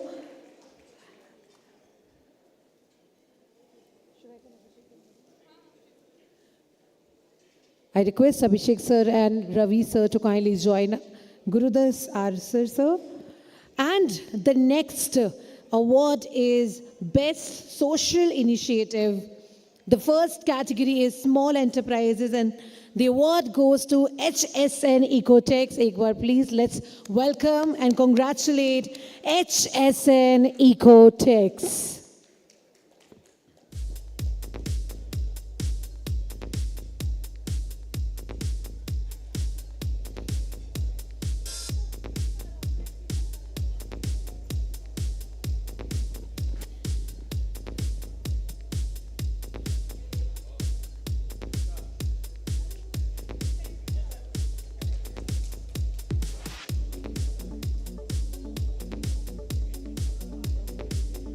Congratulations, HSN Ecotex. We have the award for Best Social Initiative, and the next category is Medium Enterprises. The award goes to Pretest Leather Art Private Limited. Congratulations.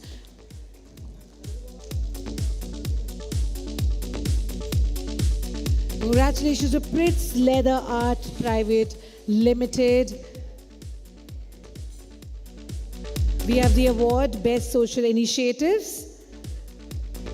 All right.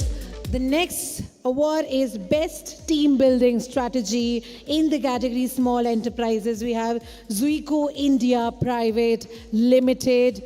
Congratulations, Zuico India Private Limited.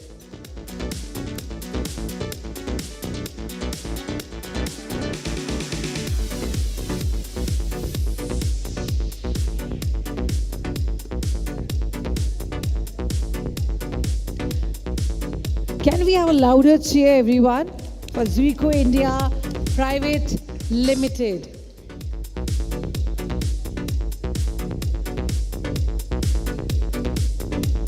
I know post-lunch the environment becomes a little breezy and easy, but we need to keep motivating our peers, okay? That is very important. Moving ahead, Best Team Building Strategy, Medium Enterprises. We have Sonu Exim Private Limited as a winner. Congratulations, everyone. Let's congratulate Sonu Exim Private Limited, Best Team Building Strategy in the category Medium Enterprises.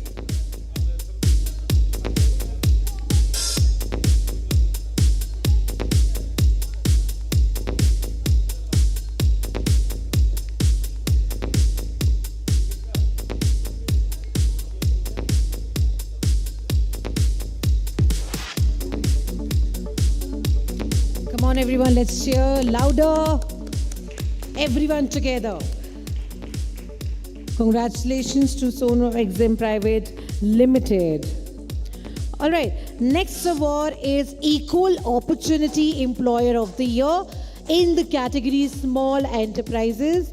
And the winner is Vishesh Apparels. Let's congratulate Vishesh Apparels, everyone.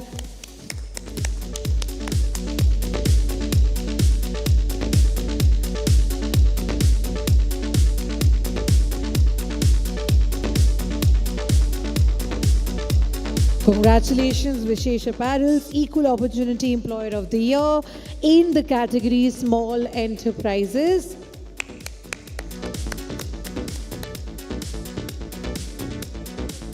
We have the next category, that is Medium Enterprises. And the Equal Opportunity Employer of the Year in Medium Enterprises goes to Chabra Home Concepts. Let's congratulate everyone. Chabra Home Concepts.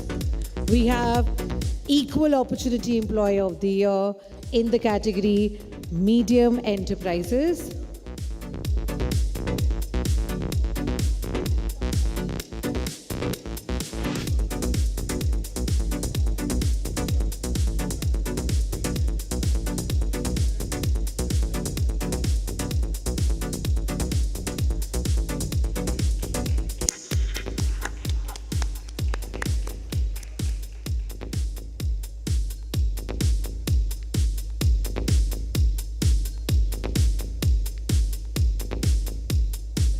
Congratulations. Next category is Large Enterprises, and the award goes to Wellspun Living Limited, Equal Opportunity Employer of the Year. Let's congratulate everyone. Wellspun Living Limited.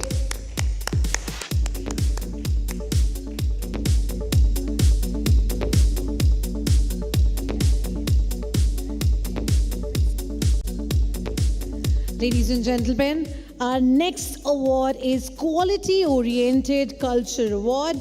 The first category is Small Enterprises, and the award goes to Ken Enterprises Limited.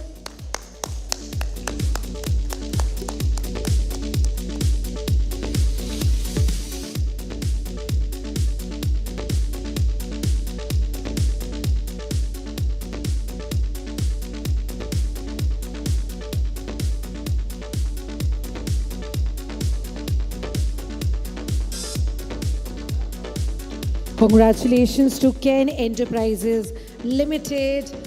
We have the award for Quality Oriented Culture Award, Small Enterprises.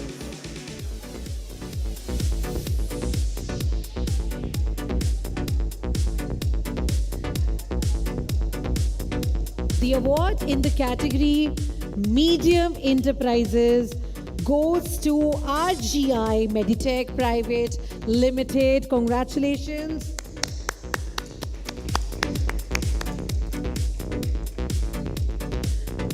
All right. The next award is Retail Startup Leadership Excellence Award. And the award goes to DIV Creations. Let's welcome DIV Creations.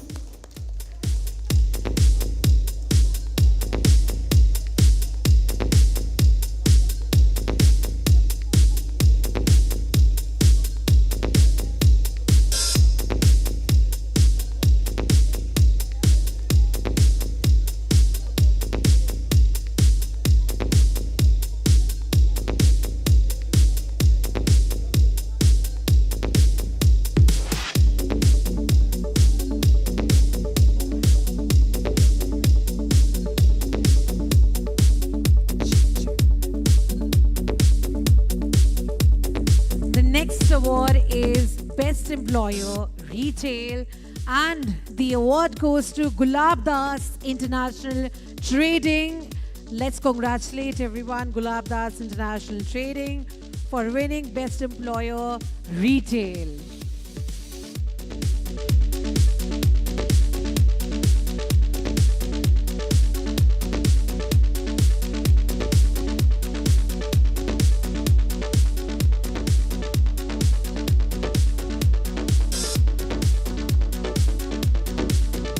Congratulations to the team, Gulab Das International Trading.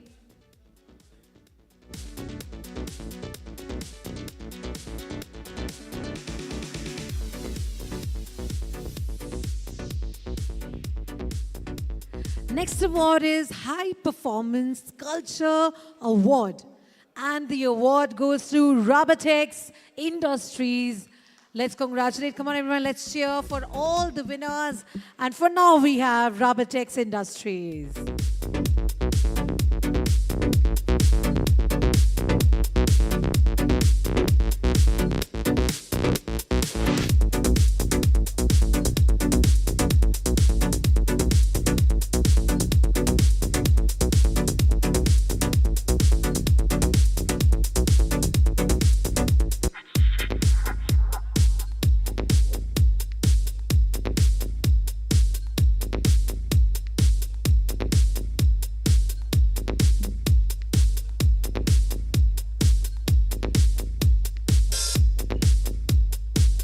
Thank you so much. Ladies and gentlemen, I would like to take a moment and tell you that I know that when we started the award ceremony, the room was packed. Now it's a little scattered, but trust me, we are here on a mission, right? To gain insight, to make this industry better, to make our work better. So I expect a little more enthusiasm for all of you to motivate all the awardees, our jury members.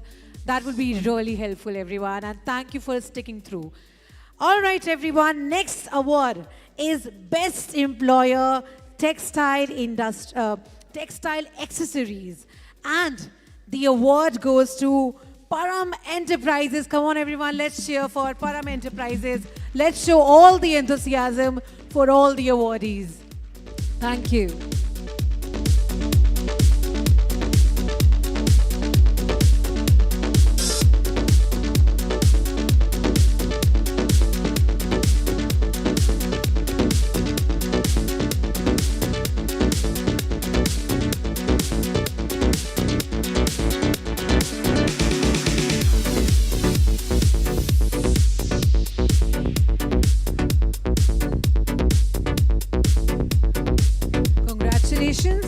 Excellence in Employee Retention is the next award, ladies and gentlemen.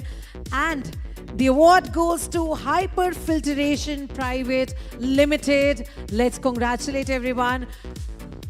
Hyper Filtration Private Limited.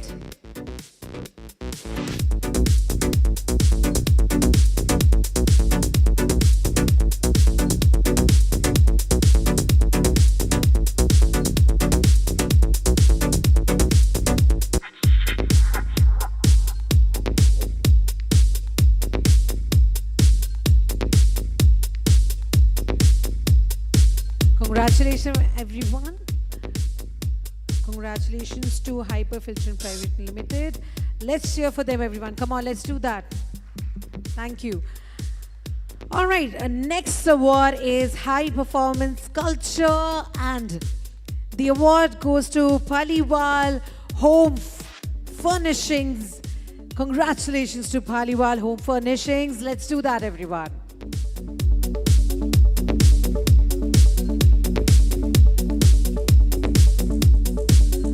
Ladies and gentlemen, next award is HR Team of the Year. And the award goes to Rainbow Fab Art Private Limited. Come on, everyone, let's cheer. These are the last few awards that are left. Come on, let's show all the energy.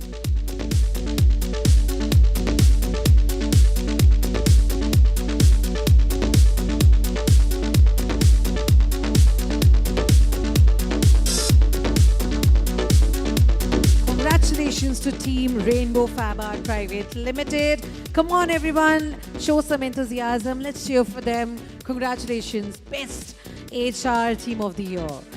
Next award is Excellence in Health and Safety. And the award goes to Rivera Home Furnishings Private Limited.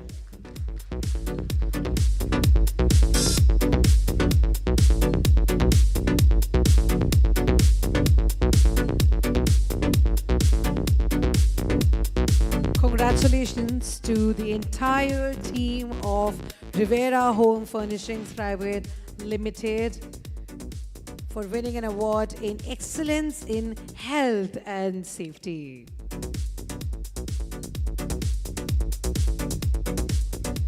Thank you so much. Last two awards, everyone. The first award is Excellence in Recruitment and Campus Hiring. And the award goes to Trident Group. Come on, everyone, let's cheer for them.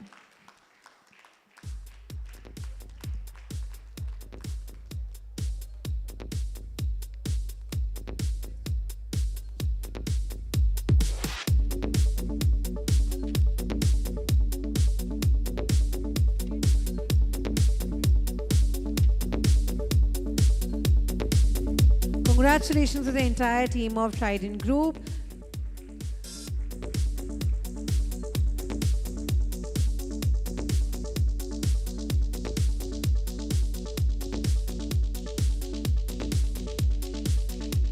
Thank you. Last but not the least, we have Best HR Practices Handloom Cluster, and the award goes to Mrs. Seema Mishra.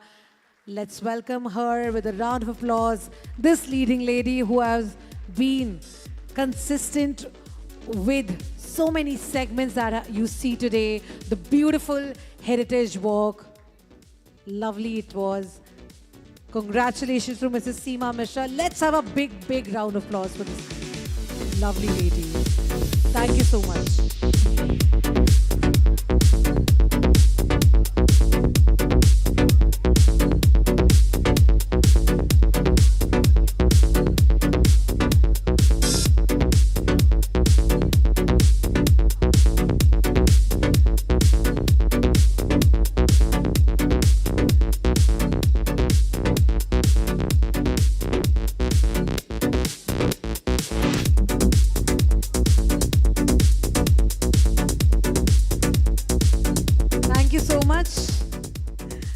Ladies and gentlemen, now we have our Industry Partner Awards. Without their support, this event won't have been possible. So we would like to call on stage the representative from First Confederation of Indian Textile Industry. Let's have a big round of applause for them, everyone. We would like to call the representative from Metisil.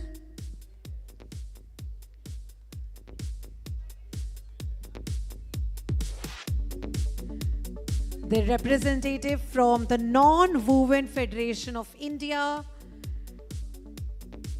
We would like to invite on stage. Let's cheer for them, everyone, no matter if they are here or not, but their support was there. So yeah, let's do that. The representative from Wool Research Association. We would like to call on stage the representative from Bombay Textile Research Association.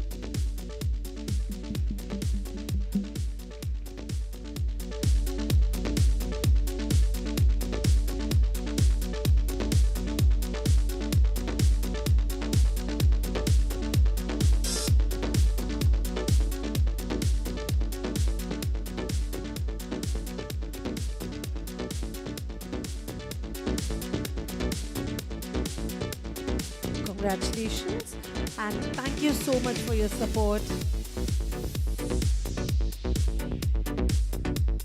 We would like to have on stage the representative from our industry partner Textile Committee. All right, let's have a big round of applause, everyone.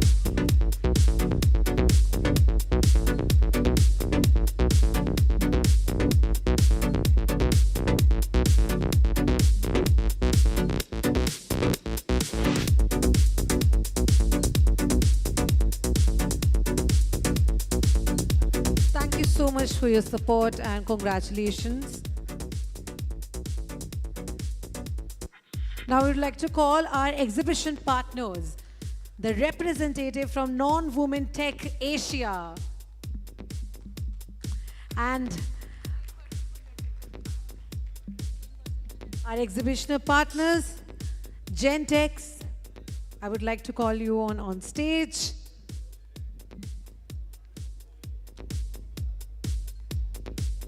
Come on, everyone, let's hear for Gentex. Come on, let's do that.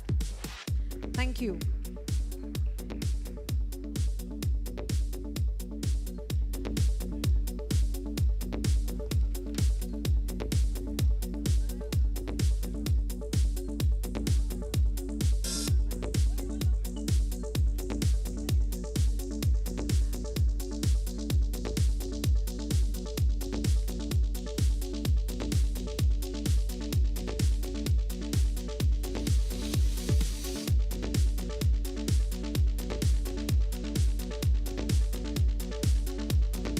Thank you so much.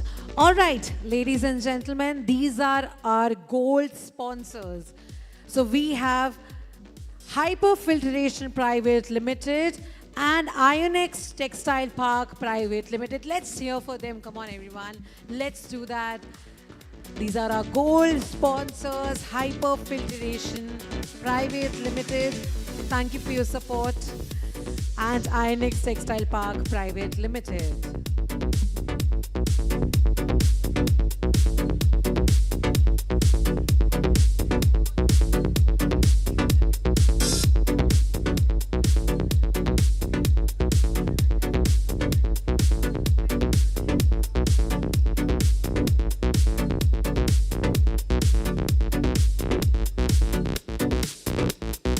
And also Ionex Textile Park Private Limited. Thank you so much for your support.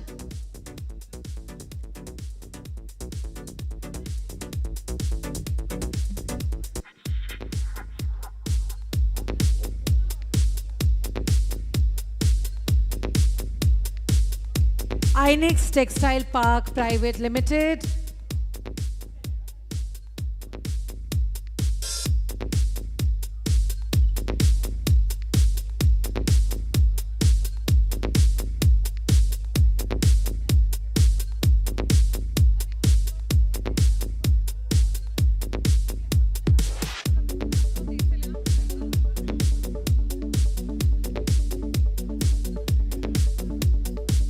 Congratulations and thank you so much, Ionex, for your support.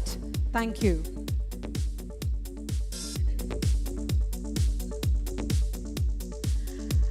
Now the next set of awards are our bronze sponsors.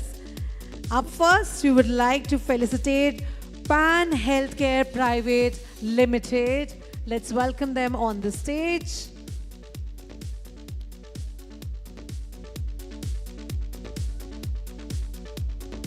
Gulabdas International Trading, Yamuna Machine Works Limited.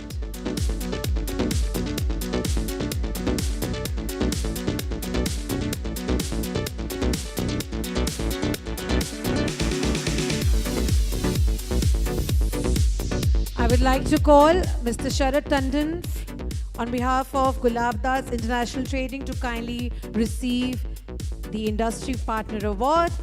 Come on everyone, let's cheer for all the awardees, for all our industry partners. Let's do that, come on.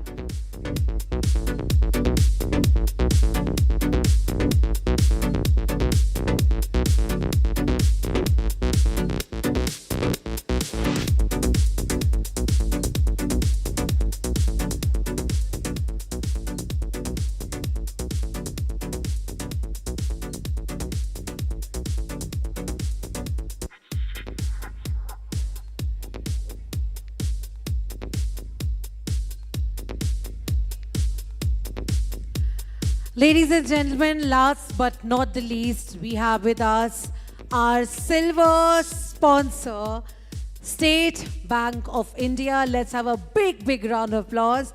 We would like to call representative from State Bank of India on the stage. Thank you so much for your support. Thank you.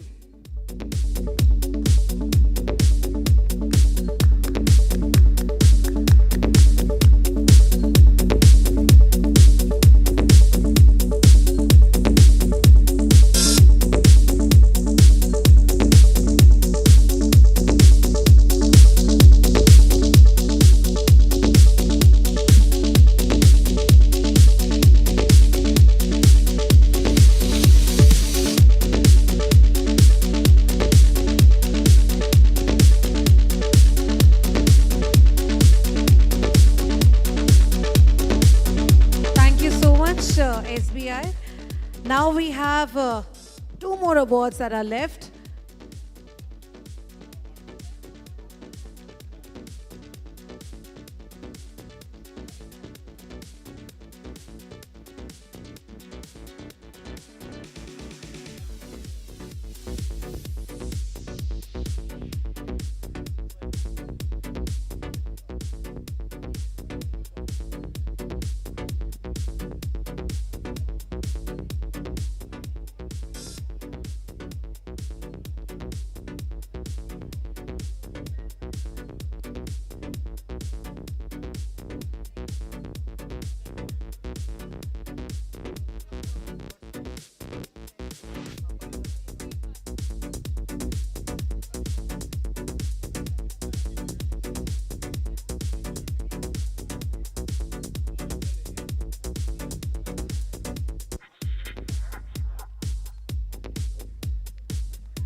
We have Mr. Alok.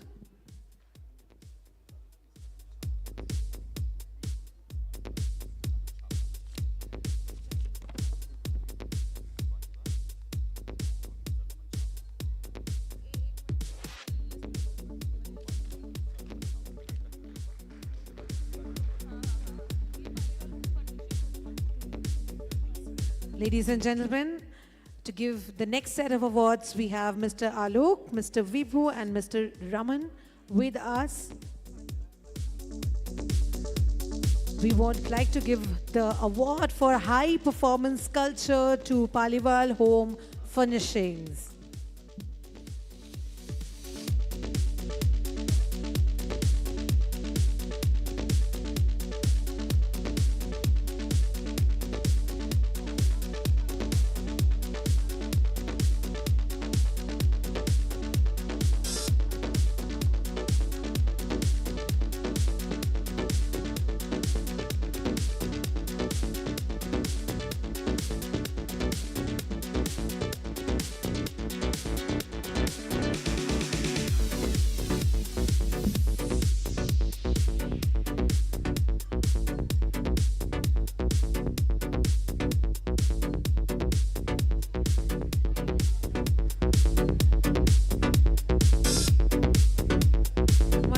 Let's cheer for all the awardees, as there are few awards that are left.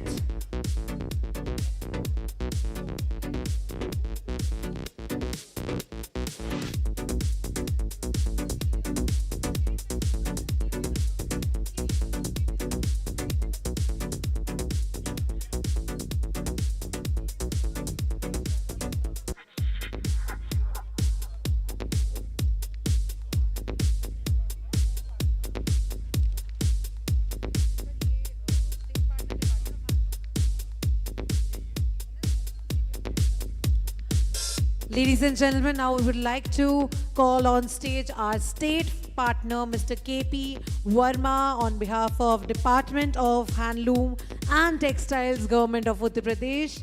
एक बार please जोरदार तालियां everyone.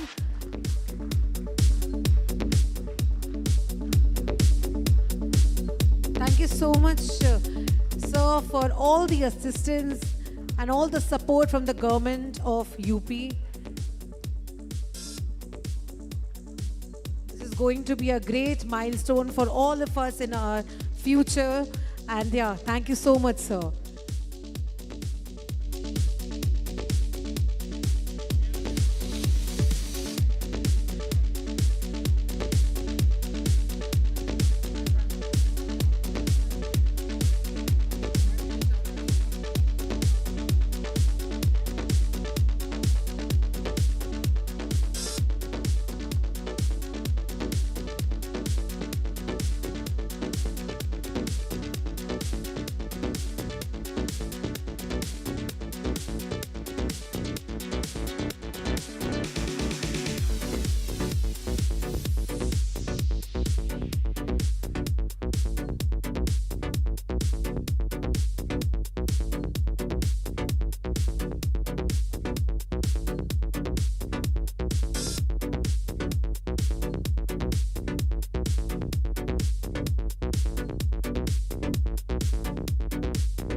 Check one.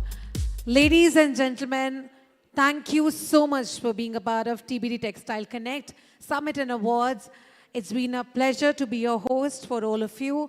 And this was definitely a day to learn, to explore the benchmarks of the textile industry. We'll be back next year, but this year, it is a great memory learning for all of us. Thank you so much on behalf of Mr. Abhishek and Mr. Ravi. We have a short movie for Textile Park, so kindly we can have that audiovisual on the screen.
Welcome to IONX Textile Park, Uttar Pradesh's first integrated private textile park.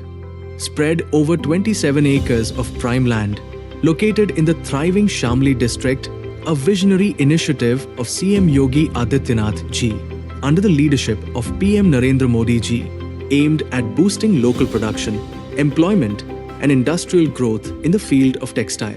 The park will feature latest infrastructure, including wide roads, quality water supply, uninterrupted electricity, and broadband connectivity. Conveniently located, it connects to the national highway for smooth material and manpower movement with ample skilled labor nearby. Entering through the wide main gate, the outer roads seamlessly link to the internal network, ensuring efficient navigation and smooth logistics with designated parking for trucks and cars. The park will feature an advanced R&D building and a testing and a training center, promoting workforce development through skill enhancement programs. At the administrative building and reception area, the park's operations are meticulously managed in a professional and welcoming environment. The park is illuminated by modern streetlights and round-the-clock security ensuring safety and functionality day and night. Park will have state-of-the-art powerhouse to supply uninterrupted electricity through 132 kV grid substation.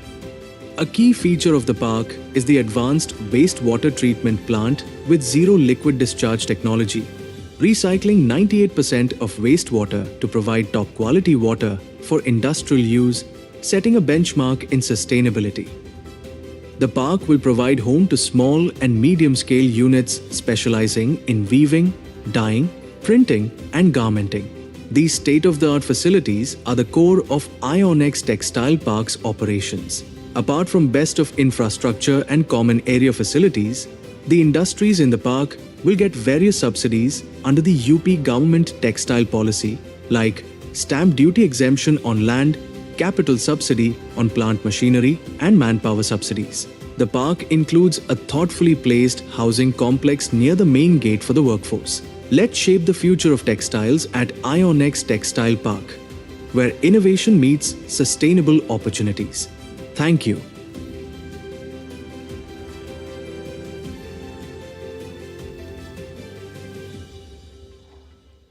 Thank you so much, everyone, for being with us. So yeah, we come towards the end of the event. It was definitely a wonderful and incredible experience to see you all in person. And yeah, it takes a lot of efforts, a planning of months and days to, to execute an event like this. But because of your support and your presence, it is a memory for all of us. Next year, we'll be back with TBD Textile Connect 2025. Till then, have a great, great evening ahead. Thank you so much, everyone, once again. And yeah, have a great new year, everyone. Let's recognize and explore the benchmark of all our efforts and make this industry flourish together. Thank you, everyone. This is Amisha Gupta signing off. Have a great evening ahead. Namaste.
Ladies and gentlemen, we are proceeding towards the high tea.